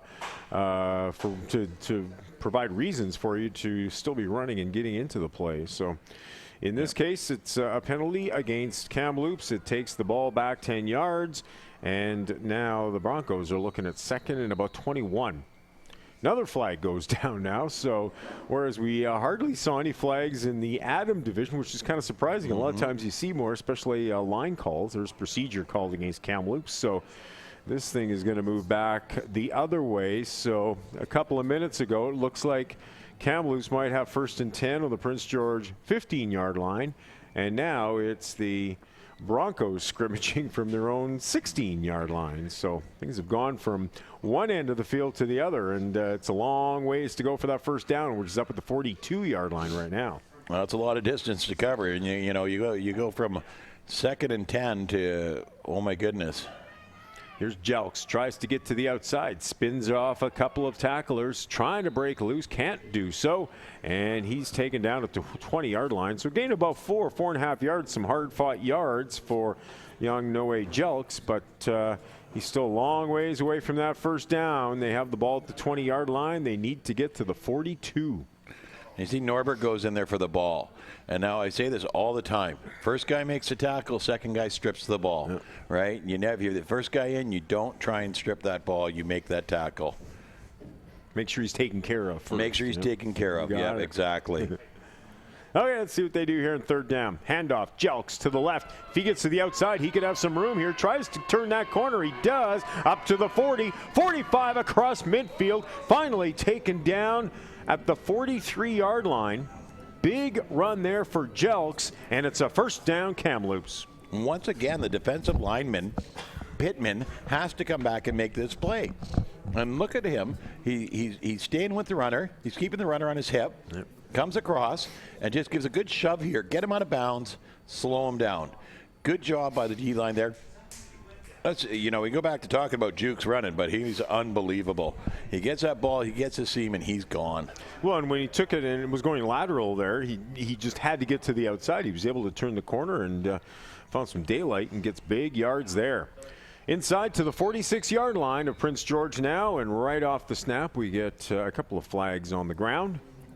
Well, there was some movement on the O-line there. Yep. Yeah, and that caused the D-line to jump across before the ball was snapped. Number 83, Logan Ronahan there, took full advantage of that. So you see the movement here. Yeah, he kind of double clutched on the snapping of the ball, and Ronahan was right in that backfield. And it's a good thing they threw the flags and blew the whistle, because that boy's big and he could do some damage back there. About halfway through this third quarter here at Hillside Stadium. Glad you're enjoying the broadcast here on VBN Sports. We are here all day long. Provincial football championships in 9-man football. First down, about 14 to go. Out to the right side. Jelks there trying to get to the outside. Well, that's the Vaughn brothers. Yep. You got number 46, Jackson Vaughn, running the ball, and number 49, Corbin Vaughn, clearing the path. Watch this block here by Corbin. He comes around the outside, lead block, and just levels number 29, Matthew Lennox, and then gives 42 a shove, who's a big boy on his own. And but Jackson gets wrapped up in the backfield, or from behind there, and taken down. Nice run of about 6 yards for Vaughn. Second down and 4 for Kamloops, ball at the 40-yard line. Here's a handoff to Jelks. He'll cut through to the left, off left tackle. Breaks to the right again, inside the 30-yard line to the 29. And there's a nice gain of 11 yards on second down. It'll be first down Kamloops. And I like this play by the defender here. I think it's number 16, Taman Pidok. But he's, instead of trying to run around with him, he breaks down, takes out his legs, and just covers him up. All right, would you get a number there? I missed it. But yeah, I think it was 16. But yeah, it was a great defensive play. Don't get him running. Don't let him get you running around. First and 10. Here's a run off to the right side. Noe Jelks again. Inside the 20 to the 15, down to about the 11-yard line. And that'll be another first down. A gain of close to 20 yards, about 19 yards in the play there. And they'll move the yardsticks once again. Kamloops looking at first and goal. It was actually number 49, Corbin Vaughn, that got that run there. And he shows a lot of patience, gives a stiff arm there, turns upfield, tries to come back in, but it looks like he stepped on the line right there. Oh, no, they didn't call that, and they waited till he was tackled. So good job there to run it all the way to the edge and then bring it back inside. I was going to say Jelks hadn't come back in since getting pushed out on the sidelines, but he was in the play prior, so he is back in the game as well. Thought they might be giving him a bit of a break here, but he has been in the play. They're taking one of the Prince George players off right now. He's walking under his own steam, making his way over to the sidelines, but not moving too fast either. And momentarily we'll get things underway with a first and 10 because he was knocked, taken out of bounds or knocked to the ground at about the 11-yard line, 11 and a half. So they can get a first down and not get into the end zone and have another 3 sets of downs to go with. Yeah, first down on the 1-yard line. That's a tough one. Yeah, right. Although some teams do find it a lot tougher than you'd expect sometimes to get in the end zone. First and 10 from the 11-yard line. Handoff to the right side. Gets some room to the outside. To the end zone. Touchdown. Once good. Noah Jelks. Noah Jelks, number 44, into the end zone. His third major score of this football game. And he has his Kamloops Broncos up 22-0 with a convert still to come. He gets the ball. A little bit of patience there. Does a little bit of juking. Just dancing these guys out. And you watch the defender comes across and goes to just shove him out, and Jelks leans into it. Takes the contact away, so there's not that jarring motion to knock him sideways, and he takes away the strength and the pressure that he can push with because he can't get his arms fully extended, and he just kind of rolls off of him and into the end zone. Kick is up. Looked like it was off the top of the crossbar and in, and they're waving it off. Looked to me like it went in. Yeah, well, I thought the one official put his arms up in the air as well. Yeah. You get the kick here. Yeah, that went over top. Yeah, oh yeah. The head official's giving you the 2-point sign, so there we go. So another major score with a 2-point convert, and now it's a 24-0 football game in favor of the Kamloops Broncos, and the Broncos continue to put the pressure on Prince George and just not let the Axemen get into the football game, and as a result, Kamloops has a huge lead in the game at this point as we get into the final few minutes of this third quarter, making it all that much tougher for Prince George to try to get back into it. Well, Prince George has got a solid little team here, but they can't finish their drives. And if they can't get the ball into the end zone, it's going to be a long, long afternoon. Kamloops ready to kick off from its 40-yard line. Nice kick to the 40 and bounces there to the 30 to the 28-yard line. Player falls on top of it, and that is where Prince George will take over. First and 10. Well, it's a good call by number 10, Braden Johnson. Just get on top of the ball, get your offense out there, and then let the coaches call some plays, work that ball up the field. We're getting to the tail end of the third quarter here, and the last thing they want to do is fall behind 30 points, because as soon as they hit that 30 points, it's run time. Yeah. And then they don't even get an opportunity to get back into the game. Yeah, it makes it that much tougher, and the offense just hasn't been able to get going. Early in the football game, they seem to be able to move the ball and had some things happening, but lately that has not been the case, and as a result, you need points and you can't move the football down the field. It makes it that much tougher to get back into it. First and 10 for Prince George. Toss back. Rolling to the left side, trying to get to the outside, but not much room there, and that's where Norberg is taken down right at that line of scrimmage. So a lot of tough yards there for Norberg, but not much for a gain, and now he is down on the field as well, and you could see he was, I don't know if it was a leg that we're going to see the replay here and see if we can get anything closer. Well, Jelks gets around him here, and he gets tackled.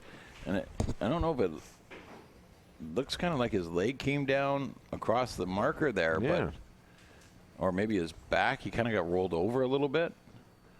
You don't like seeing that either.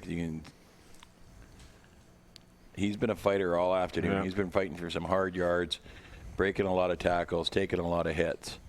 But he just went down very, very weird there. We'll see if we can catch something a little bit more in this replay.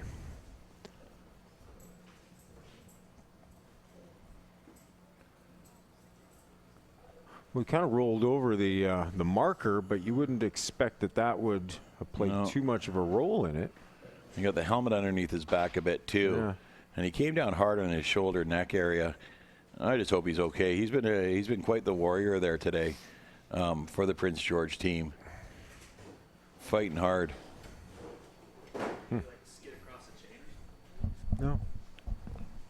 No, he came across the 30-yard marker there, but that shouldn't have, I don't think, caused anything. The chain was a little further away, so I don't think he hit that. Yeah, didn't look like it. Maybe we can see if we can run a replay again and slow it down enough to try to get something out of it. But it was really tough to tell at that point what had taken place. Norberg's still on the football field at this point. Now we'll get a replay and see if we can see a little bit closer what takes place here. You watch, he comes across here, and he gets hit. Yeah, he just comes, I think it's his back. I think he just got it weird across the back there. Poor guy. Yeah, it's tough to tell. We've got a camera down there. We can only get so close. We don't want to hinder them taking a look at the young guy and trying to figure out what the issue is as well. But obviously he's in some pain there. Hasn't really moved too much since going down to the field. And we certainly hope that he'll be okay and we'll be able to get back in the football game. Yeah, no, he's had some. He's been playing great today. I mean, he's the one that launched that huge pass they had earlier. He's runs for some tough yards. Made some great defensive plays.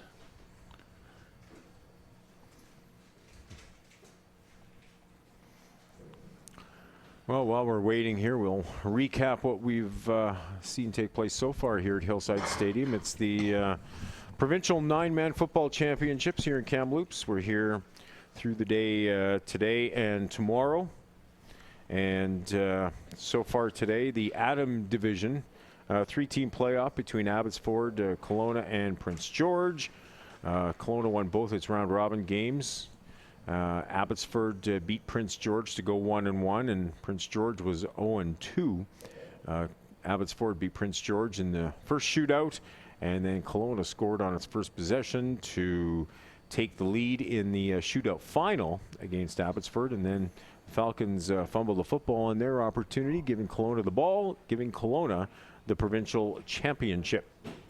Now here in the Peewee division game, it's been pretty much all Kamloops so far. The Broncos have a 24-0 lead over Prince George as we are into the final couple of minutes of the third quarter. But again, we have a player down on the field right now, Norberg, and he really has not moved much since going down to the field.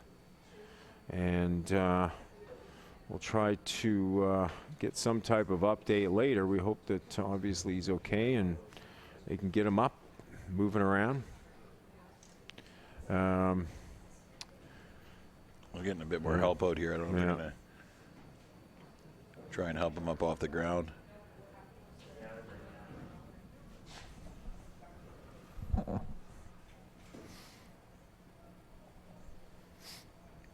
Somewhat reminiscent of when we were in Langley last December for the championships. One of the players came down hard on the near side field, had to call the ambulance to bring him in. We had the power outage that night. We had a lot of different things happening on the field.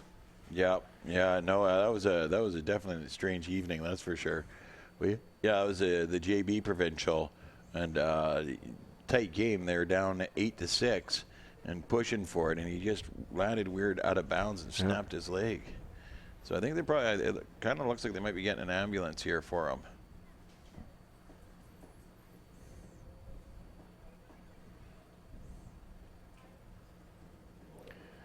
Yeah, he really has not moved at all since going down, and a lot of players huddled around him at this point, so it's really tough to tell where he's at and what the situation is. Seen the replay numerous times, and it's been really tough to figure out what might have taken place with Norberg, and players now making their way over to their respective benches. as we get a bit of a break in the action here, and maybe a bit of an extended break as well.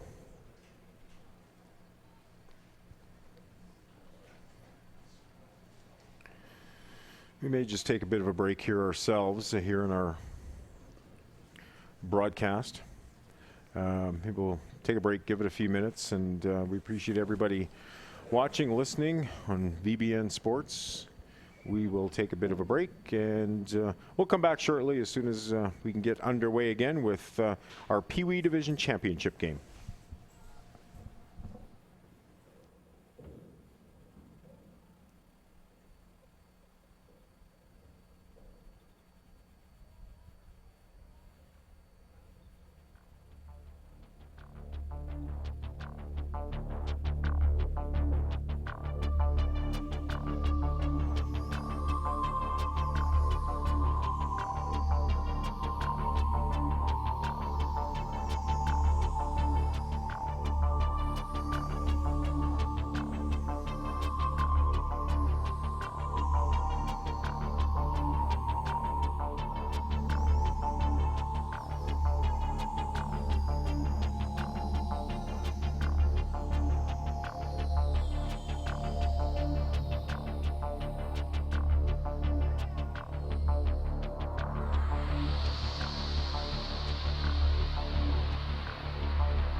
And welcome back to Hillside Stadium. Dale Corey, Matt Macri with you here at the 9-man Provincial Football Championships in Kamloops. We are back from an injury timeout, an extended timeout, and unfortunately one of the Prince George players went down hard, and as a result was taken away in an ambulance. That was number 21, Matthew Norberg. We believe it's some type of a back tailbone type injury, but don't want to speculate too much. So we've been away for a bit now on break as the ambulance came to take Matthew to the hospital. Teams are back on the field, and we're set to get things underway again. We're partway into the third quarter here with Kamloops leading by a score of 24-0. Prince George trying to get back into things, and on second and long, a run straight up the middle will gain them back about 7 yards. Well, you give it a big number 83 here. He's going to be tough to take down at any level. And, yeah, there's a little Jukes gets down and takes out his ankles. You know, and that's the only way to take a guy down that big. You take him out at the ankles. So third down, about 4 yards to go for Prince George. No lights on yet here at Hillside Stadium. And I don't know if it's just the fact we're inside. We're looking through glass, but it's starting to look a little dark down on the field as well. I would expect that they will come on shortly as we just passed 3:30 here in Kamloops. Here's a handoff to the left. No room whatsoever. And tackled deep in the backfield. A loss of probably 8-9 yards on the play on third down. That will result in a turnover. And Kamloops will take over control of the football. Already in control of the game, leading 24-0. Number 14, Dominic Vauclair there gets the pitch, and he's running out nicely. But number 5, Ben Warmel, comes in like a heat-seeking missile and just wraps him up in the backfield for a big loss. Final couple of minutes of this third quarter. Should Kamloops put another touchdown on the board and get to the 30 mark, and then we'd run straight time the rest of the way, so that could get things done a little bit sooner here. Run straight up the middle, gains about 3 yards on first down for Kamloops. And that's Mr. Jelks there. Starts to go out the outside, sees the hole and takes it, but it closes up on him pretty quick. He doesn't get too much of a gain there. A few positive yards, but not too much. Second down and about 8 yards to go for Kamloops. Ball at the 26-yard line of the Prince George Axemen. We'll see what Kamloops does on second and long. Here's a handoff. Jelks to the right side, crosses the 20, inside the 15, cuts to his left now, and taken down at the 11-yard line. Nice run by Noé Jelks, and he's got a first down. When he comes to the outside here, gets all the defense to come right to the outside, and then comes back inside. And it's beautiful. The way he does this is you get the whole defense going inside, comes outside. But there's number 42 one more time, Pittman, who just, Dayton Pittman, who just leans back and drops and grabs those ankles, takes them up underneath him. So it looks like the fourth quarter's on us already. Yep.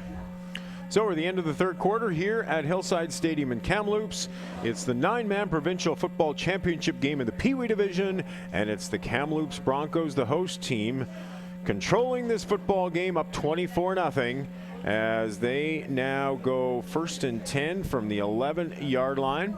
Kamloops looking to put more points on the board, and they're very much in control of this game right now, but another major score would pretty much put it out of reach, one would expect. Yeah, and I mean, you know, it's funny. I was talking to one of the Prince George coaches on the break there, and you watch this game. It's a 24-0 game. Broncos are up 24-0. You think, wow, they must be kicking the tar out of them, right? Yeah. But it hasn't been that way. Yeah. You know, it's been some great runs by Jelks, an interception by Jelks. Mm-hmm. You know, he's been a game changer here today, and you take him out of the game, and it could be a lot closer. You know. Well, we've seen Prince George offense move the ball at times. Here's a run straight up the middle on first down from the 11-yard line. And it looks like may have had the ball pop loose, but no indication from the officials. So it will be a second down situation for Kamloops. A gain on first down of about 5 yards. Well, they got a hold of him there. They got a hold of the runner there, and I think it's one of the Vaughn brothers, and they stop him. So the whistle goes. And then he goes down and the ball pops out. So he was definitely down. He was definitely down. So second down and 10 for the Kamloops Broncos. Ball just outside the 5-yard line. Quarterback now rolling to his right, looking to try to get to the outside. Not much room there. Cuts back the other way, runs into a wall, and he'll be taken down outside the 5. So not much running room there for the Kamloops quarterback. It'll bring about a 3rd and 5. Yeah, he decides that, I don't know if he was supposed to give the ball away, and he decided he wanted to keep it himself and go for it. And then Big 83 got out in front of him, and I would have run away from him too. But he didn't get too far, that's for sure. Liam Manili running the football there, in at quarterback right now for Kamloops, number 1. The Big 83, Logan Ronahan. I mean, once again, it's the second time we saw a Prince George lineman that can really move. I mean, earlier today it was the 68 for Prince George, and here it's 83 and 42. They got some linemen that got some speed to them. Wow, what a run for Jelks. Touchdown, Kamloops. Noe Jelks. He knocked him right out of his runner there. Knocked him right out of his cleats. You know, and that's the thing with him, is you watch him, he just runs so hard. I mean, not the biggest guy on the field, but man, does he have power. Could have been stopped there. Could have been stopped there. Yep. Oh, great dive to try to get him down to the ground, but couldn't do so. Noe Jelks into the end zone for the 4th time in this football game. It's now 30-0 for the Broncos, with a convert still to come. That in mind, we'll run straight time the rest of this football game. We're about 45 minutes away from the start of the junior Bantam playoffs. Here's the kick, gets up, and it's good. Yep. 32-0. The Bronco lead over Prince George, and I have a feeling, Matt, it just got a little cooler over in that Prince George bench area right now. Well, and this is tough for them. I mean, their best player of the day so far was number 21, Matthew Norberg, and then, you know, to see him go down like that and get taken out in an ambulance really kind of deflates a team. As you can see, like the Kamloops side, all the players are up, they're standing. Look over the Prince George side, and the bench is full. They're just sitting on the bench watching the end of this game. Here's the run again by Noe Jelks, and just so elusive, so small, but they just cannot bring him down. And you saw number 1 Slavic there diving at the end, trying to take his feet out from underneath him and haul him to the ground, but couldn't do so. Noe Jelks able to get into the end zone again. He's had a great game, and I would expect he will be named the star of the game, the MVP, given his 4 touchdowns and, of course, a big interception as well. Yeah, no, he's been a game changer. I remember watching him last year and thinking the same thing. Wow, this guy's going to be good as he grows, and I'm hoping I get to watch him every year here, because he definitely is fun to watch. Kamloops kickoff comes down 35-yard line. They'll have to jump on top of it. Looks like Kamloops has control of the football. It will be Broncos football. And that was Jackson Vaughn.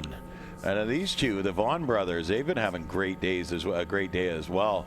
Making some big hits, making some plays, running the ball for a little change of pace. And now to get down there, and you know, the number one thing is you don't touch the ball.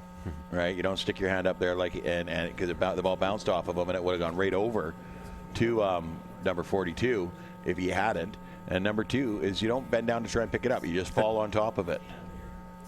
Yeah, you just cannot take any chances. You know, all of those guys are coming rushing at the football, and when it's free, loose on the ground, everybody's going to go after it. So, important to try to fall on top of it and get control. He wasn't able to do so. So it's Kamloops football.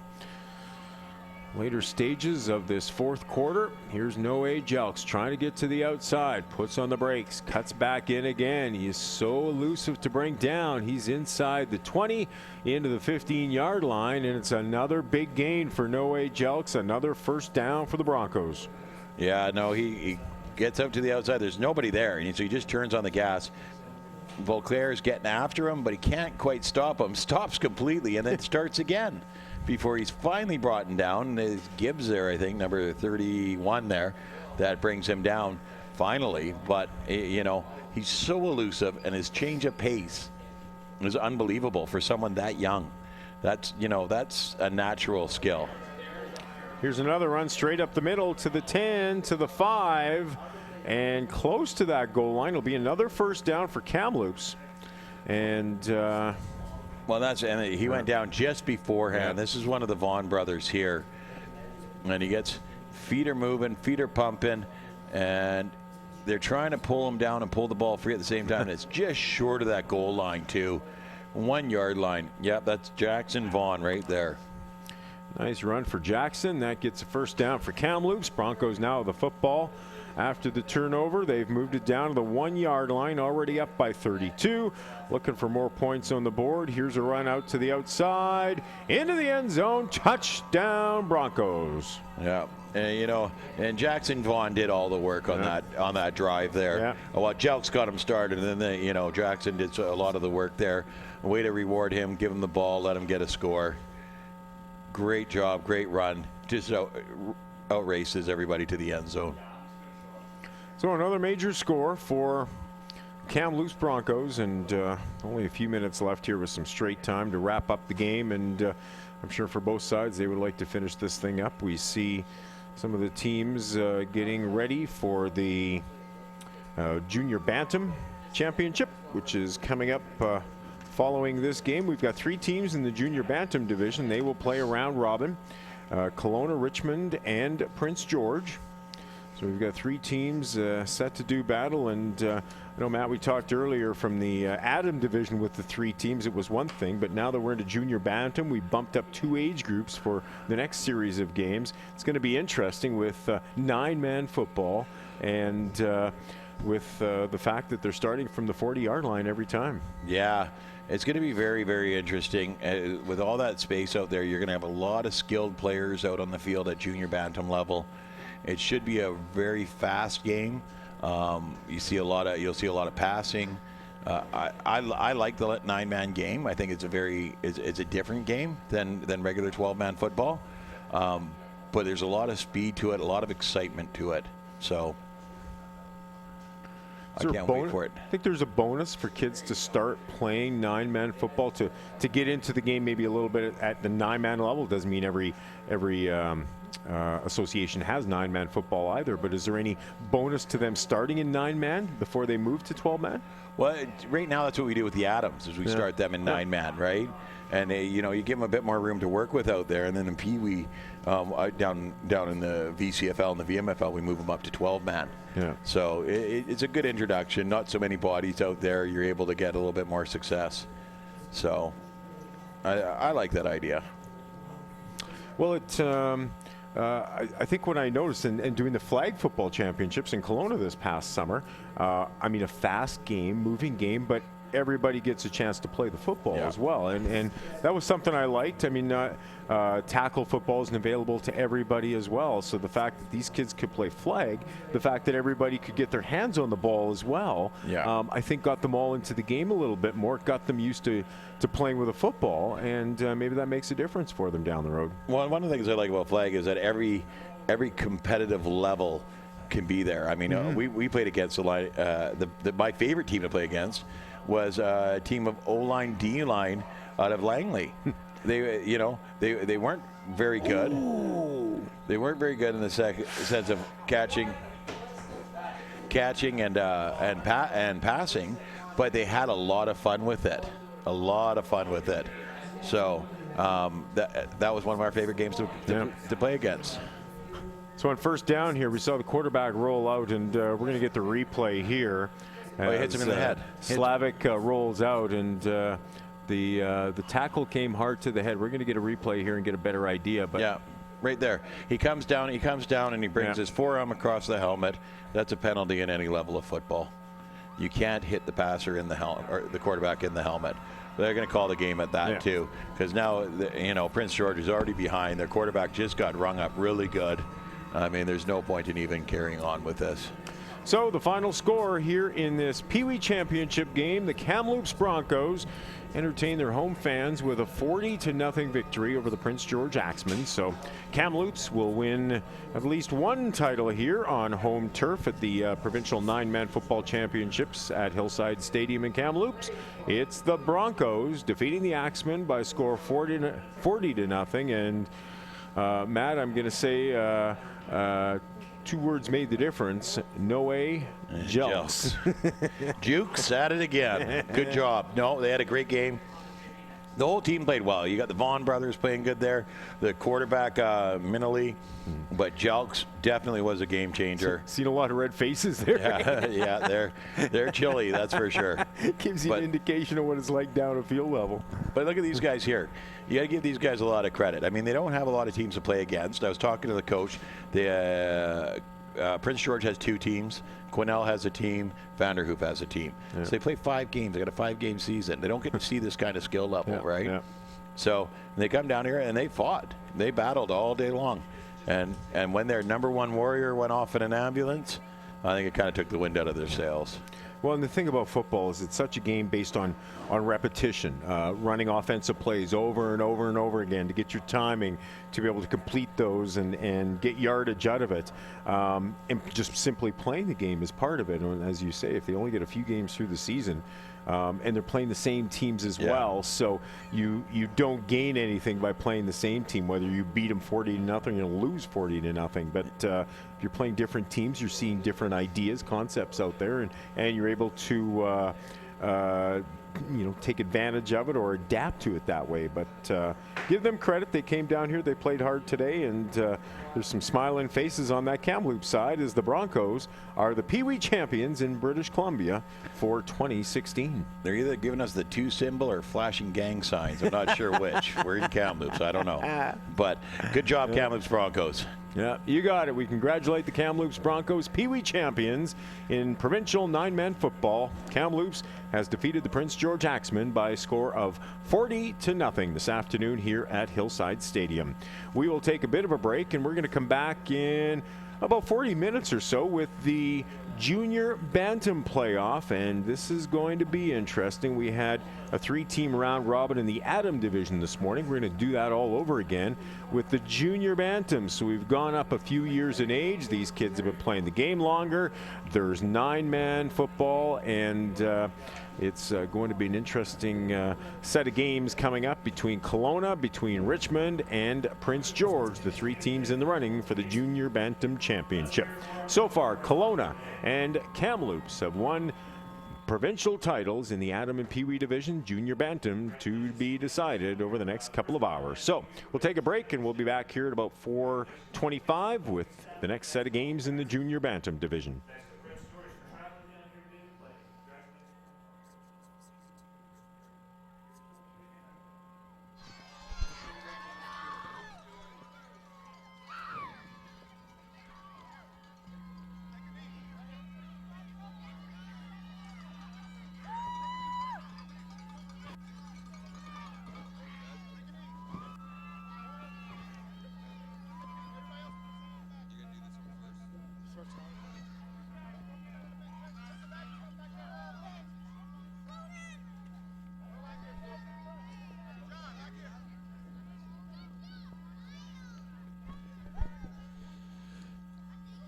Good afternoon, ladies and gentlemen.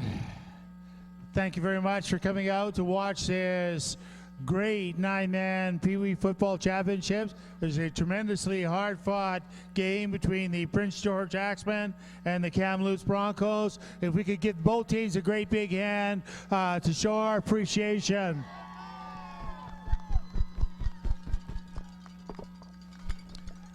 Before we get into the awards presentation, I do have to thank our sponsors, Skyline Athletics, who, with their sponsorship, have given us t-shirts to the winning team. They provided the bags and toques for the MVPs. I'd like to thank Baron Rings for the dog tag awards for our MVPs and for the winning team. And we offer our sponsors again, it allows us to do more for our young athletes as they progress through community football. The first award that I'd like to give out is for the Sportsmanship Award. That award is on the Kamloops Broncos, number 17, Dawson Dern.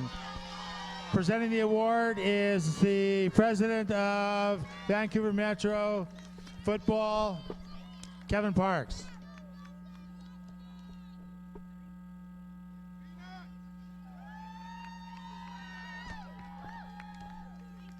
Our second award, and this will be an MVP. We have one for both teams because it's important to award athletes with their great performance.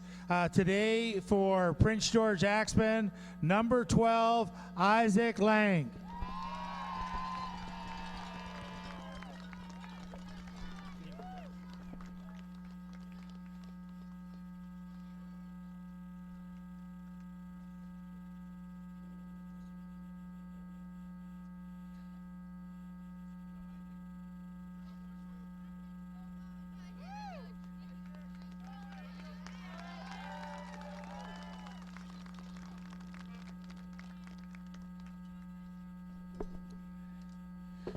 Our second MVP, great performance today, tremendous running ability, number 44, No Jelks. Nice job, 4-4.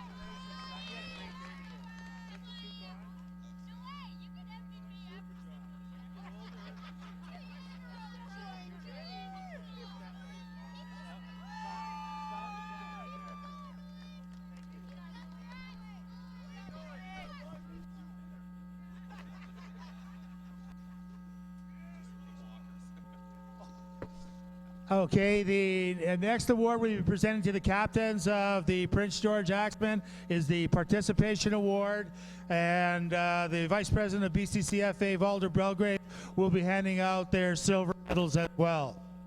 If we could get their captains up, please.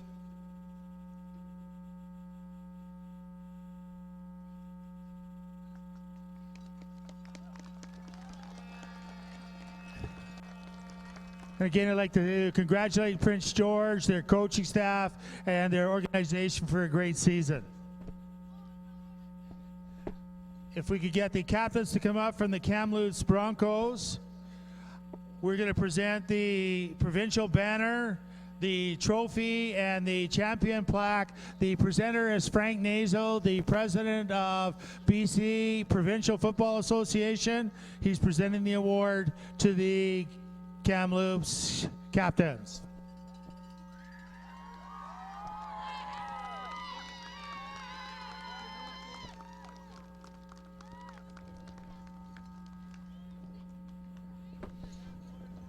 The gold medals will be presented to Kamloops by Corey Philpott, our Zone Bowl coordinator.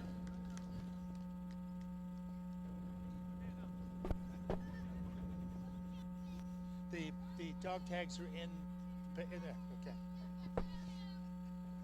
And again, if we could give the champions a loud round of applause, it would be fantastic. Thank you very much.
Check.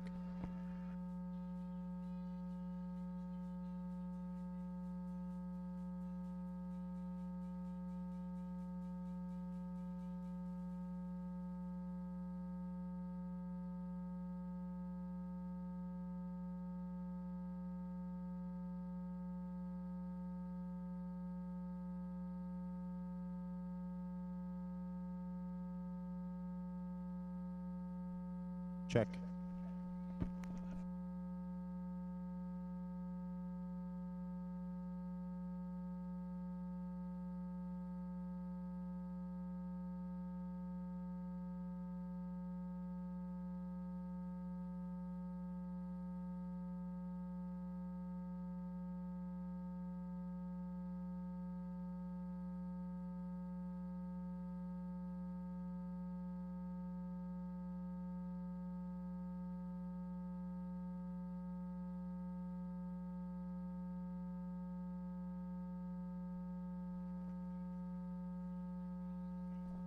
Okay, welcome back, football fans. We are ready for the Junior Bantam playoffs.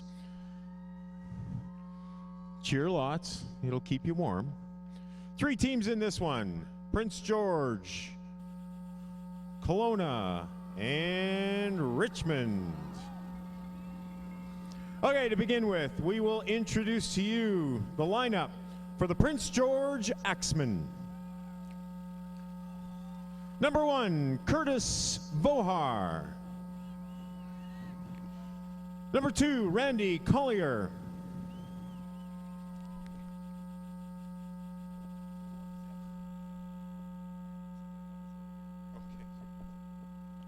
Okay, number 11, Evan Mayhew.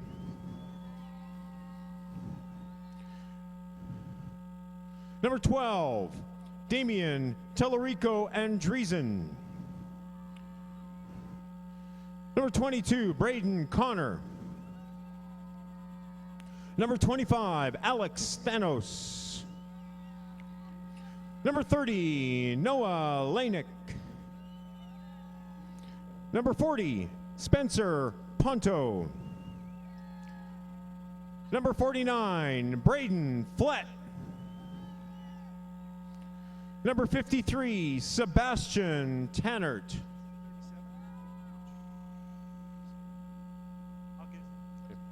Number 57, Braden Lynch.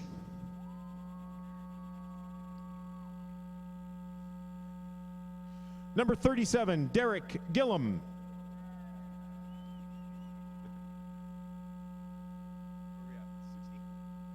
Number 60, Ty Bax.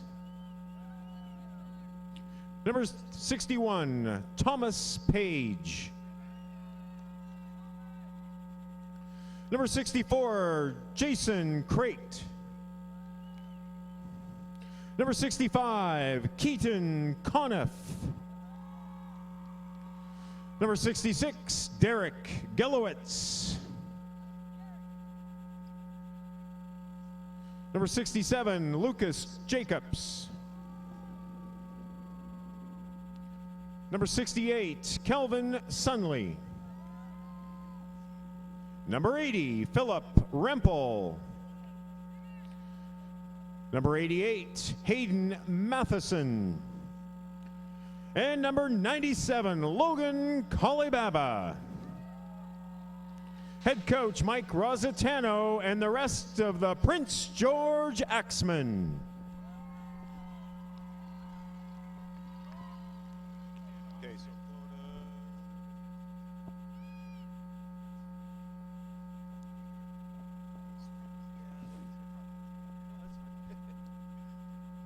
Okay, let's introduce to you the Kelowna Mission Lions. Starting with number 9, Joey Huerco. Number 10, Nate Boscheman. Number 11, Bronte Gallo. Number 17, Evan Fitchett. Number 22, Risto Zimmer. Number 23, Jackson Saney.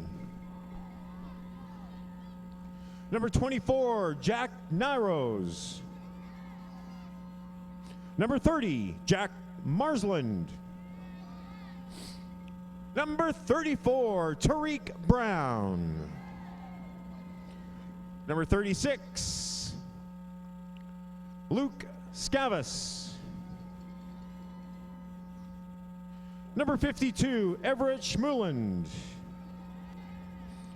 Number 53, Jacob Wojciechowski. Number 55, Tristan Alexiak. Number 57, Hunter Turka. Number 58, Dalen McBratney. Number 64, Wyatt Sorensen. Number 77, Liam McCasland. Number 80, Xander Kennedy. Number 81, J.D. Houston. Number 82, Carter Lewis. Number 83, Noah Gross. Number 97, Alex Mace. And number 98, Aiden Vint. And the coaching staff and everybody else associated with the Kelowna Mission Lions.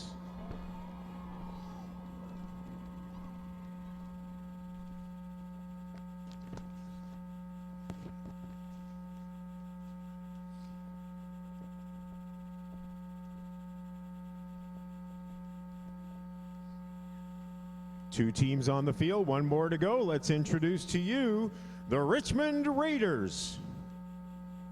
To begin with, number 12, Kevin Bangera. Number 15, Javon Reed. Number 10, Shervon Singh. Number 11, Tariq Yessen. Number 80, Matthew Zakowski. Number 18, Joshua Rosenthal's. Number 88, Tenzin Bray. Number 19, Andrew Estrada. Number 48, Carter Ackerman. Number 16, Jacob Emu. Number 38, Aiden Chin.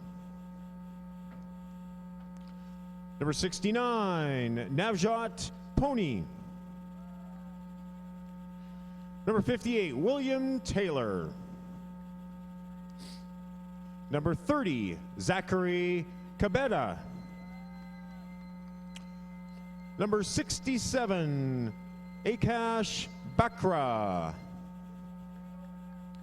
Number 60, Jonathan Kennedy.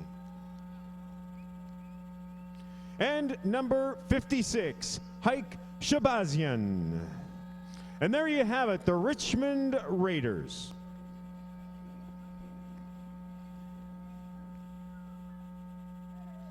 Now, ladies and gentlemen, we would ask you to please rise, remove your hats and caps for the playing of our national anthem.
Where are we at? And welcome back to Hillside Stadium. Dale Corey, Matt Macri with you here in Kamloops. It's the Provincial 9-man Championships, and we're into the Junior Bantam division now. We've watched as Colona has won the Atom title. Kamloops took the Peewee Championship just a little while ago. And now we've got 3 teams ready to go in the Junior Bantam division. Prince George and Colona are on the field. Richmond waiting in the wings to play next. We've got a 3-team round robin, similar to what we saw earlier today with the Atoms. And eventually we're going to get into that shootout situation again with 2 playing 3, the winner playing the first place team. And we're looking forward to this, Matt. It was one thing to have these mini games on a smaller field in the Atom division, but now we're into the Junior Bantam division, and players are bigger, stronger, faster. And look at this right off the bat, a big run. And first down territory for Colona as the play came straight through the middle and got big yardage. They will move the yardsticks on the first play from scrimmage. Well, I love how Nate Bosham in number 10 here catches the ball and just takes off straight, right upfield. Let's go. And he goes, turns the corner, gets up the field, finds a seam, and keeps going. Shoelace tackle on the 40-yard line.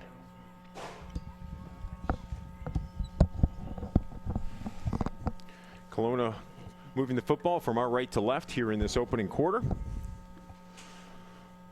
Wind still blowing pretty good across the field. On first down, here's a throw into the flats. This one is complete down to the 30-yard line. Looks like just inside the 30, and that should be enough for another Colona first down. So right off the bat, Matt, where we saw most of the teams in the Atom and Peewee divisions running the football, we're seeing some passing right now. Well, that's the beauty of 9-man at the higher levels, is you get some passing. And you got number 10, Nate Beauchamon, bullet to number 11, Bronte Gallo. And another shoestring tackle by number 20. What do we got for a number there? 25? Yeah, we'll go 25. Well, maybe not. There is no 25 on my list. So. That could have been 60. Oh, wait. No, there it is. Number 25, Alex Thanos. Okay, 1st and 10, flags flying here, handoff to the right. He'll cut to the outside, try to get more room to the outside. He's inside the 25 to the 20, down to the 15-yard line, and finally taken down. But we've got a couple of flags, and they flew immediately upon the snap of the football, so we'll see what the call is here. A bunch of flags there, but that was number 83, Noah Gross, with the run there. Yeah, it's offside on the defense. That's going to be declined, and they're going to move the ball up the field. Number 83, Noah Gross, great run there. Followed his blockers, showed some patience, got the first down. Prince George Axeman, Kelowna Mission Lions on the field right now. First game in this 3-team round robin in the Junior Bantam division to decide which team will claim a provincial championship here in 2016. 1st and 10 for Colona. Ball on the far side hash at the 10-yard line. Looks like they can get the first down and maybe not get into the goal line, but it looks like that marker is right on the goal line. Here's a pass, but it's incomplete, in and out of the hands of the intended receiver. Looked like he would have had some good running room to the outside as well, but could not hold on. The tight end does a quick out here, and he just gets off his block, quick out, good pass, hit him in both hands. He just couldn't bring it in. I don't know if he would have had much room going upfield because number 37, who's number 37? Oh, don't have a number for that one. Had him lined up though, so he wouldn't have had much room to work. So 2nd down and 10 for Colona. Ball just outside the 10-yard line. Oh, an early movement once again, and flags flying all over the place. Looked like potentially procedure. Right tackle looked like he moved a little bit too soon on that one. Mm-hmm. He definitely jumped. He made the O-line or the D-line jump at him. So it's going to be a procedure call. Oh, they're going to call it on the defense. Mm-hmm. Oh, I thought I saw the right, the right tackle move, and that caused the defense to jump. But I guess can't see it all. Old eyes, eh? Old eyes. We'll revert back to those old eyes. Yeah, blame it on them again. Dang Costco glasses. Ball down to the 5-yard line now, so it is 2nd and 5. They can get a first down here, it appears, and not get into the end zone, but it would be close. 2nd and 5 for Colona. Ball on the right side hash. Quarterback Nate Boschman. He'll feed this one off on the right. He's got some room to the outside. Can he get to the end zone? He does. Touchdown, Colona. Little swing pass to number 83, Noah Gross there, who catches it, makes a move on the defender, and just right into the end zone. So Colona going to the air quite a bit in this opening series of downs, gets it to the outside and was able to find the end zone down that sideline. Colona hits the scoreboard first. The Lions, the ball in the end zone, took the ball all the way down the field, and it didn't take very many plays for them to get in the end zone, and Colona strikes first in this junior Bantam game, the first of the round robin portion. Convert is good, and that'll add another point to the board, and the Colona Lions have now taken an 8-0 lead, 2-point convert here with the kick, and it's 8-0 Colona. There we go. There we go, and it's just that quick, just that simple, right? Now they just got to keep it up. Well, they made it look easy, using the passing attack there to move the ball downfield quickly. Well, it's well, the interesting thing is going to see what does Prince George come back with here, because when you got Colona move the ball that fast, passed it, ran it, got it into the end zone quickly. Now it's Prince George's turn to reply. Like earlier, I mean, 15-minute halves, running time. So these are going to be quick games. Just underway early here with Colona and Prince George. 2 15-minute halves, a 1-minute break in between.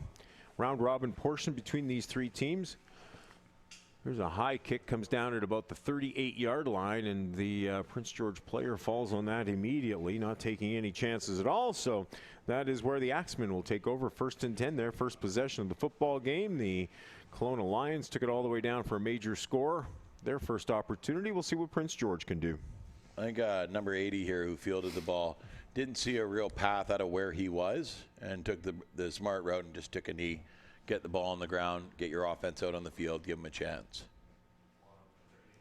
So 1st and 10 for Prince George. Ball at their own 38-yard line. Far side hash, quarterback in under.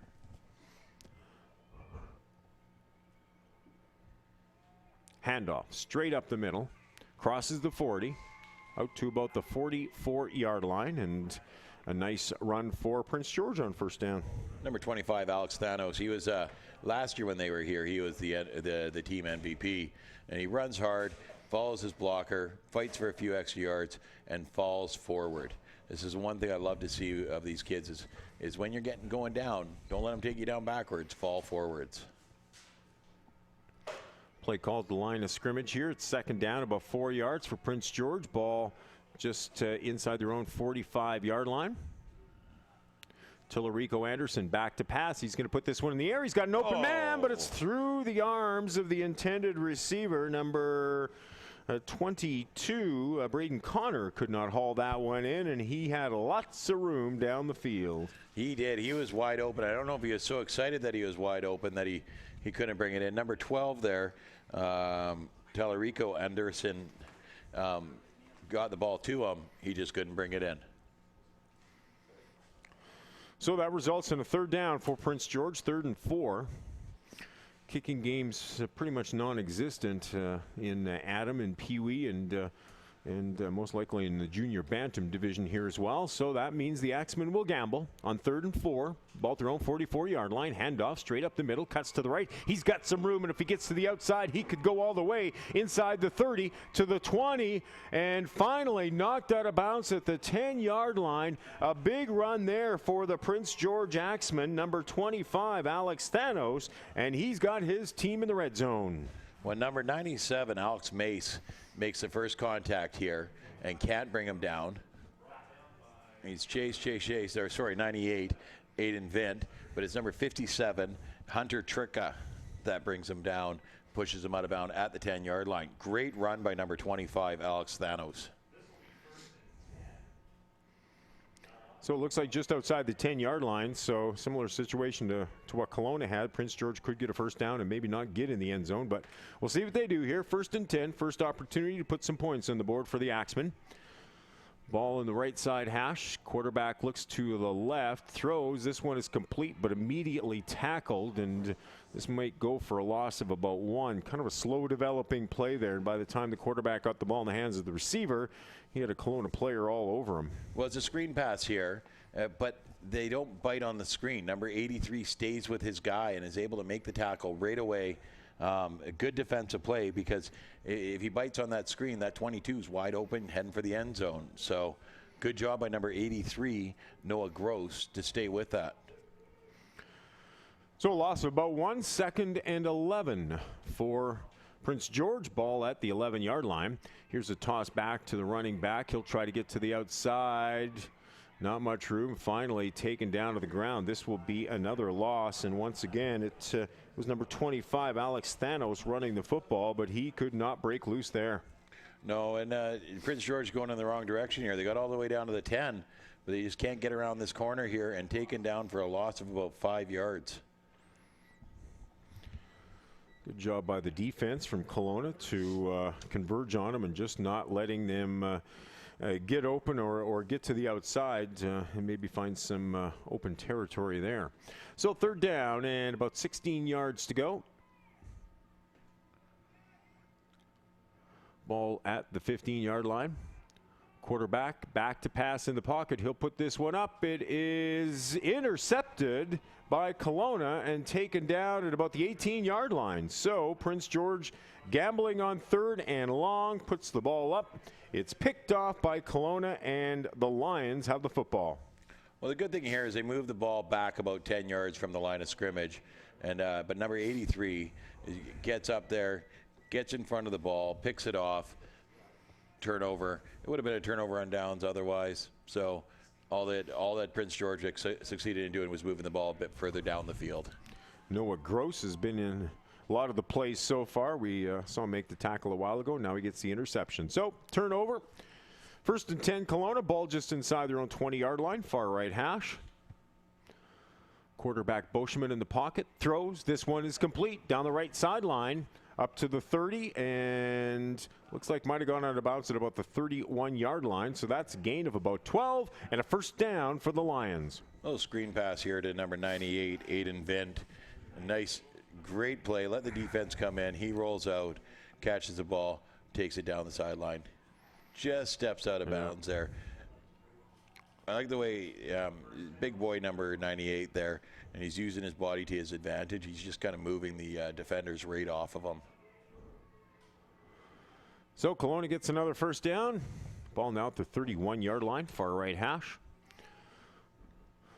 Boschman in the shotgun. Gets the snap, rolls to his left. He's thinking run all the way. He's got some open territory to the 40, 45, up to the 50, and he could go all the way as he busts past that Prince George defender, and he will. Boschman into the end zone, touchdown. Well, he had some great blocking there for him, but he really spikes out the defense. If you watch here, when he first gets the snap, let's get the replay up here. He first gets the snap. He's holding the ball like he's thinking of throwing, but he's never going to throw. He tucks that ball away and starts running. There. Great block there. Outruns the D lineman. Outruns another defender there. And he's just stride, and he's gone to the end zone. Great job. Great fake. Great run. A run of 69 yards from scrimmage for Nate Boschman, quarterback for the Kelowna Lions, and he's got his team in the end zone again. And here comes the point after attempt. It is good.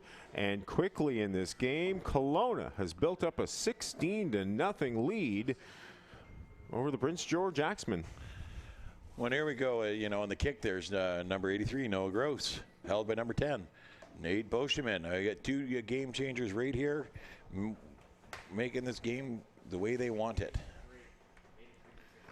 Well, Kelowna's really taken control of the game, and really the kind of game that they would like to see right now. They allowed some yardage for Prince George, but then when the Axemen got into the red zone, they stood tight there and didn't give up any more yards. Were able to get the pick, and only took a couple more plays for Boschman to make it into the end zone. And Now Kelowna quickly with a 16-0 lead.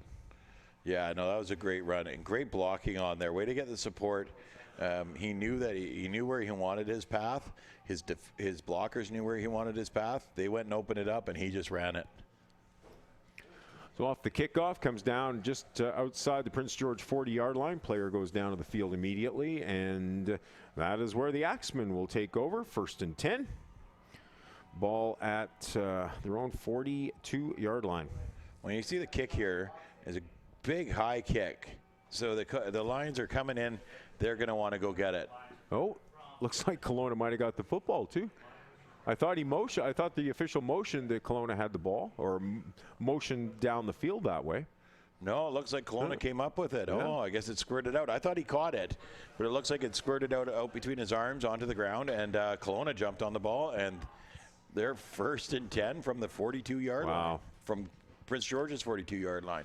So they're putting this game out of hand really fast. Partway through this opening half, 2 15-minute halves. And Colona already with 16 points, looking for more. Boschman back to pass. He's got an open man. This one is complete down to the 25-yard line, inside to the 22. And that'll be a gain of about 18 yards and a Colona 1st down. Well, we got a big body here at number 98, Aiden Vint here. So you watch Boschman drops back, puts the ball up high over all the defenders. Vint goes up, grabs the ball, and great catch and run. Taken down by number 88, Hayden Matheson. But yeah, they're just tossing the ball over their head. And that's the end of the opening quarter. We saw the flag, the official waved flag. So first quarter, or check that first half, I should say, in the books here in Kamloops at Hillside Stadium. A shot of the grandstand area. You can see on top the press box, but then above that is where our camera crew is, or some of them here with VBN Sports. So again, we can't say enough about the hardworking people behind the scenes to keep this thing going, get the broadcast on the air, and especially when you're into late November and colder conditions outside. That's not easy to do, but we thank everybody for playing a key role in making this broadcast onto the air and continuing through the day with 9-man provincial championships. Well, and you know, right away here, Prince George in the second half has got to come back and put some points on the board. They're down 16-0. Happened really fast, and they're still marching. I do believe. Yep. So the teams will come back onto the field now. Get ready for the second half of this first game in the junior Bantam round robin. Richmond is waiting in the wings, the Richmond Raiders, and they will be on the field next. Now we get a short, attempted a short kick, but it only goes about 3 yards. Well, it bounced off. The Prince George guy got too close, and it bounced off his legs. 98 recovers, but I think they call it not enough yards. It didn't go far enough, and I don't know if it actually touched the Axemen player. So here you never move up on the ball here. Yeah, bounced off both his legs, and yeah, they're waving it down though, so I'm not sure what they're going to call here. He did touch it, but yeah, so it's going to be. It should be, yeah. It should be Kelowna's ball. I don't know why they stopped the run though. That's what I don't get. They should have, because that play was live. He should have been able to run that ball, unless there was an inadvertent whistle. But on a short kick, you're 10 yards away. You don't run forward, ever. You let the ball come to you. If the ball doesn't come to you, you don't do anything. Yeah. But you watch, when you see the replay there, he runs up. The ball only went a yard. And bad bounce, it hits him in the shin. And they pay the price again. So Colona takes over. Colona was kicking off to Prince George to start this second half, but it's considered a fumble. Colona has the ball, and on 1st and 10, here's a gain of 9 yards. Yeah. Colona going from our left to right here in this second half. Prince George wearing the green gold uniforms. Colona with their orange and black. And it's Colona with a 16-0 lead over Prince George at the moment. Well, and the quarterback here, Boschman, just keeps the ball. Nate Boschman just keeps the ball and runs forward. And it's a good run, too, because he picks up 8 yards on it. But it's not like he's got blazing speed. It's not like he's breaking any tackles or anything. He's just following his blocks. 2nd down and 1 for Kelowna. Ball on the right side hash, right at midfield. Let's see what Boschman decides to do. He's in the shotgun. Hands this one off, but as soon as he does, flags fly, whistles blow. Looks like we may have offside against Prince George. Well, that's the symbol for procedure. Yeah. But it was against Prince George. Well, I guess encroachment. Yeah. Yeah. So I'll move the yardsticks 5 yards, and that will result in a 1st down for Kelowna. Yep. We'll see. We'll see what Colona can do now. 1st and 10 for the Lions. Ball on the Prince George 45-yard line, near side hash. Nate Boschman in the shotgun. See if they try the same play again. Now he fakes this one, throws into the flats on the left. This one is complete. Trying to get loose, but a couple of Prince George defenders there to haul him to the ground, but not before he gains about 6-7 yards in the play. Well, there's a penalty on it as well. We got a flag on the play here. So it looks like it was a late hit on the quarterback. Number 11, Bronte Gallo, makes the catch and advances the ball. But it looks like he's roughing the passer, so that ball's going to move up even further now. So Prince George is just making some mental errors here that's shooting themselves in the foot, really, as, giving up the ball there on both the last 2 kickoffs. But now this unnecessary roughness on the passer, it's unnecessary. It's undisciplined. Well, he kind of went helmet to helmet there, didn't he? Yeah. We see the replay there. And it's not like he hit him that hard, but he kept going into him, and he put his helmet into the helmet. So after he'd thrown the ball. Yeah. Yeah. It's a major penalty, and as you say, Prince George making it very difficult on itself now. Ball down to the 22-yard line of the Axemen. Kelowna already up by 2 major scores, having converted both as well for a 16-0 lead, and with it being 15 minutes of straight time in this half, Kelowna puts another major score on the board. It's going to be very difficult for the Axemen to get back in the football game. Yeah, yeah. Well, these are only 15-minute runtime halves too, so you get a couple of timeouts. It's a 1-minute halftime. You got to love that coach out there in shorts too, eh, buddy? Hey, I'm in a heated booth. That makes me a brave man. I don't know if that makes him a smart man. Is he running all on adrenaline at this point then? He must be, because that's cold out there. I don't know if I can stand out there for a 30-minute game. My hand froze just introducing the players holding the microphone. I know.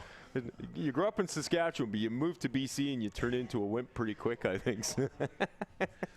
No, I've never really had too much of a problem with the cold. I just don't go out in it. 1st and 10 for Kelowna. Ball for a 22-yard line off to the left side.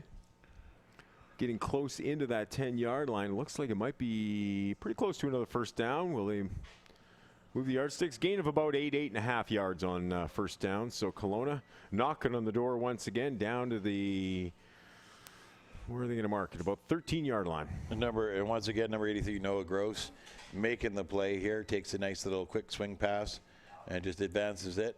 Gets it up the field. 2nd and 1. Ball on the far side hash. Boschman in the shotgun. Fakes the handoff here. Pressure, but he avoids that. Now he's going to throw into the end zone. Wide open man, but it's just too far. Incomplete. They had the right play there, but he just threw it a little bit too far. It looks like they changed quarterbacks. That was number 9, Joey Hawarko, now in at quarterback. And he's pulls himself free there, leans back, gives it a heave, but it's just out the back of the end zone. A little bit too far, and maybe the fact that Warco has just come into the game too, he's maybe a little cold. Doesn't know his own strength. Yeah, he's firing the rockets there. Maybe so surprised himself that he got around the Prince George defensive lineman pursuing him. Was able to get the throwaway. 3rd down and 1 now for Kelowna. Ball at the 13-yard line, far side hash. Hawarko in at quarterback. takes this one, rolls to the left. He's got some room. First down and more inside to about the 5-yard line. And they'll move the yardsticks once again. And Colona looking to put a nail in the coffin here midway through this second half. And he tucks it in and he runs, steps inside, gets the defender turned around, steps back outside. And number 25, Alex Thanos, just gets some shoestrings there and brings him down on the 5-yard line. Yep, right on the 5. So first down for Kelowna. Lions already up by 2 major scores, looking to put more points on the board right now, and that would make it very difficult for Prince George to get back into this football game. Yeah, the Kelowna Lions have done very well in this tournament. They just keep pushing themselves forward. First and goal from the 5. Here's a pass, complete to the right side. Lots of room, touchdown. Number 83, Noah Gross there with the catch. And a great pass by number 9, Joy Hawarko. He just turns, swings it out. Noah Gross brings it in and right into the end zone. Great little pass, catch, run, touchdown. Yep. Made it look pretty simple there. Yep. Did it to perfection, and now Kelowna up by a score of 22-0, looking for a couple of more points here. And that would pretty much put the finishing touches on this opening game of the Junior Bantam Round Robin. The convert is good. It is now a 24-0 lead for Colona over Prince George. This is game 1 of our 3-team Round Robin. The Richmond Raiders will come back onto the field shortly. And who will they face in the next game here? The Richmond Raiders will be facing the Kelowna Lions. So the Kelowna Lions, and it looks like they're going to go on to victory here, will stay on the field for their second game, and then they'll get the break. Prince George will get the break right after this one, and they'll need to regroup a little bit because it doesn't look like things will go in their favor here in this opening game of the 3-team Round Robin. Of course, 2 plays 3 once we're finished the Round Robin. The first place team waits in the wings. It's a mini showdown, and we had lots of excitement in the Adam division in the showdown earlier today. Seems like hours and hours ago, doesn't it? It was a while back, that's for sure. It got dark. That's why it seems like the day's over once it gets dark. It's really 4 o'clock. Yeah, really. Almost 5. Almost 5. It's been a long one here, but we're enjoying it. Some of the best football players in the province squaring off today in 9-man championships. And, of course, we've got a couple more games tomorrow. So we do invite people, if they're in the area, in the Okanagan, and you haven't quite received your fill of football. Of course, we've got CFL division finals on tap for tomorrow, Edmonton and Ottawa. And, of course, the Lions facing Calgary.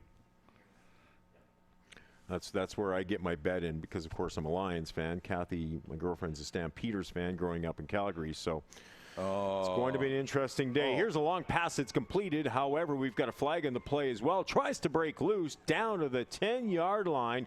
Nice pass and run there for the Prince George Axemen as they try to get some yardage back. However, there is a flag on the play. We'll see what it is. Well, once again, a big play by number 25, Alex Thanos here. He moved him down to the 10-yard last time, and then he just did it again. So, hopefully that's not against them. Hopefully it's going to be in their favor so they can move down and get another shot. Just puts this one up high and just over top of the defensive back. Made the catch now. We'll see what the call. Did he call offensive interference? Yep. Because it looked like maybe he pushed off. I don't know if we'll get another chance to see it here. Looked like maybe the defensive back or the receiver pushed off a little bit. Defensive back is the one that kind of went down to the ground. So yeah. So it looks like what looked like a big play would get down to the 10-yard line for Prince George, get them back into the football game. Will go for naught. Yeah, no, that hurts. That hurts because not only do they go back, they have to move back a few yards too. Now at this point, they haven't moved him back. It's still 1st and 10. Well, that's kind of weird. Yeah. We won't try to figure everything up about the game from our perch here in the press box. We'll just let them continue. So it is 1st and 10 for Prince George. Ball at the 48-yard line. Near side hash. Quarterback hands off. run to the left, but no room at all. Loss of probably 4 yards on the play. As soon as the Prince George running back got the ball in his hands, he was staring at about 4 orange jerseys in front of him and nowhere to go. Well, and here too, he comes across, he jets across, gets the ball, he's going to follow his blockers. He sees all the defenders coming and stops. Yeah. Well, then you're just a target. Yeah. You're no longer a runner, you're just a target. It was really a slow developing play there, and when you're coming out of the backfield and trying to get wide there, if you don't get out far enough soon enough, and then you know you're going to be in trouble. Well, he had some blockers too, but the blockers ran past the first set of defenders. Toss back. Now they're going to put this one in the air all the way down. Wide open man, but it's too far. Tough one there for Prince George. The intended receiver was number 4, Curtis Vohar, and he was wide open as Kelowna bid on the play, and they had a free one, but couldn't complete it. Well, the Kelowna bid on the pitch to number 25, Alex Thanos, and he winds up and he throws, but Vohar seemed to stop running there. I mean, when you're running that route, you gotta run. You can't stop and look for the ball or wait for the ball to come to you. Keep running, let the quarterback put the ball on you. So 3rd down situation for Prince George. They need 12 yards to move those yardsticks. Ball at the 51-yard line of the Axemen. Quarterback into the pocket, back to pass, throws. This one is incomplete. I'm not sure if his arm might have got hit right when he was letting go of the football. We'll see on the replay here. But ball falls short, and that means the Axemen fall short of getting a first down, and they will turn the ball over on downs. Yeah, no, it doesn't really look like he got to him. I mean, he was waving his arms, but he didn't really get to him. No. Just threw the ball a little bit short into the dirt, right at the receiver's feet. He certainly knew he was close. He had to get rid of the football fast, and as a result, maybe didn't get everything on it he wanted, and wasn't as accurate as he wanted to be as well. And it's a turnover on downs. Kelowna takes over, 1st and 10 now at the Prince George 52-yard line, middle of the field. As we're playing down to probably about 3 minutes to go in this second half. The Kelowna Lions well on their way to recording a victory to open up this junior Bantam 3-team round robin. Here's a handoff to the left. Lots of room outside there, inside the 50, down to about the 42-yard line, 41-yard line. So gain of about 7 on 1st down. I like seeing this from Colona too. In the first half, we got a heavy dose at number 10 and 11, and they scored a bunch of touchdowns, got them way out ahead, and now we got 9 and 24 in the backfield. Once you get that lead, you give everybody else a chance to play too. Well, especially on a day like this, it's colder out. You want to get everybody into the game, make them feel like they're in the game as much as possible, and credit to coaching staffs for accomplishing that here. So it's 2nd down and 4. Flags fly just as the ball is snapped. Procedure call on the offense. Somebody on the O-line moved a little bit too early there. The huge thing is development. I mean, you can practice a second stringer over and over and over in practice. If he never sees the field, he's no good to you. Yep. He's no good to you. Your first stringer goes down, and all of a sudden you're struggling. So it's best to get him out there, get him some reps. It's a great opportunity, and they help bring you to this provincial too. So might as well get him on the field. 2nd down and 11 for Kelowna. Ball at the 51-yard line, toss back, running to the outside, 1st down and more, pushed out of bounds at about the 31-yard line. And for Kelowna, there was number 83, Noah Gross, picking up a 1st down. Well, you get a 1st down, you always go back to your bread and butter too. So, and we have the flag. That is the football game as the Kelowna Lions come through the 24-0 victory over the Prince George Axemen to kick off this junior Bantam best of 3 championship. All right, and looks like I don't think we have fries anymore. I'm not sure if this timing's right here, but it says the next round doesn't start till 5:50. Must be 5:30. Must be a typo. Must be 5:30. So I think we're coming back in an hour. Yeah, I think they've scheduled or a half hour, an hour in between. So yeah, the Richmond Raiders waiting in the wings. They'll be back on the field here shortly, and they'll face Colona. So Colona stays out there. Prince George goes and gets a break, warms up a little bit, and then they'll come back out to face Richmond in a little while. And of course, after that, we get our shootout. So we'll take a break here. Kelowna strikes first blood. They get a 24-0 victory over the Prince George Axemen in the opening game of this junior Bantam best-of-3 showdown. We'll see who's going to win the provincial championship in the next couple of hours here in the junior Bantam division. So we're going to take a break, and we'll come back shortly with the next game in our junior Bantam division.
And welcome back to Hillside Stadium in Kamloops.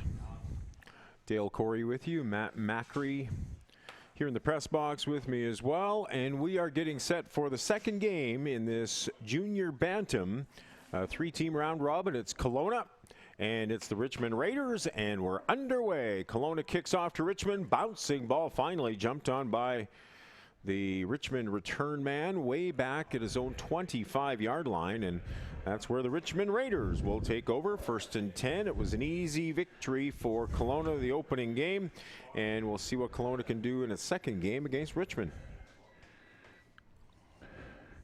Number 15, Javon Reed. Smart to just jump on the ball there. Let you get your breath, buddy. Started early. I think we're trying to move things forward a little bit more here at Hillside. I'm okay with that. You gotta let me know. Ooh, big man running.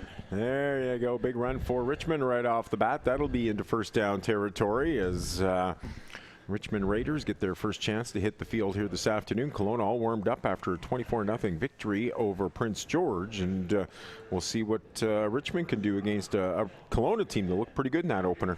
It's number 30, Zachary Cabete, running the ball there. Big guy, big fullback, and he's just powering ahead there for a good pickup. So 1st and 10 for Richmond, running straight up the middle on this one. Gain of 2, maybe 3 yards. Some tough sledding there for the Richmond running back, and give him a gain of 2 on first down.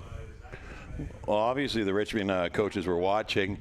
They're going to keep the ball in the middle, it looks like, and play the power game, because Colona was picking off passes in the last game and controlling the outside, so keep it to the middle. 2nd down and long, running to the outside. He's got some room, crosses center field. He could go all the way. Look at the speed on this one. He is going all the way for a major score for the Richmond Raiders. Number 15, Javon Reed, finds the end zone, and Richmond quickly on the scoreboard. Well, he gets a good block there to get to spring him by number 30, and a big block here. Coming up, and then he just outruns down the sideline, stride for stride, gone into the end zone. Excellent job. Good start by the Raiders. So a major score on the board for Richmond early in this football game. First possession, and they take it all the way down to the end zone. Oh, looking for a platform here to do the kickoff.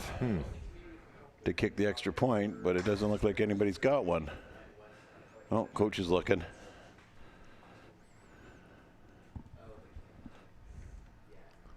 A little too cold outside to be waiting for something like that. Well, I don't think they expected to score that fast. It took them by surprise. Eh? Well, that's the way it always goes. You know, as a coach, you typically have that puck in your pocket, right? And here we go, number 15, a great run. Where's the block here that I was looking for? Number 18 right makes a big block, just pushes 34 out of the way that he doesn't have enough time to get back in there. And that's number 18. Where is it? Joshua Rosentals. Here's the convert attempt. It is no good. And the Richmond Raiders be held to 6 points, but 6 it is, and they are on the board early here against the Kelowna Lions, who looked so good offensively against Prince George in their opening game, winning 24-0. But they find themselves down 6-0 early here. And let's see what this Kelowna offense can do once they accept this football. And then the Richmond defense is going to have to stop up, and Kelowna was scoring at will in the last game, so Richmond's going to have to step up here and shut them down. Well, and this is it's going to be an interesting game, I think, over the next half hour or so for somewhat bragging rights. If Kelowna wins and goes 2-0 and goes right to the final, they know what they've got to deal with. If Prince George comes through with a big win tonight, that kind of this one that sets the tone a little bit more as well. Yeah. No, I mean, if Kelowna wins here, they go right to the final. But let's remember, this is the same Kelowna Lions team last year that went 2-0 in the round robin, but then lost to the 0-2 team in the final. And Prince George came back, lost both the games in the round robin, and then won both shootouts to win the championship. So Richmond getting ready to kick off. Baltimore 40-yard line, waiting for that tee again. Having trouble with that. Well, typically when you come to a provincials, the tee and the puck are in the commissioner tent. Yeah. I don't know what's going on here today, but Richmond doesn't look prepared with that stuff handy, and it's eating up a lot of time on that clock. Midway through this opening half. Here's Nice the kick. kickoff. Comes down to about the 27-yard line. Tries to cut back to the inside. Now out to the outside. Finds more room there to the 40, the 45, up near the 50-yard line. So a nice return for the Kelowna Lions.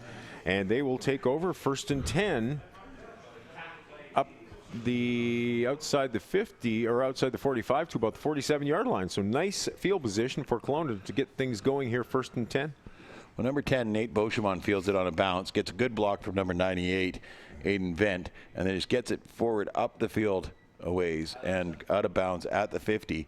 Pretty good field position for the Lions here to get started at and start their march.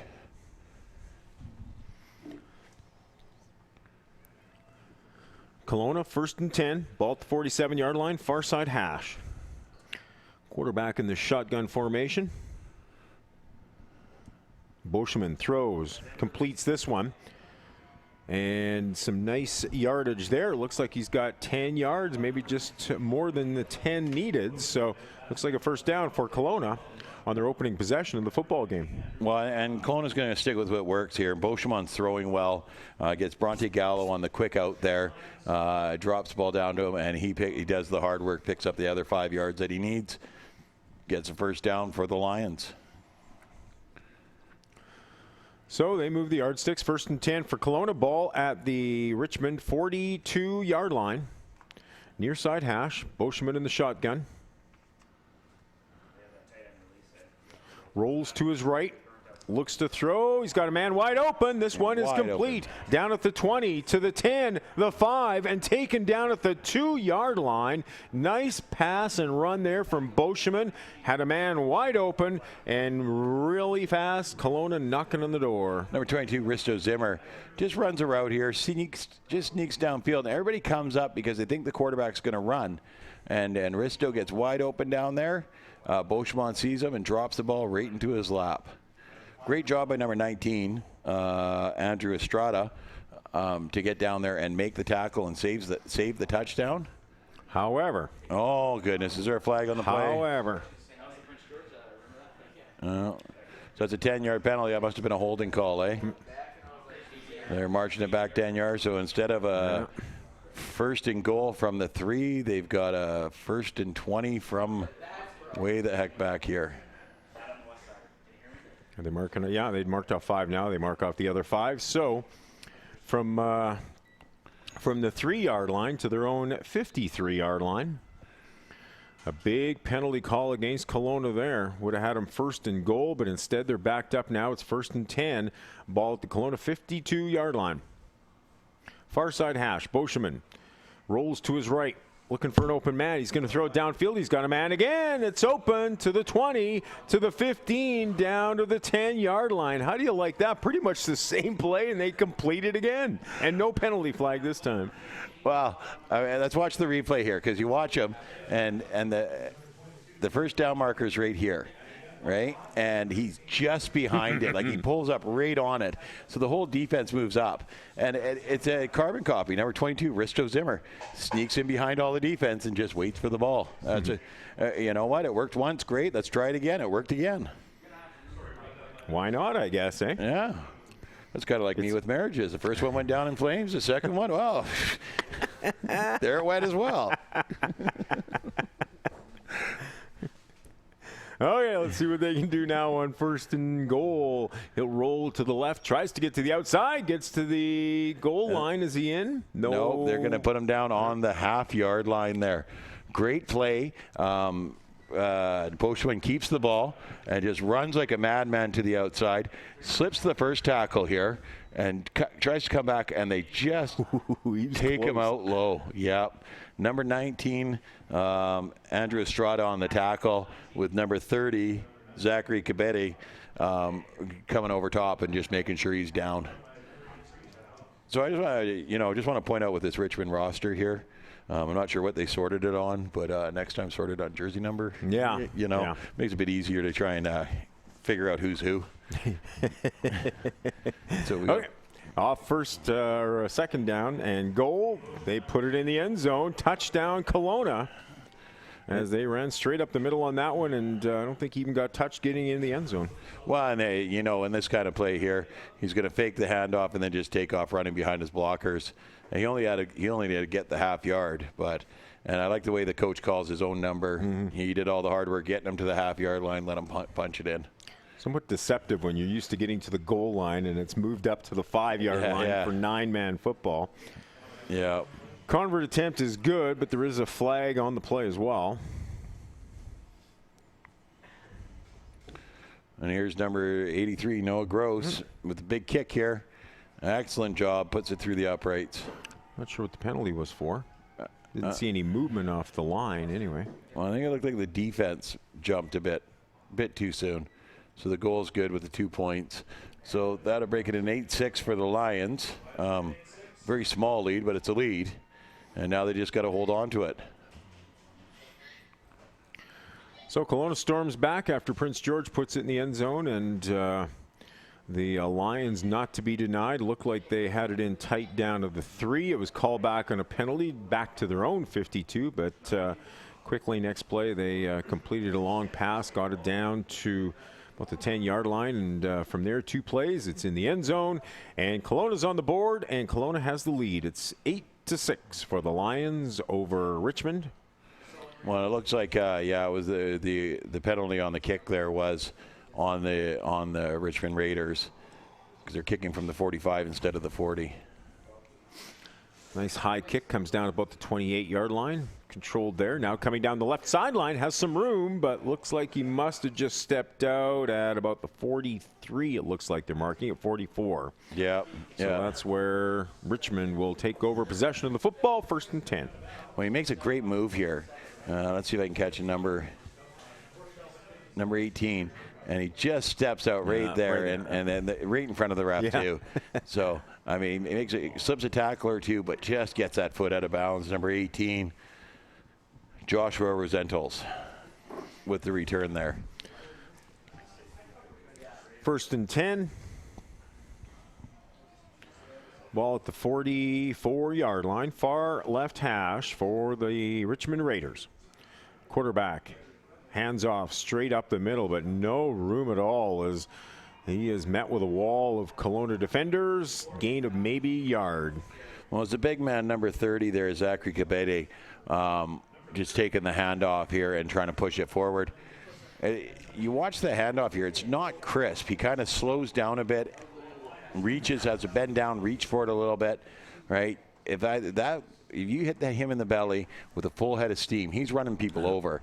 But when he's got to slow down, bend over, grab the ball, then come back up and then run with it, that ain't going to happen so well. Handoff on 2nd down.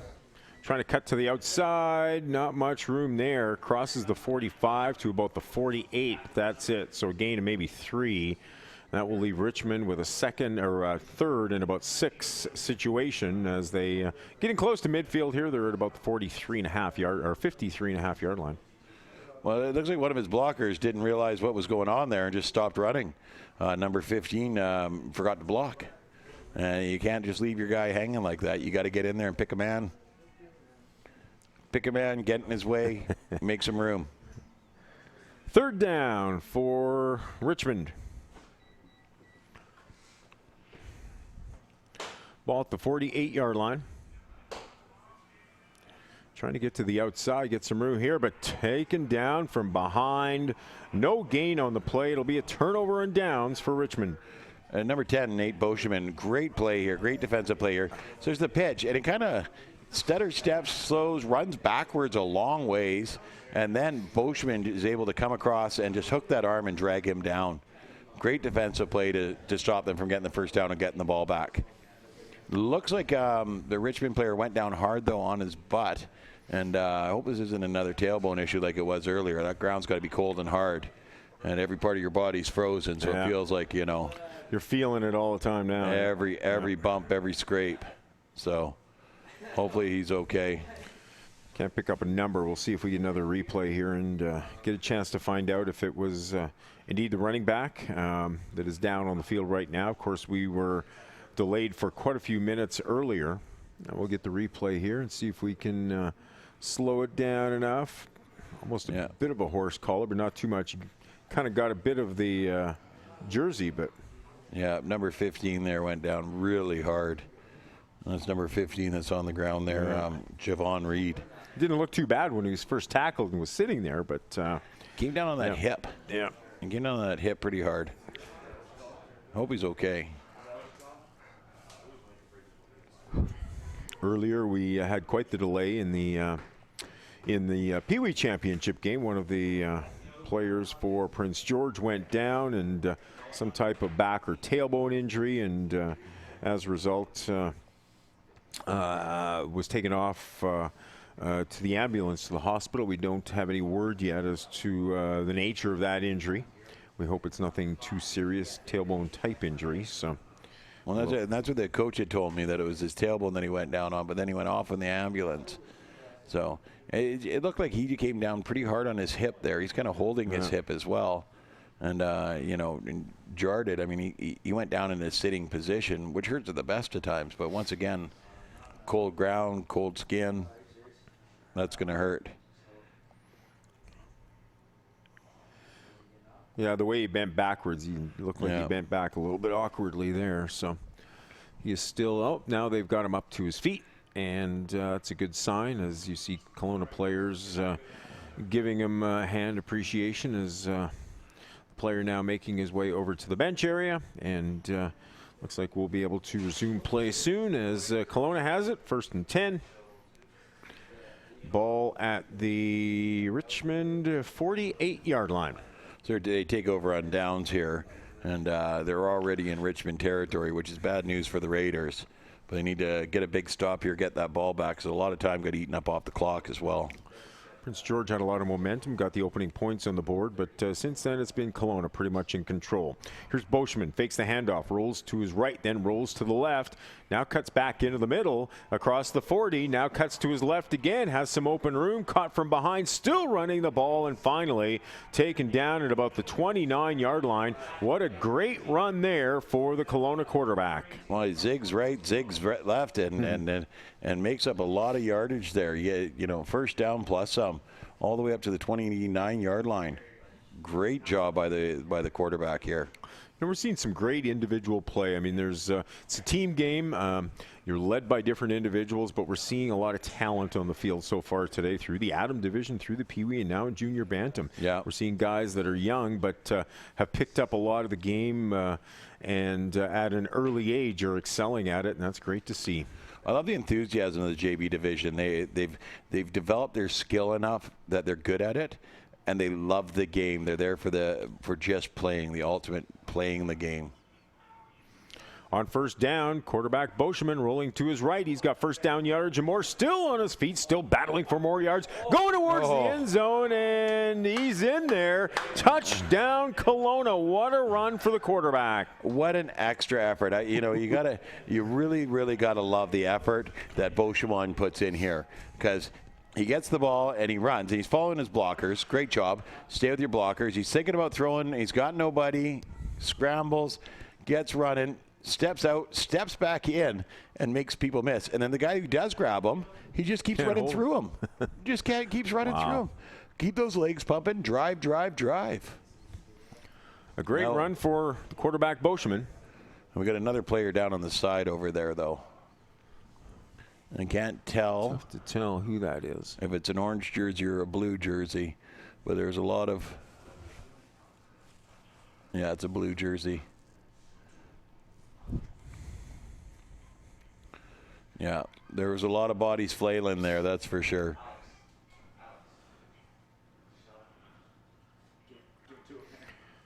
So it looks like the Richmond player is up on his feet, making his way back to the bench area. Walking gingerly. Yeah. So getting ready for the point after attempt here, or in this case, 2-point after attempt. Ball is up. It is good. Two more points on the board for Colona.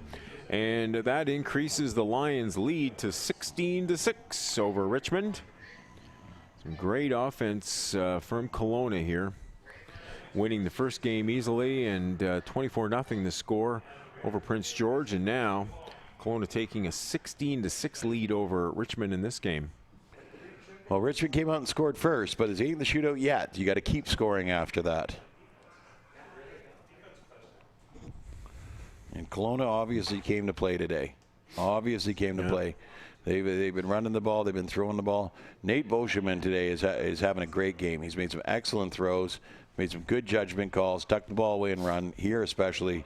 And he's just flipping people off of him and just hammering through into the end zone. Great job. We're seeing something develop quite similar to what happened in the Adam division, and that Colona played the first 2 games, won the first 2 games. Quite handily, and this one is by no means finished yet. It's only a 16-6 game in favor of Colona, but we're seeing some similar things take place here in this junior Bantam division as we did in the Adam division. Colona won twice and ended up playing Abbotsford in the championship game and scoring early in the shootout and then forcing a fumble to win the Adam championship. And here again, we're seeing Colona in the junior Bantam division win its first game easily. Now starting to pull away a little bit from Richmond in its second game. So that just means we're looking forward to the next one between Richmond and Prince George. They'll play twice. They'll play their round robin game coming up next, and then quickly play a shootout game with the winner. If Colona holds on, the winner will face Colona in the junior Bantam championship game. Well, let's not crown Colona just yet, because Richmond might have something to say about that. Well, we saw some great offense, great movement on their offense in that first possession, but not as much in the last couple of times at it, and maybe we credit more the Colona defense because they really stood tough. Yeah, they did. They stopped the Richmond from getting any momentum going there. So now it's time for Richmond to kick the ball to Colona, which doesn't really help them out too much. But, you know, if they can stop them, get the ball back here, put a quick couple of scores on the board, maybe they pull it out. Mm-hmm. Yep, still plenty of time.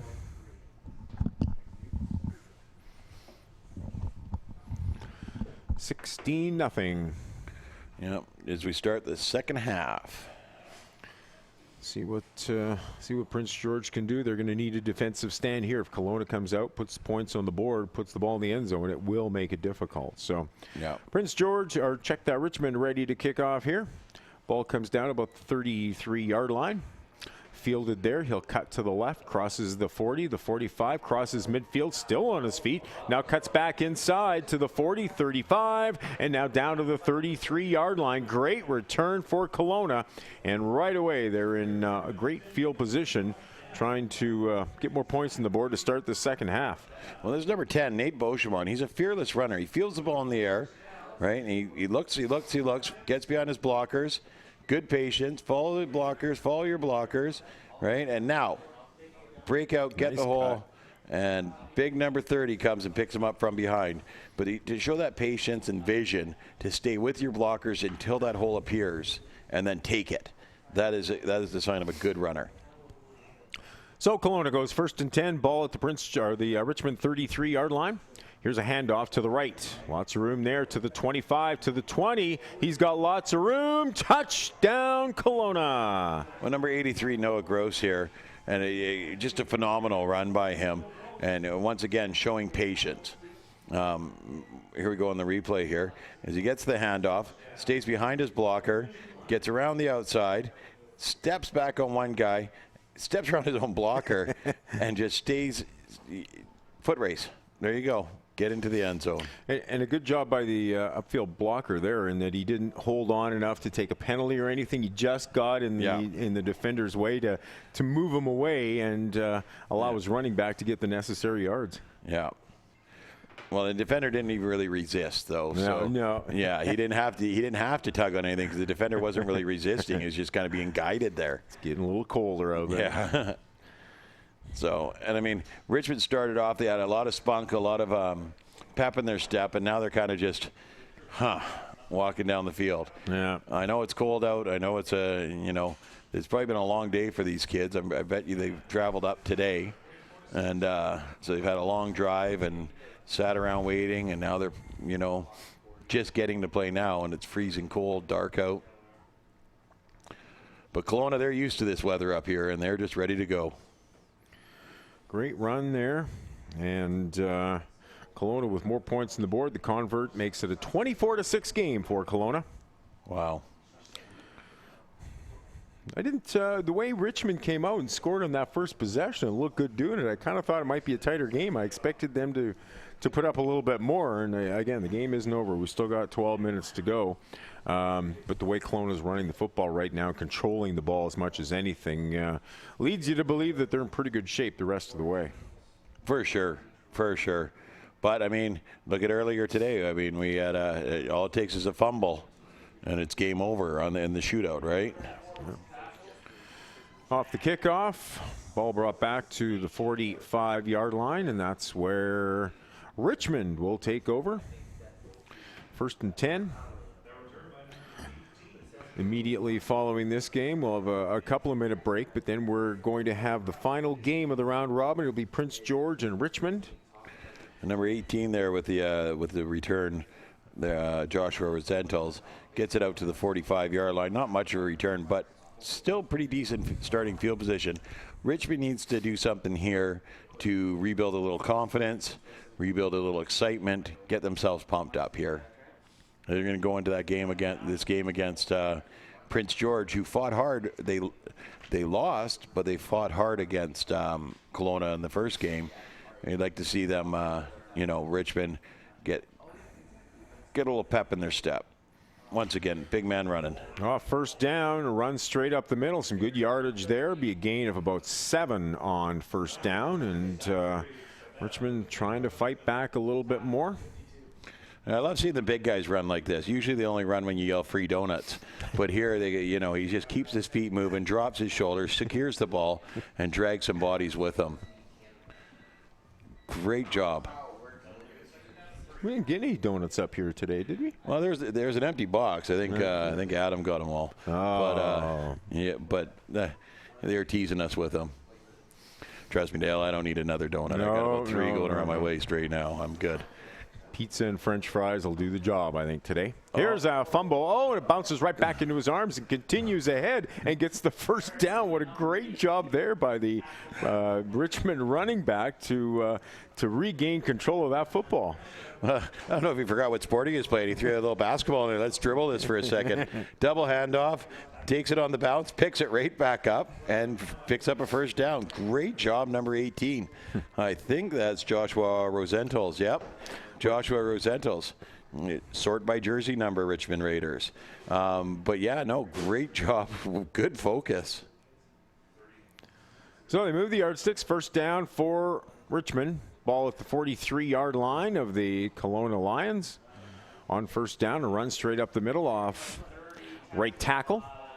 Gains 7-8 yards. We'll give him 6 on the play, so it'll be 2nd and 4. This guy's just a powerful runner. He gets the ball, not a crisp handoff, but then he just keeps driving, picking up those feet and driving forward. I think the next time I do an offensive playbook, I'm going to get a big fullback like that. I'm going to call the play free donuts. No, oh. Yeah. You know what I mean? Yeah. I think they'll pick up on it. I think they'll know what it is. I think they know what it is. Yeah. It was a gain of 7, so 2nd and 3 for Richmond. Here's a throw, but it's incomplete. And the quarterback had a man there as well. He had some pressure in that offensive backfield, but he tried to get the ball away soon enough. Had the man there, but couldn't find him. Yeah, just didn't get a nice crisp pass underway there, and even though he had an open receiver, couldn't find him, and so it's now a 3rd down situation for Richmond. 3 yards to go. Ball just outside that 35-yard line of the Colona Lions. Yeah, the receiver was wide open there. Just didn't get enough on it into the dirt. Somebody was in their way there, so we got a timeout. First one of the game. We got a few minutes left here. I think the Raiders, like I said, the Raiders are getting a little bit of success here. They're moving the ball well. They'd like to probably get a score in before the end of this game and get their mojo back running for the next game. Unfortunately, we haven't seen number 15, who is their running back, come back out onto the field yet. Can't tell if he's still up in the tent, underneath the tent there with his leg up or not. But that was a big hit to the Richmond offense, that's for sure, because that was their scorer that ran down the sideline, right?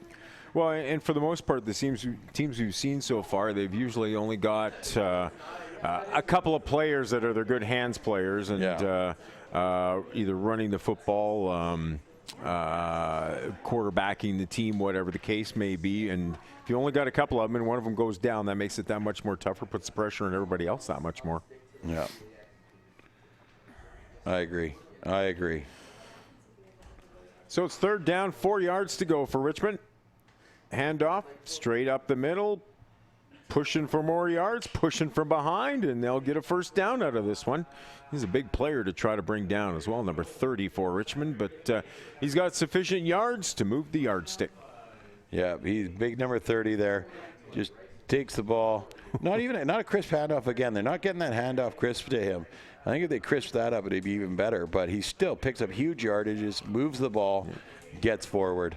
Well, probably picked up 6 or 7 yards after he should have been tackled. But because he's so big, was able to drag those players along for a while. And Zachary Cabeda was able to move the football. It's not even his size. Watch his feet. He drives his legs so well.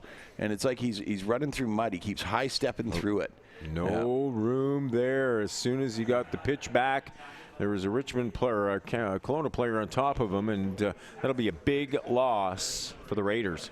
Well, number 98 here, Aiden Vint, he sees this all the way, and he's right in there, shakes off the block, grabs a hold, and just drags him down. Great defensive play. He knew what was happening all along on that one. Halfway through the second half here at Hillside Stadium in Kelowna, or Kamloops. It's Colona leading Richmond by a score of 24-6. Colona looking to go 2-0 to kick off this junior Bantam round robin. Quarterback back to pass, completes this one. No, he doesn't. I think the intended receiver had turned and started to run with that football before catching that football. And unfortunately for the Richmond quarterback, the play goes for naught. Number 38, Aiden Chin, is the intended receiver here. And the quarterback stands in the pocket, takes the hit, and throws the ball and delivers it on target. And I don't know if he was turning to run before he caught, but just was not able to bring that in. He looks pretty disgusted with himself about it. So, but yeah, and it's kind of been the way Richmond's gone so far here too. Is they're close, but they're just not finishing it. Well, and when you don't make a catch like that, you're never in a hurry to go back to the huddle too much either. So. Yeah, exactly. On 3rd down, run to the outside. Should be enough for a 1st down. Crosses inside the 30 to the 25-yard line. That'll be a gain of 10. No. Sorry, they got to get way down there. Ooh, they get down to the 18, so they're not going to make a 1st down on that one. No. Forgot that they lost yards on that 1st down, and as a result. Good pitch, good block here. 30 chased a man away, and number 18 turns and gets around the corner, but there's just too many bodies in his way for him to get up the field at the same time. So it's turnover and downs. Kelowna takes over. About 5 minutes to go here in the second half. 24-6, the lead for the Lions, who also came through with a victory over Prince George to open this round robin. So Kelowna well on its way to going 2-0. Handoff straight up the middle. Now cuts to the inside again. Now to the outside, and he's going to have some room out there. Crosses the 40 to the 45. And look at this. It's going to go all the way for a major score. There is a flag way back in the offensive backfield. So we'll wait and see what the call is. It's coming back. He's waving it off already. There's a holding way back there. And, I saw the hold. I saw the hold happen. Let's see if we get the replay here. And it should be this guy on the outside edge here.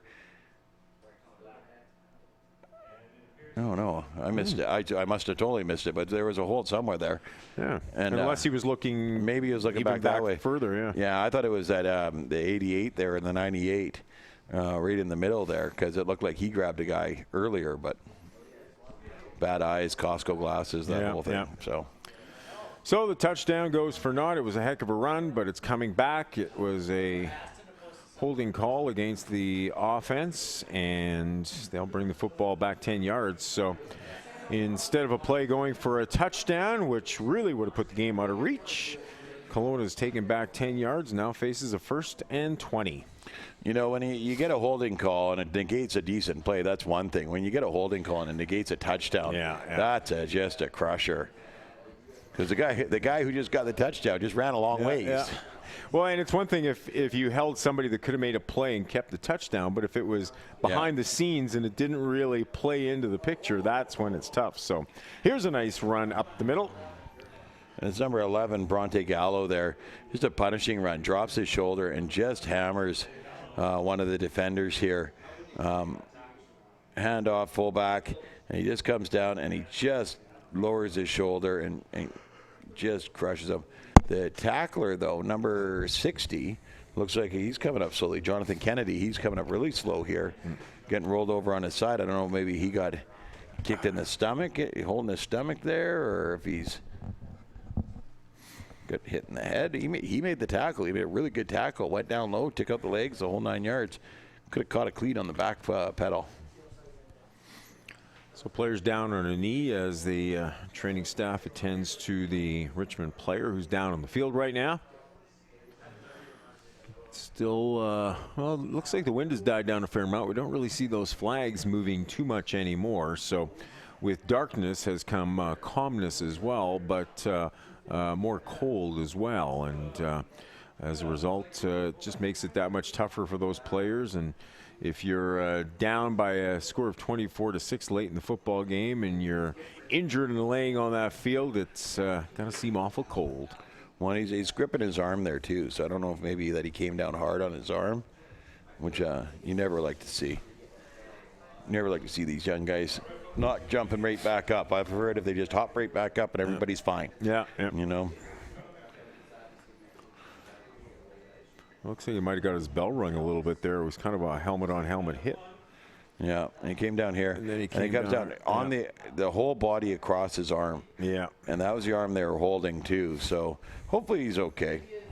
Well, it's amazing in a lot of ways, considering how tough this game is, that there aren't more injuries on every single play, guys going down. But thank goodness that's not the case. Well, they're running out of seats in the little medical tent there. Second down and long, and look at this run. This one could go all the way. Cuts back to 30, 25 to the 20, and finally taken out of bounds at the 13-yard line. No flags on the play. Big run for Colona, and they're deep into Richmond territory. That's once again number 83, Noah Gross, who's run a lot of yards today. He runs well. I like his change of speed here. So he gets the ball. He's coming one way. Let's bring it back the other way. Let's get everybody moving left. We'll go right.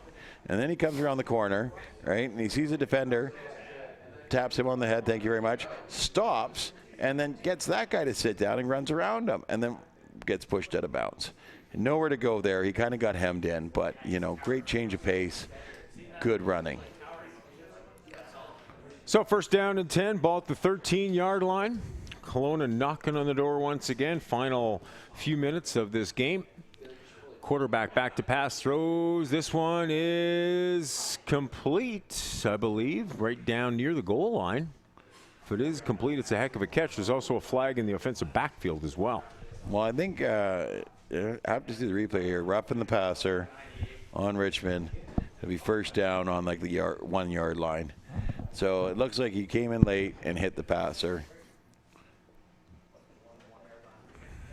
Where are we here? Drops back. And he comes in, and then, way after he'd thrown the ball. Heck of a catch, eh? Fabulous catch. Barrel roll included. When you can catch and do a barrel roll, I'm impressed, I tell you. Held on to the ball. And as a result, ball placed down at the 1 yard line. It's first and goal for Colona. Our clock shows about a minute and a half left in this football game. Colona up 24-6. Looking to cap it off with another major score here. Handoff straight up the middle. Touchdown, Colona. Sneaky handoff, really quick to the fullback. And looked like it was going to be a power, and it ended up being a dive. And they only needed a yard. Number 11 there runs well, gets his shoulders down, and just powers through. Excellent job. Excellent job. Yeah, it's been tough to stop them. They haven't been able to, and neither team has for the most part. It was Colona winning its first game 24-0, and the convert is good, and that makes it a 32-6 game in favor of the Kelowna Lions. So 2 games and 2 fairly easy victories so far for the Lions. Well, and I think at this point too, I mean, like, okay, we're up 32-6. There's no comeback here. No. There's no comeback. There's less than a minute in the game. Maybe it's time to wave that flag and let's move on to the next one. It ain't getting any warmer out there anyway. Ain't getting any lighter out there either. And we got to come back tomorrow for more. It's okay. I'm gonna go win my fortune at the casino tonight, and then I'll be ready for tomorrow. From what I hear, I've already lost mine, and I've been at the football game all day, so I may not be going anywhere. Hot tubbing is it. Yeah. That's it. They're going to call the game. There's the flag. That makes sense. They will call this one now, and that makes the final score 32-6 in favor of the Kelowna Lions over the Richmond Raiders, and this Kelowna team on a roll now. Easy victories. Their first 2 games. They'll sit back for a game or 2 here. It will be Richmond and Prince George playing in the next game, and then they'll play again in the shootout. The winner will face Colona for the Junior Bantam Championship. Excellent. Yeah, good stuff. Well, we'll take a break here, and we'll come back. I don't think they'll be spending too much time in between games here. We're seeing Prince George come on the field right now. So we'll take a few-minute break here. We'll come back with the next game shortly.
And welcome back to Hillside Stadium in Kamloops. Dale Corey, Matt Macri with you, the entire VBN Sports crew, bringing you the 9-man Provincial Football Championships here from Kamloops. We've decided a couple of champions so far. Colona, the Atom champion. Kamloops won the Peewee title a little while ago, and now we are in the midst of our playdowns for the Junior Bantam division. So far, Colona 2-0. Richmond 0-1, Prince George 0-1. It's Richmond and Prince George on the field. Prince George about to kick off, and we're underway with our final game of this Junior Bantam round robin. And right off the bat, the kickoff will go out of bounds right near that Richmond bench area, and we'll wait and see where they will place the football. Richmond going from our left to right here at Hillside Stadium. The Prince George Axemen from our right to left. It will be Richmond football to take things over here to start this football game. And Matt, a game that really isn't going to matter too much because these two teams are destined to meet in the shootout as soon as this game's finished. Well, it's a little feeling out session here. You know, they check each other out. You know, defense gets familiar, offense gets familiar, and then they just move on from there. And you're right, it doesn't really matter for anything really, except for who gets to pick who starts with the ball. Mm-hmm. So 1st and 10 for Richmond. Ball at their own 35-yard line. Handoff to the left across the 40 to about the 41-yard line. So a gain of 6 on 1st down. And they give it to number 30, the big man. And where is he? Zachary Kabedi. And he just turns up the field and drops shoulder and keeps pumping those legs. Gets a good pickup, about 5 yards there. Gets the ball moving. So 2nd and 5 for Richmond. Ball at the 40-yard line. Far side of hash. Quarterback Tillerico in under. Straight up the middle across the 45 to right near that midfield stripe. That'll be a 1st down for Richmond. They'll move the yardsticks. Yeah, no, they keep, you know, stick with what's working. Number 30 there is getting them 5, now 10. Get them the yardage they need to keep moving that ball forward down the field. Eat up clock time, control the clock, keep the ball. It's a good plan. So 1st and 10 for Richmond. Ball right at midfield.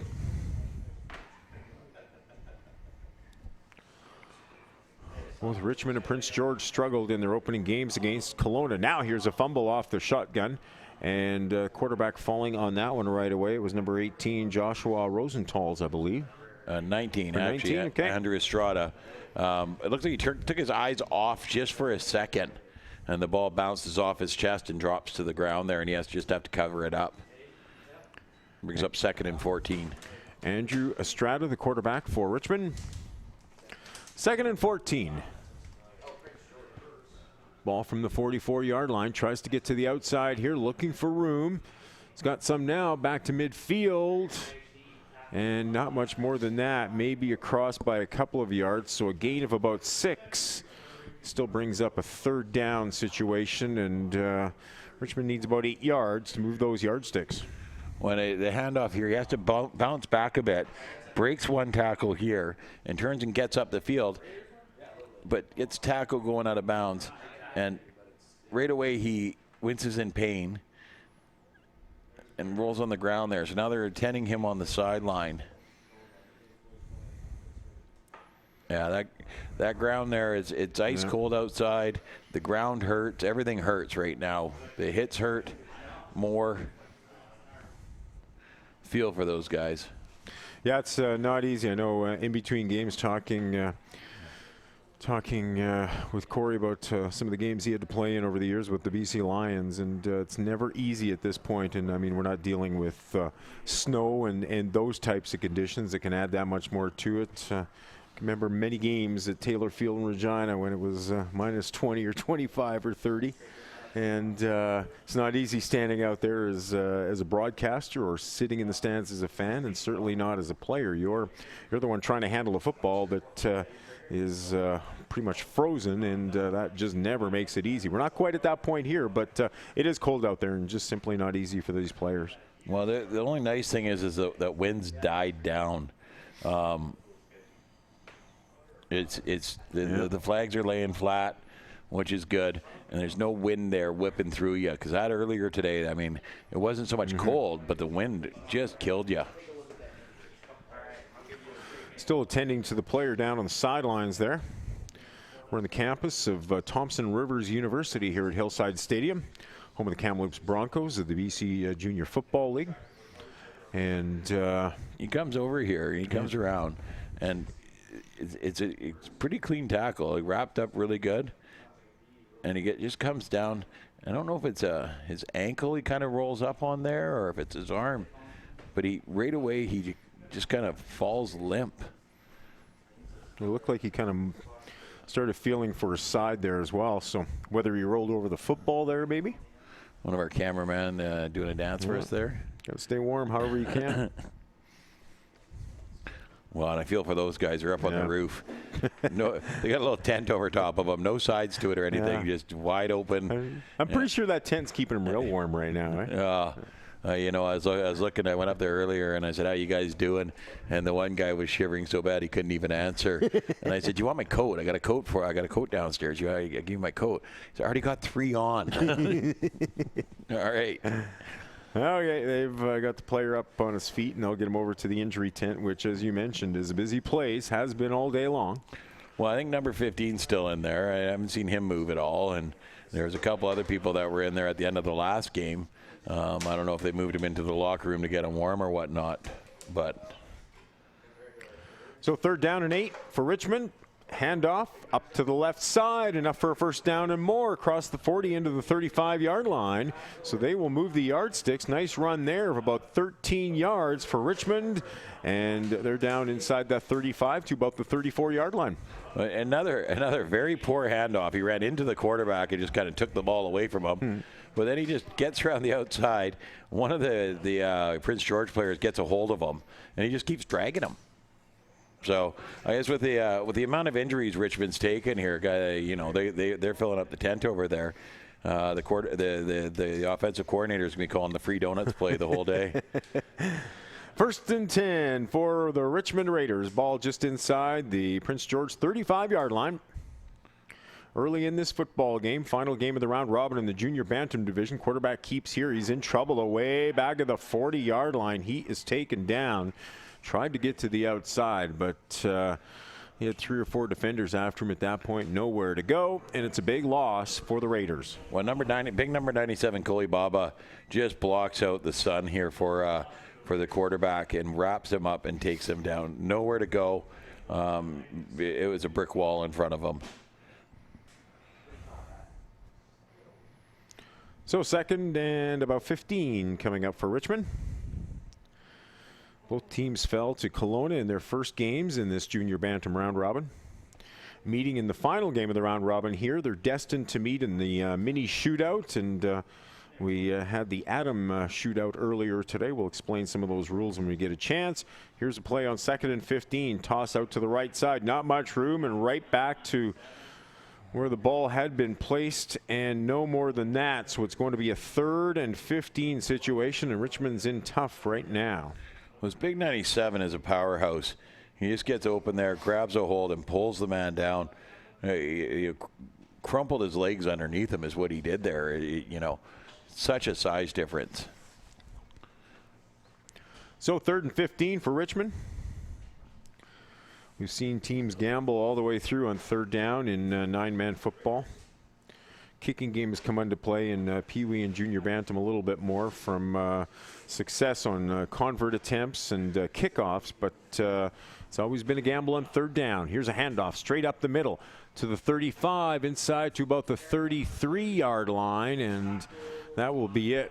Past the original line of scrimmage, but not much more. It'll be a turnover and downs for Richmond. Prince George takes over.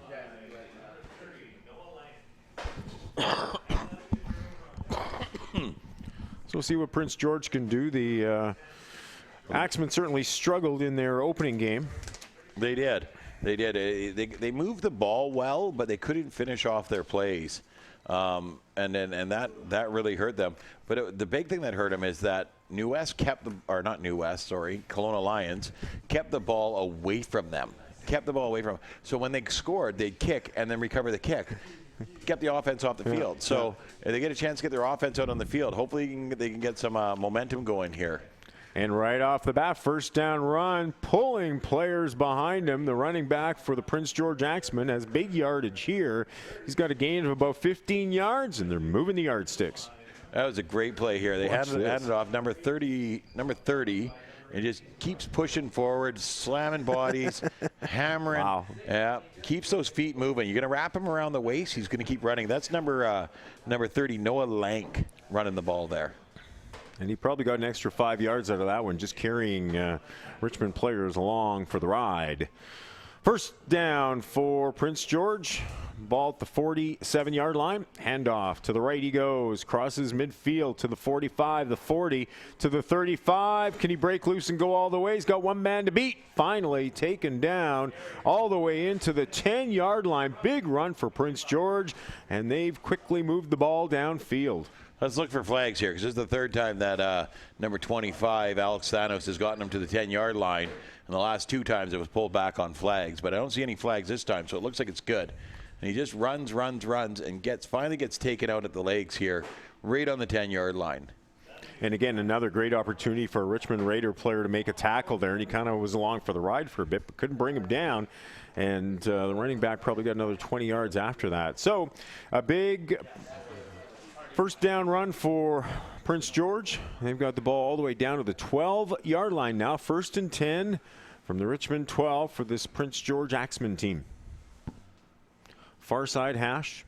Quarterback fakes the handoff. He'll roll to his right. Now he cuts up front and touchdown. The end zone.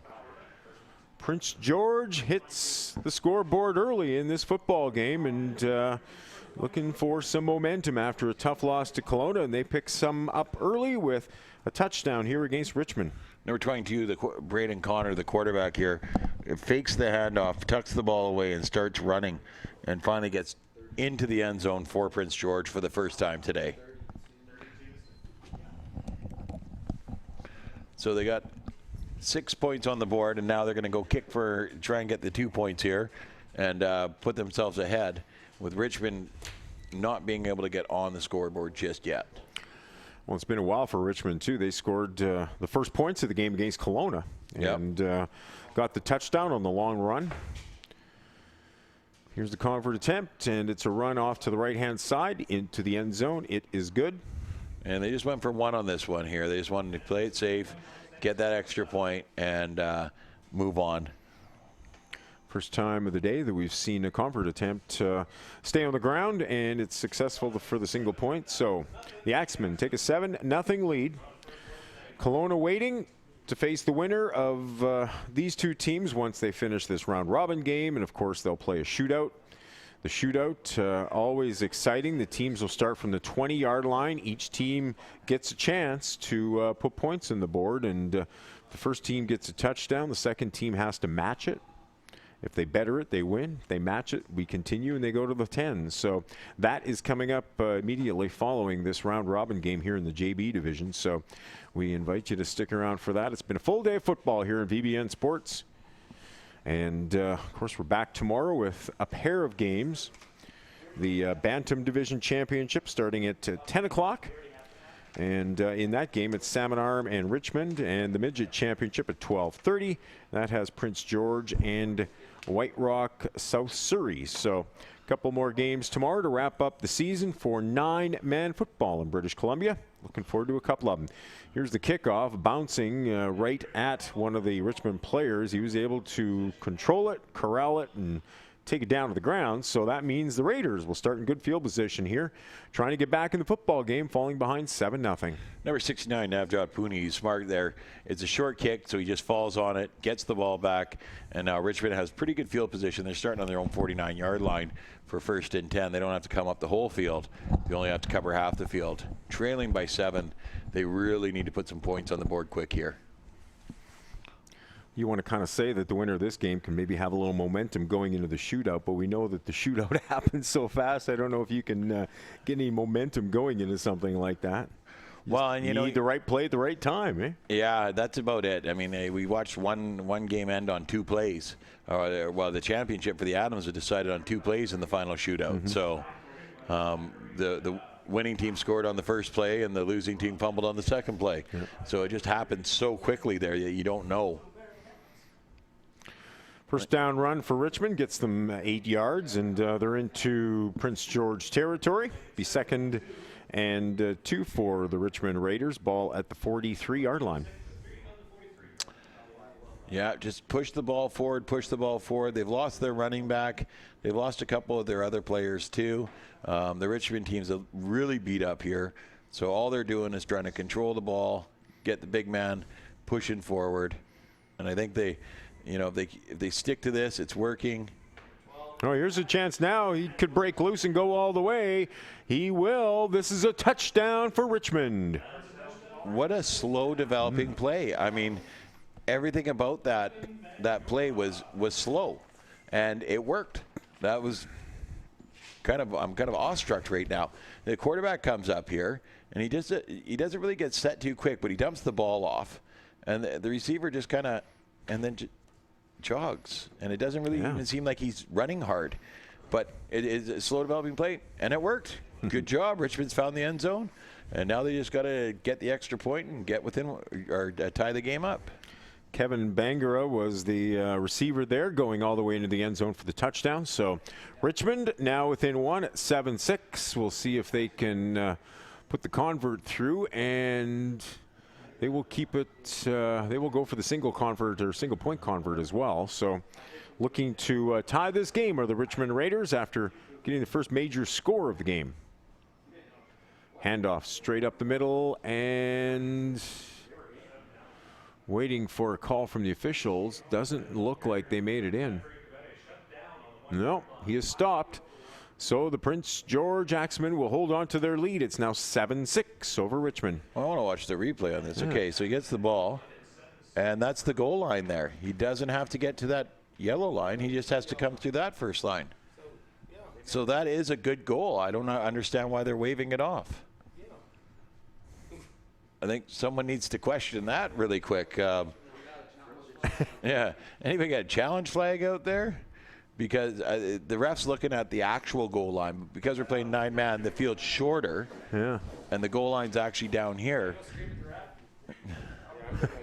Yeah. So, here they are. Okay, here's the touchdown play. Yeah. But he should have been back further. No. Yeah. Yeah. Okay. Yeah. So they scrimmaged on the 5. He had to get into the actual end zone.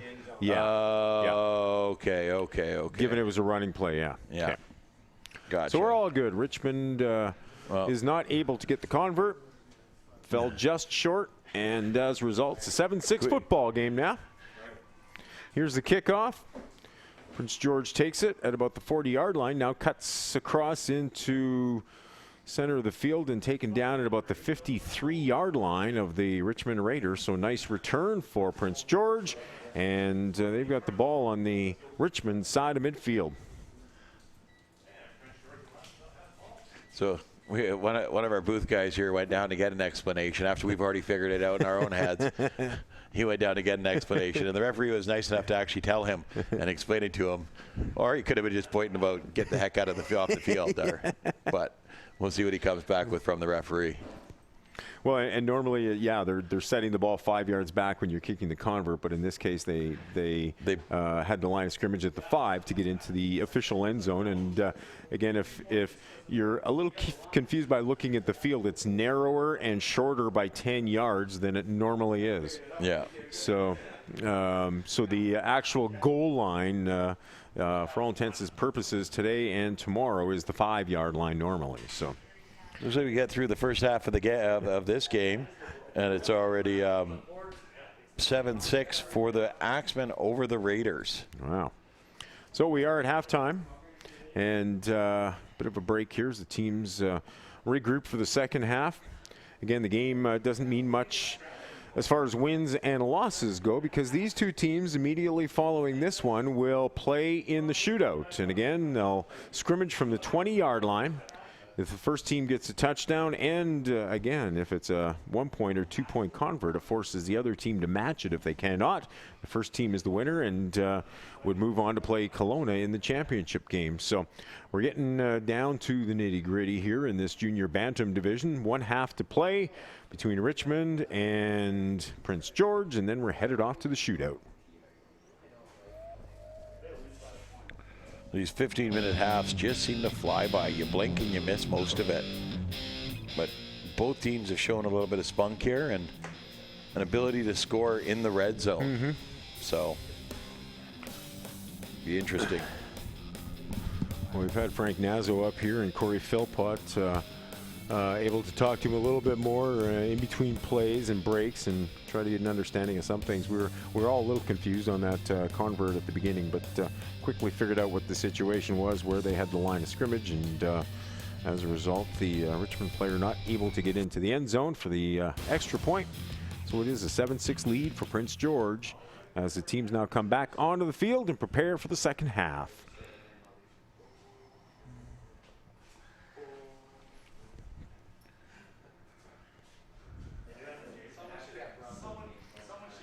Prince George will defend the end zone to our broadcast left here in the second half. Richmond to our right.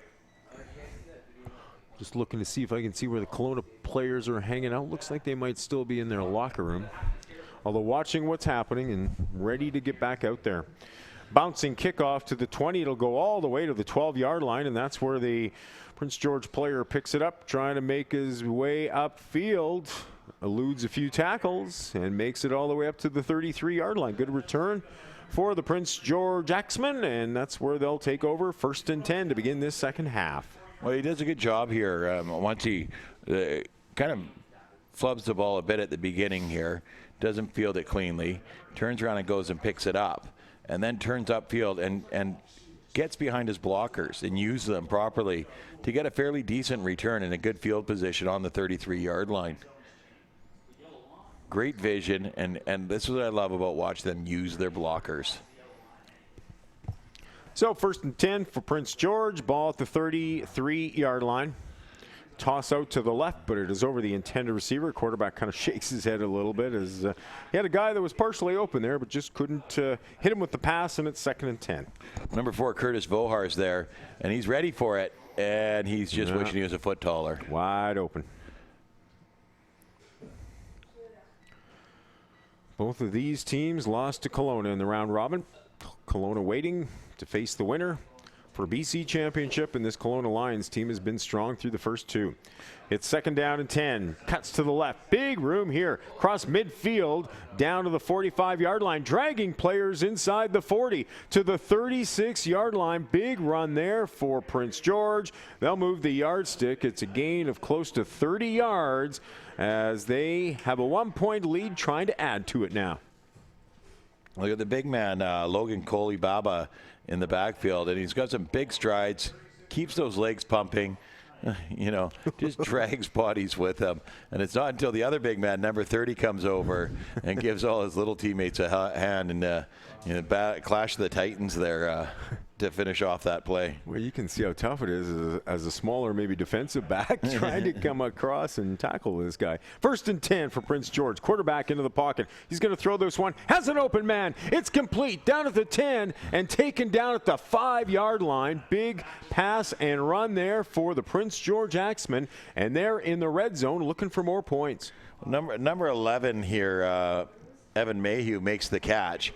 If you watch, get the fake handoff, and he looks down the field and he throws it. Now, what kind of velocity does this have? Because Evan catches it and it knocks him, sends him stumbling.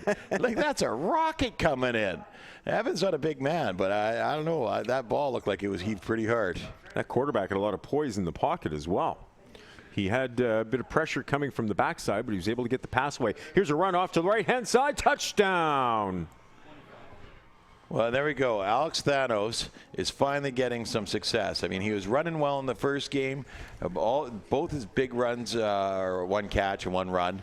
Got called back on flags, which has to be frustrating. But here they're giving him the ball, and he's just willing it into the end zone. That's a good effort out of him. Excellent job. So Prince George now up by a score of 13-6, looking for more points. So now do you go for a 2-point convert, because that would force it into a 2-score game, wouldn't it? You could get to Yes. you can get to 15-6. You're up by 9, and that forces Richmond to score twice. But it's a fumble right off as they were looking for the single point, not able to get it. And so the score stays at 13-6. So it's a 7-point difference right now. Prince George in the lead. Well, they'd have loved to get some extra points there, but it just wasn't in the cards for them. Smart move, drop on the ball, and just let's move forward. So players making their way back to midfield. We're getting ready for the kickoff by the Prince George Axemen. They did not accomplish much on offense in their first game against Colona, but here against Richmond, they put a couple points on the board. Again, these two teams destined to meet in our shootout immediately following this game, and it's whoever can put together the best couple of plays as quick as they can that's going to win that game and go up against Colona in the championship. Another shootout, of course. So it's getting down to it here in the junior Bantam division, where one of these teams will face the Lions in the championship game. I was telling you earlier, Dale, my son's playing, his high school is playing in the Dome right now, BC Place. Oh, we got an offside here on the kicking team, so the ball's going to move 5 yards back. And I'm trying to keep an eye on it on my tablet here at the same time. And I got to tell you how much I appreciate BBN Sports right now. Because, I'm trying to watch as it keeps stalling, it keeps freezing. There's no replay. There's no me talking. I mean, VBN Sports it's just not the same. This is where it's at. You got it. And of course, we'll be on the air all day tomorrow. First game at 10 o'clock, second game at 12:30. 2 more games to wrap up the 9-man season for BC minor football. And they're going to be exciting games. I was telling you earlier, once you get into the older age groups with this 9-man, there's lots of room for the skill. When you look at what the Colona Lions were doing there with the passing and the speed of their game, that's going to be the whole day tomorrow. It's going to be a lot of fun. So number 19 takes the kick there. Andrew Estrada fields it and gets behind a couple of blockers here. Misses a tackle, makes another one miss there, and then just runs for his life because big man 97's coming after him. Yep. Holy Baba. And hold him down. Holy Baba. Well, I'd be screaming Holy Baba if I saw him coming too. That is a big guy for junior Bantam division, that's for sure. Good field position for Richmond. They need a touchdown to get back into it here. Probably about 8.5 minutes to go in the second half. Richmond and Prince George. And Richmond now takes over, 1st and 10. Ball at the Prince George 45-yard line. So great field position. Quarterback back to pass, throws. This one nearly picked off, and that would have been the ball game, I'm sure, because all there was daylight all the way to the end zone. We're going to see in the replay here that had he been able to hold on to that one, there was nobody anywhere close. Oh, and he didn't even go for the pick there. He just came for the swat down. He's pretty pleased with himself. But I think when he watches this later and he realizes, like, crap, I could have had a pick 6. I would have been a star. However, if he goes for the pick and misses it, the guy catches the ball, takes it 30 more yards, and he'll hear about it from his coaches. Potato. You got to go for it, right? It's that kind of game. Yeah. Ball popped loose on 2nd down and 10 from the 45 there. We're just waiting to see what the officials will give us for a sign. It looked like it popped loose and then bounced right back into his arms and then hit the ground. And then we had a melee on the turf to try to capture that football. Officials are still talking about it at this point. We'll see what they motion. I believe Richmond still has the ball. And they're going to move the football as well, so I'm not sure. Objectionable conduct, maybe penalty? I didn't see a flag on the play itself, so I'm not 100% sure why they're moving the ball here, but let's see if we and it goes.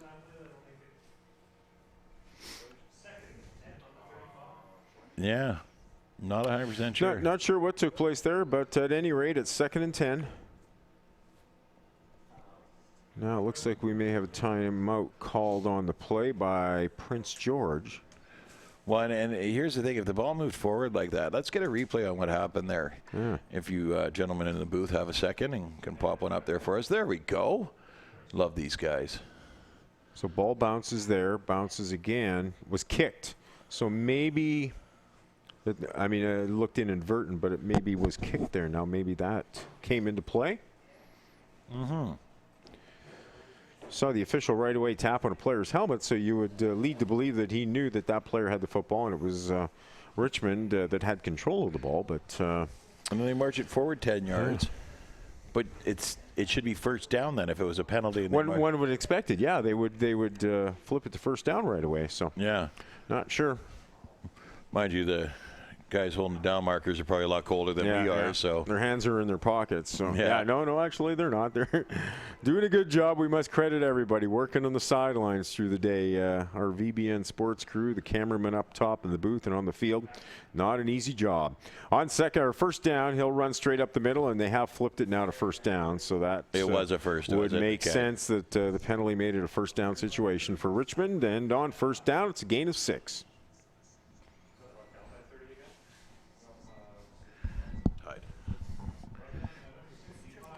So, yep, the big number 30 there, just powering through Zachary Kabata and getting enough to, well, make it second and about 4. And see, Richmond needs to stick with this because they can't stop him. He's getting 6 yards of play. There we go. Do it again. No, run forward, not sideways. Yep. Big man to try to bring down. He's got first down yardage and more. Tiptoes. Go all the way. Tiptoes. Touchdown. Oop, not supposed to clap. Not supposed to clap. Sorry, guys. It was a great run. It was the tiptoeing the sideline was phenomenal. That was, and you got to applaud this. I mean, he gets the ball here, and I'm thinking, no, don't run sideways. You're not a sprinter. And then he makes a move and stiff arms the guy. Karate chops him, tiptoes the sideline. Watch his arm get up here and start waving. Yeah, and he's just, I'm in. Got it. he does his impersonation of the Titanic as he crosses the goal line. Going down. He's almost like a bull rider, had his arm up in the air there. Great run for the Richmond running back, and that makes it a 13-12 game. Converts still to come, and they will kick the 2-point convert here and try to take a 14-13 lead. Oh, not going anywhere. So as a result, they still find themselves down by a single point at 13-12. Not a heck of a lot of time left in the second half either. So close game here at Hillside Stadium in Kamloops. Yeah, by the time he came towards the football, there was no way he was getting that over top. Well, and it almost looked like number 30 was going to kick it back the other way. Which guy would have cracked up if he had booted the ball. It was almost in time to do it. Yeah, and punted it back down the other way down the field. Here's the run from a different angle. This will be nice. Yeah. Oh, look at that shifty move. Little stiff arm. Get another stiff arm with a tiptoe. Oh, yeah. Yeah. Yeah, that is the highlight of the day. I'm going down. He gets the hand up. I don't know what it is. Like, catch me, as he's falling. And all I got to say is those Prince George players have to be thankful that they weren't underneath him when he went down. Because that's a big guy, and that's going to hurt. That would hurt. So about 3.5 minutes to go in this second half. Final game of the round robin in the junior Bantam division. We're off to the shootout immediately following this game. Who will win this one? We're still a few minutes away from deciding. The Richmond Raiders have put a touchdown on the board on that great run you just witnessed to make it a 13-12 game, still in favor of Prince George. Richmond kicks off, bounces at the 28, bounces all the way down now to about the 17-yard line, picked up there, and now the Raiders or Axemen will move it upfield to the 30. Cuts to his left, now back up into the middle, 35, 40, finds a hole up to the 44-yard line. Nice return there from the 15-yard line all the way up to the 44, return of 30. And that is where Prince George will take over. 1st and 10 points in the board here would pretty much finish the game. Well, we got a flag here. So let's take a look at what this flag's about. Because there he gets the ball there. Bounces off his shin. He picks it up. And he starts coming across here. And I don't know if I'm going to be able to see anything here. But they get a flag. Way back there already, yeah. Yeah, I think it might have been 25 on 16. Not 100% sure there. But that looks like it. Yeah, it's coming back. So he's going to start on the 20 and not the 30. So tough break there for the Axemen. Looked like they'd be in some decent field position, but the ball is taken back, and now it's positioned at the 20-yard line, 1st and 10, with about 2 minutes to go in this second half. Kelowna players have now come out of the locker room watching the end of this game. On 1st and 10, handoff, cutting to the right, to the 30, to the 35, up to the 37-yard line. There's a gain of 17 yards, and it's a Prince George first down. Well, Alex Thanos, number 25 here. Like I said earlier, he had some plays called back, and he came to play today. Look at him. Gets down, runs hard, breaks one tackle here, gets past the first down marker, and says, hey, I'm still free. I'm going to see what else I can get. So, you know what? Keep moving the sticks, keep getting first downs, keep going up the board. I got to think the fact it's that cold out. Now we've got a player down. We'll get to talk about it a little bit. But the fact that it's so cold out, we're seeing a lot of missed tackles. And a lot of times players have their hands on somebody else but just can't bring them down. Yeah.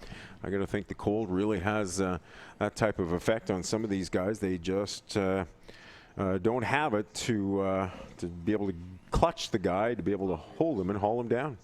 Well, and like I said earlier, when you hit in that cold, it hurts you. Not just the guy that you're hitting, but it hurts you as well.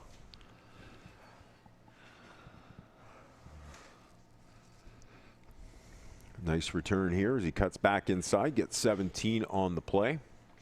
Richmond player still down. Now, I'm not sure if it came out of that. Guy down on the field. Yeah. Yeah, is one of the tacklers for Richmond who is down on the field.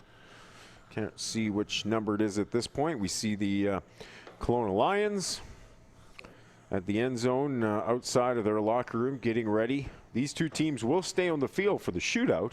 And if the shootout in the Adam division was any indication, it finished quick.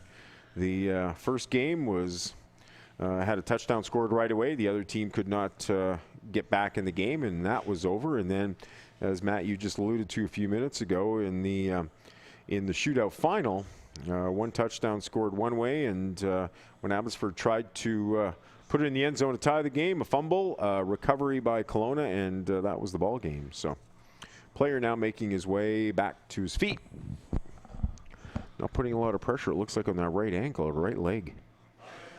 Well, Quite a bit of pain. The number of guys that have gone down on Richmond this evening, you gotta hope that they have 9 guys to field on the when it comes to the shootout.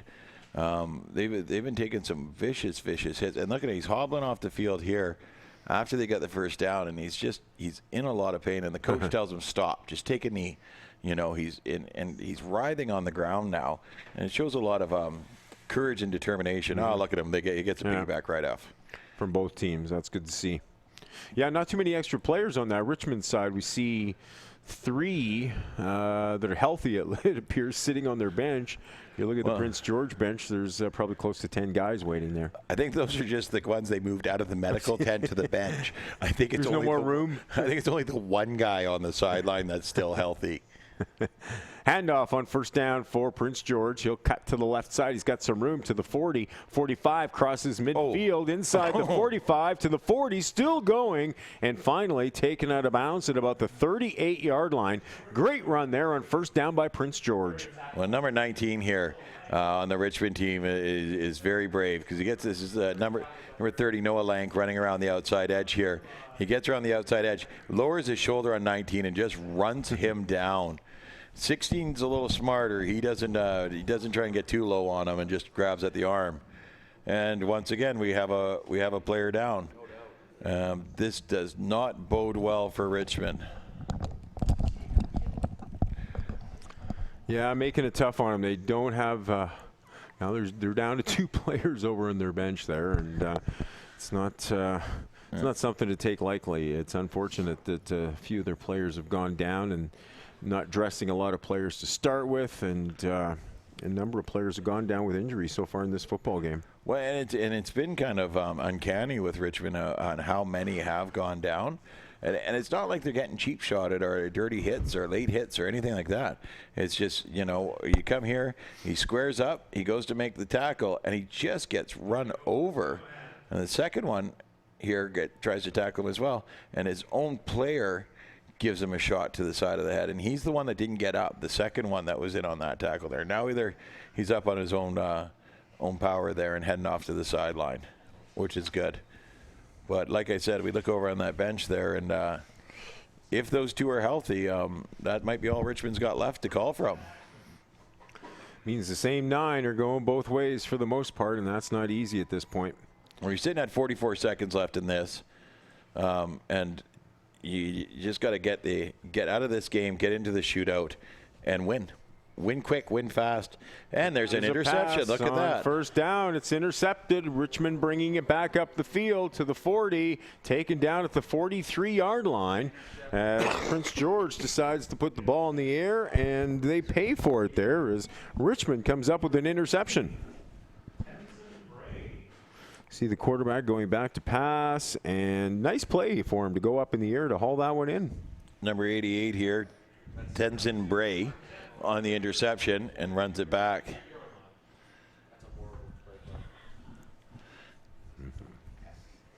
So 1st and 10 for Richmond, turning the ball over. We know there's not much time left on the clock, and with all the injuries that we've had here in the second half, it's tough to tell how much time has wound off the clock. So we'll await for the officials to wave the flag. Our clock is now down to 0. But again, we're expecting we've got a little bit of time left here. That's it. That's it. Nope. That's the end of the game. Okay, there you go. That's a tough one to call it there. You thought they might give them one play to maybe go down, but well, and I know it's not that they should, of course, if time's expired, but it's kind of a tricky situation where you've had that many injuries and. Yeah. And they're stopping the clock at times for some of those. But at any rate, they have waved the flag. The game is over. And Prince George has come through with a 13-12 win over the Richmond Raiders. So the final standings in the junior Bantam round robin, Colona goes 2-0. Prince George, a win and a loss. Richmond with a pair of defeats and a hard-fought, tough one here against Prince George. So these two teams, Prince George and Richmond, will stay on the field for the shootout. Now, are we heading to the shootout right away here, or are we? Oh, they're gonna do their handshake. Yeah. They're probably gonna give their coaches a little bit of time to talk to their players. I don't know if they're going to head inside. I know earlier they had it scheduled that there was going to be a half-hour break before the shootout would start up, maybe so the players could go get warmed up a bit. So maybe they'll give them a few minutes here. But I'm thinking that we're a half hour ahead of time. Well, we'll take a break. We'll let them sort things out on the field. We'd ask you to not go away. We'll play a few commercials here and keep you up to date with some of our sponsors. But we expect to be back shortly. We don't expect they're going to take much time other than allowing Kelowna to come out and warm up a little bit. But, of course, we've still got the shootout between Prince George and Richmond. And those two teams will go to their respective benches for a few minutes. We'll take a break here. We'll be back shortly with our shootout, and we'll crown a junior Bantam champion shortly.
Sure.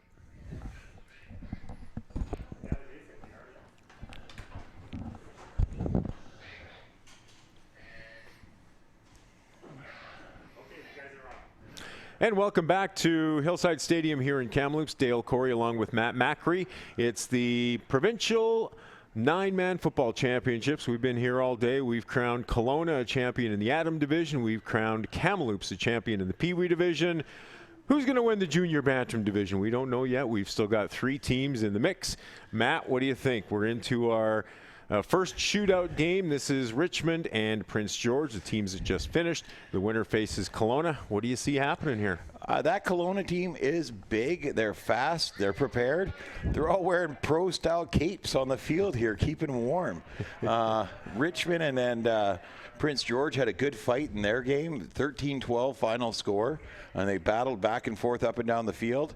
But I don't know. That Colona team is tough, but all you have to do is score fast and then hold off on defense. And they've come through with a pair of easy wins so far in the junior Bantam division. Beat Prince George 24-0, beat Richmond 32-6. The game that just finished saw Prince George defeat Richmond 13-12, a close one, and probably one of the best games we've seen so far from end-to-end action and in a close game. So we've got the teams warming up, and now they're onto the field. They're from the 20-yard line, and let's see what Richmond can do. It's the shootout, and they've got to get in the end zone here. If they do, they put the pressure on Prince George. Well, and here we go. Richmond starts with their play that's had the most success, free donuts. Give it to the big guy, send him running, let him run over a couple of little guys and fall forward for extra yards. So they get about 6 yards on first down. Again, they're starting from the 20, so they can get a first down here, move the yardsticks, and then they've got to put it in the end zone. If they don't, that gives Prince George the opportunity to win the game that way. So second down and 4 yards to go. Handoff straight up the middle. Close to that first down marker. I think he crossed the 10-yard line, which should give them a first down and should move the yardsticks. Give them a fresh set of downs here. Get them up the field. And they're going to go with what works, and that's give the big guy the ball and let him rumble forward. Oh, yeah. Well, looks like he dropped the ball there, but somebody got down on it. Well, and it is still third down, so this is a big play right here. If they fail to move the yardsticks, it's going to give Prince George a great opportunity to win this football game. So third down and inches for Richmond here in the shootout from the 10-yard line. See what they do. Straight up the middle. They've got first down yardage and more. They'll push their way into about the 7-yard line, and they'll move the yardsticks. Richmond still with a chance to put the ball in the end zone here in the shootout. First and goal from the 7, is it? Yep, from the 7-yard line. And, I mean, they've got 3 downs here, and the big guy's getting about 4 or 5 yards every down. Don't change. Don't change at this point, Richmond. Just keep going with what's working. So first down for Richmond. Again in the shootout, they've started from the 20. If Richmond puts the ball in the end zone, whatever they points, they get 6, 7, or 8. Prince George would have to match it at least to continue. If they beat it, they'll be the winners. They'll face Colona. If both teams are even after they go from the 20, they'll go from the 10. Here's a fumble. They'll have to get on top of it, and it's a big loss for Richmond. This ball's all the way back to the 22-yard line, and that could be devastating for the Raiders. Well, yeah, because they try to get fancy here, do a pitch out, and it just didn't work. Why? If it ain't broke, don't fix it. It just didn't work. And now they're all the way back to where they started from. They've only got 2 downs now. They don't have a chance to make a first down. They've got 22 yards to get into the goal line. Well, and they were at the 7-yard line, so if you just keep pushing forward, chances are on third down, or that was first down, you're going to get a good chance. Now it's second and very long. They'll place the ball at the 21-yard line, so 21 yards to the end zone for Richmond. They've got 2 downs to get there. On second down, here's a toss off to the right. The big guy's got the football, tries to cut back inside, still on his feet, finally taken down at about the 12-yard line, it appears. So it looks like he got 9 or 10 back, but now Richmond still is facing a third down situation. Third from the 12, and they have to get into the end zone. It's a good 30 on 30 here. Is 30 for Prince George, takes down 30 from Richmond. Noah Lank on was Zachary Zach. Kabata. Yeah. So now they got their third and like 14, so they got a long ways to go here, and a short time to do it in. Well, let's see what they do in third down. Of course, should they not get into the end zone, then they would have to come up with a defensive stand against Prince George. Well, yeah. On the handoff, cuts to the left, needs to get in the end zone, but will not do it. Great defensive play there by the Prince George Axeman, and that was number 30. 30 on 30.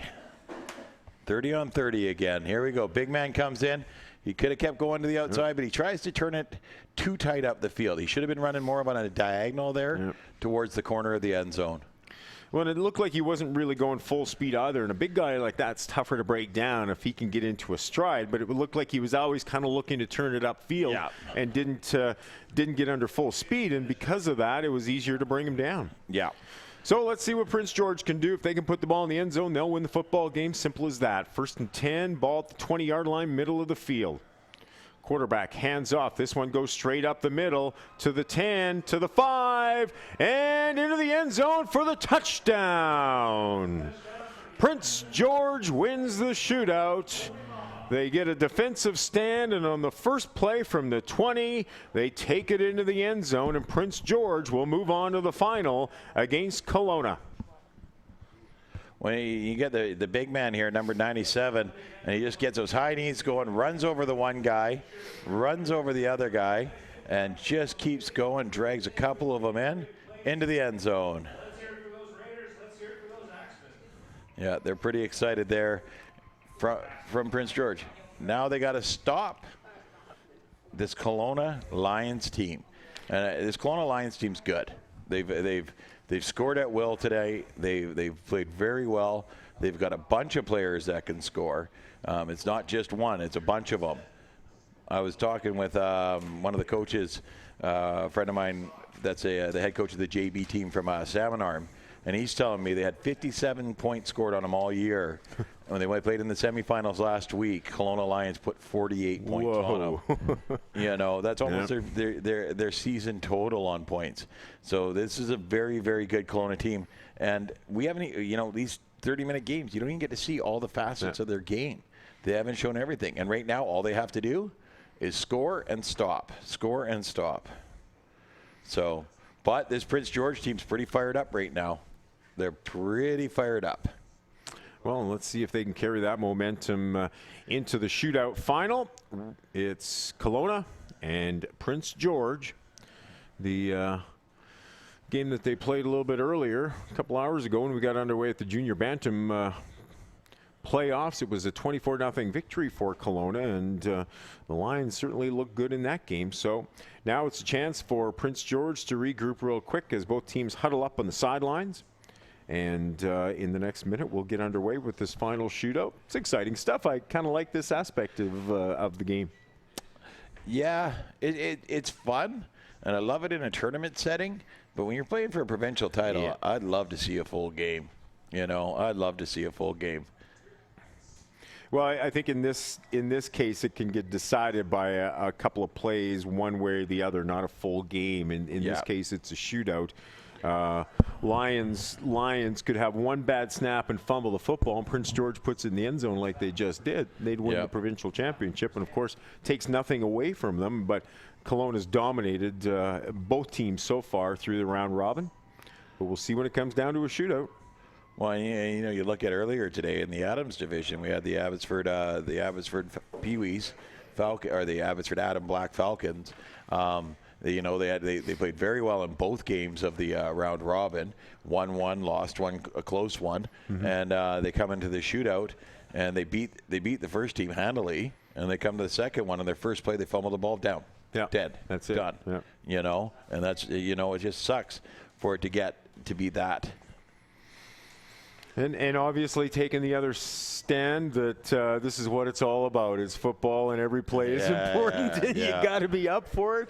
And if it goes wrong because you fumble the football and don't win, even though you may have proven to be the better team for the most part, then that's the way she goes. So we are getting ready. It looks like Prince George.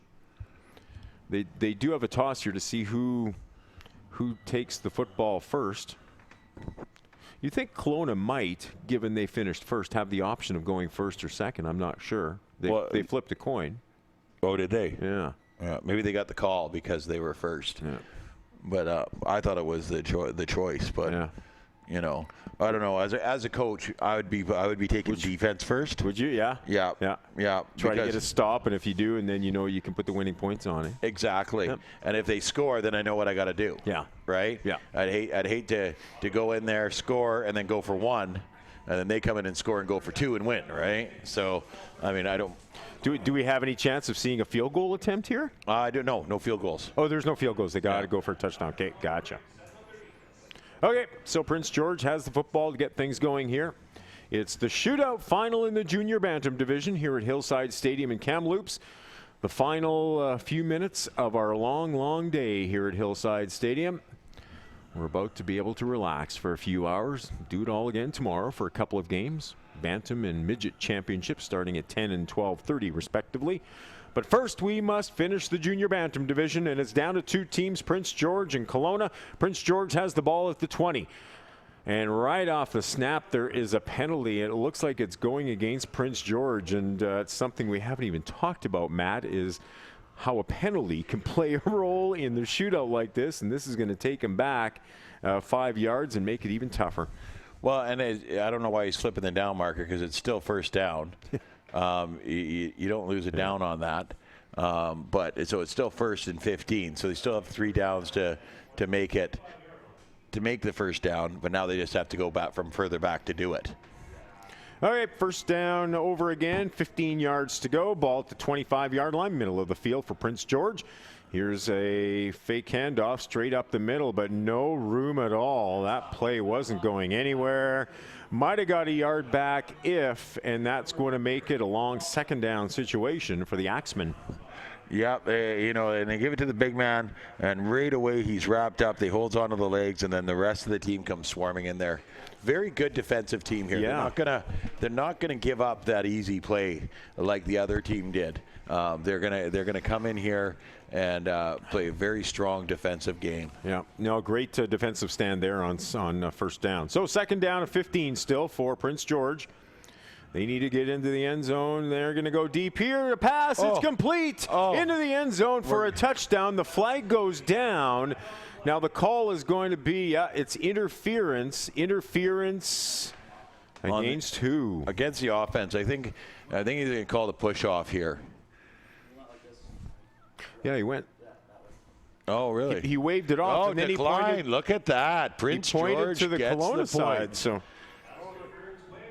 that's huge. we're going to see a replay here, and it was interesting. I think we all thought upstairs that it may be offensive interference. Well, Alex Thanos has played well today, but he's had a couple of plays called back on him, one for a hold and one for an offensive pass interference.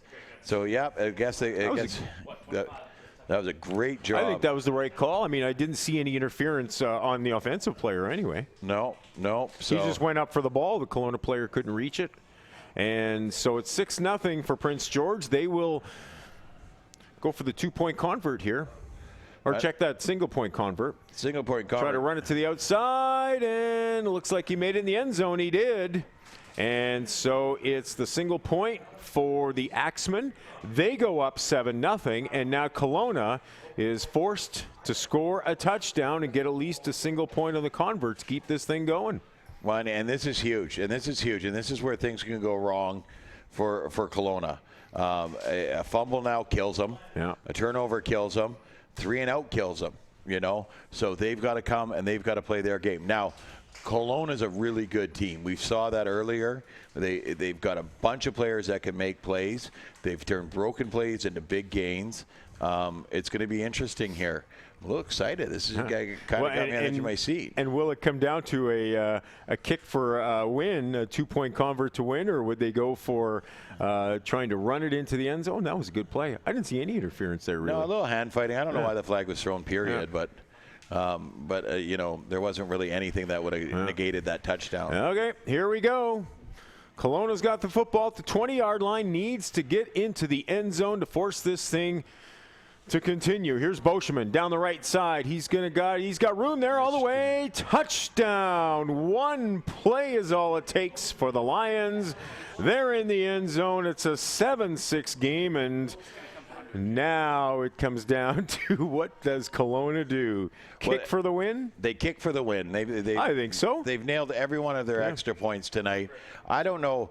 That there to me is a block in the back. Number 11 just hammered him both hands on the back. That's kind of frustrating to watch that, and then the touchdown be scored off of it. But 83, Noah Gross, he's been money on these kicks tonight. So this point right now, game this on the is line. The whole game right here. Here we go. And a flag is down as well. The kick is good. There's a flag down. Let's see what the flag is for. It's got to be a defensive penalty, one would expect. Nothing from the officials, but Kelowna is celebrating. Well, he rang the orange up, so that tells me that Kelowna won the game. Good job, Kelowna Lions. They definitely were the best team in this tournament tonight. You know, you always want to root for the underdog. I know it's something that everybody does, but they were by far the best team tonight. Good job, Kelowna. So Kelowna defeats Prince George by a score of 8-7 in the shootout.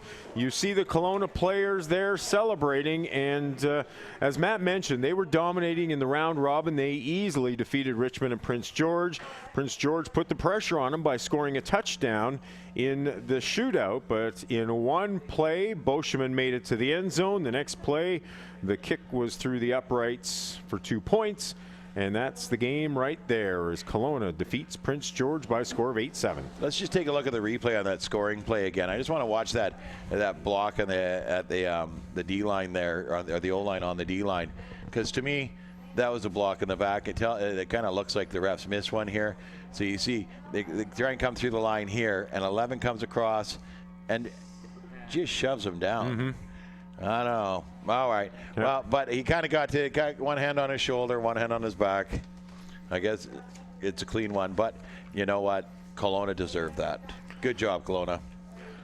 They were the better team through the round robin, and they were able to put the points on the board here in the shootout. Yeah. And as a result, Kelowna teams have now won 2 of the 3 championships to be decided this weekend here at Hillside Stadium. So a quick wrap on what's happened so far today in the Atom division.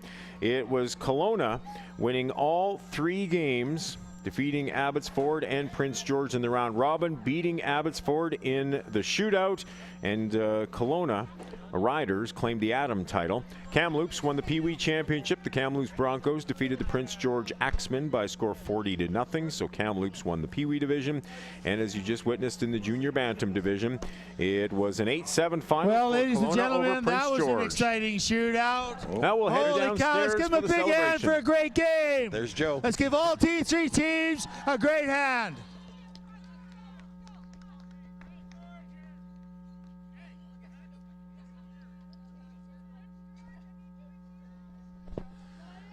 Okay, ladies and gentlemen, before we hand out our awards, on behalf of the BCCFA and the executive, we'd like to thank all of the organizations that sent teams today from Richmond, from Prince George, and from Colona. We'd like to thank the parents as well as our sponsors, who are Skyline Athletics, who provide the T-shirts for the winning team, the footballs, and the toques and the bags. We'd like to thank Baron Rings. I know you can't see it from up there, but we have an MVP ring for each of the teams. We picked an MVP winner, and as a result, they'll be seeing us after, so they get awarded the MVP ring. The first award that we're going to present is the Sportsman Award, and the Sportsman Award this year is from Richmond Raiders, and it's number 30, Kebi Zachary. Kevin Parks, the VMFL president, will present that award. I need to shake his hand first. Okay, you can shake. After me. Congratulations.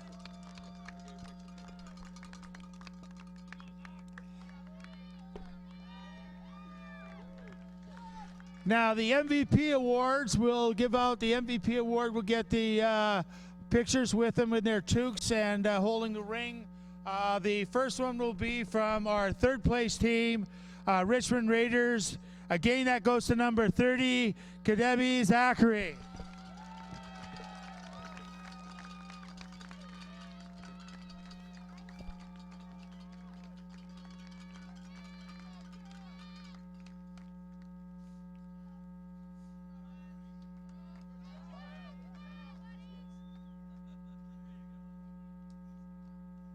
And me. Hey.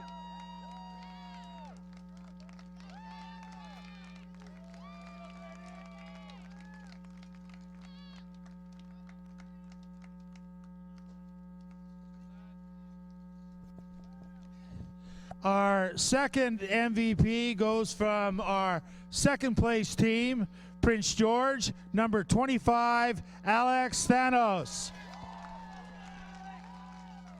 Watch your ring. Hey, ring drop. He's old.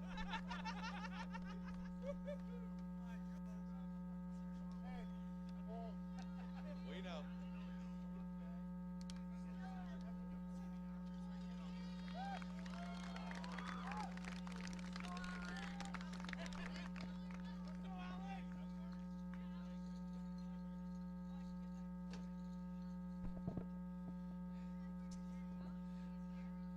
Now from the champion Colona Lions, the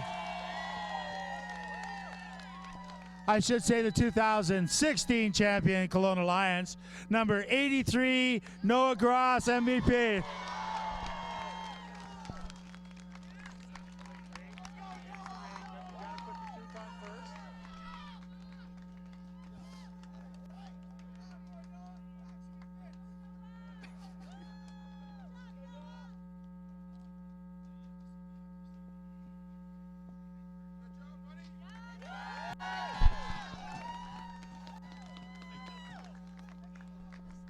Okay, we'd like to present to the Prince George team yes,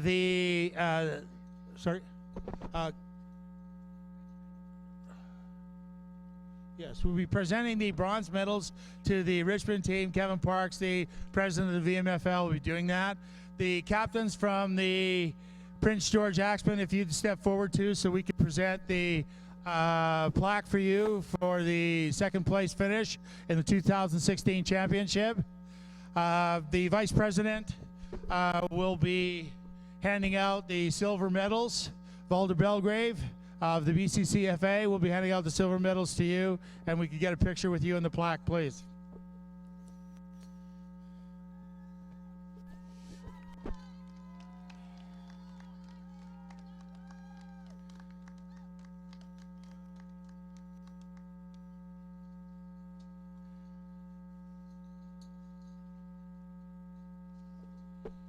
Now, while those medals are getting out, we'll get the president or the captains of the Colona Lions to step forward, please.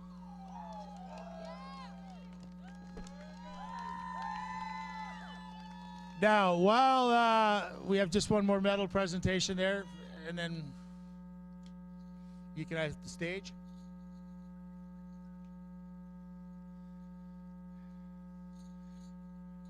Felder, can you move them back, please? Move them back. Okay, we have the president of the BC Provincial Football Association to present the championship banner and the championship trophy and the memorial plaque to the 2016 Colona Lions champions. Presenting the medals will be Corey Philpott, who is the Zone Bowl chair for the BCCFA.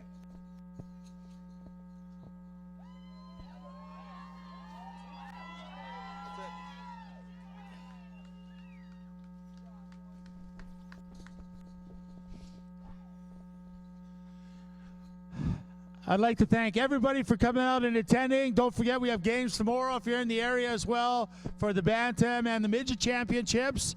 And thanks again to the parents for signing your kids up to go out and play the great game of Canadian football. Thank you all.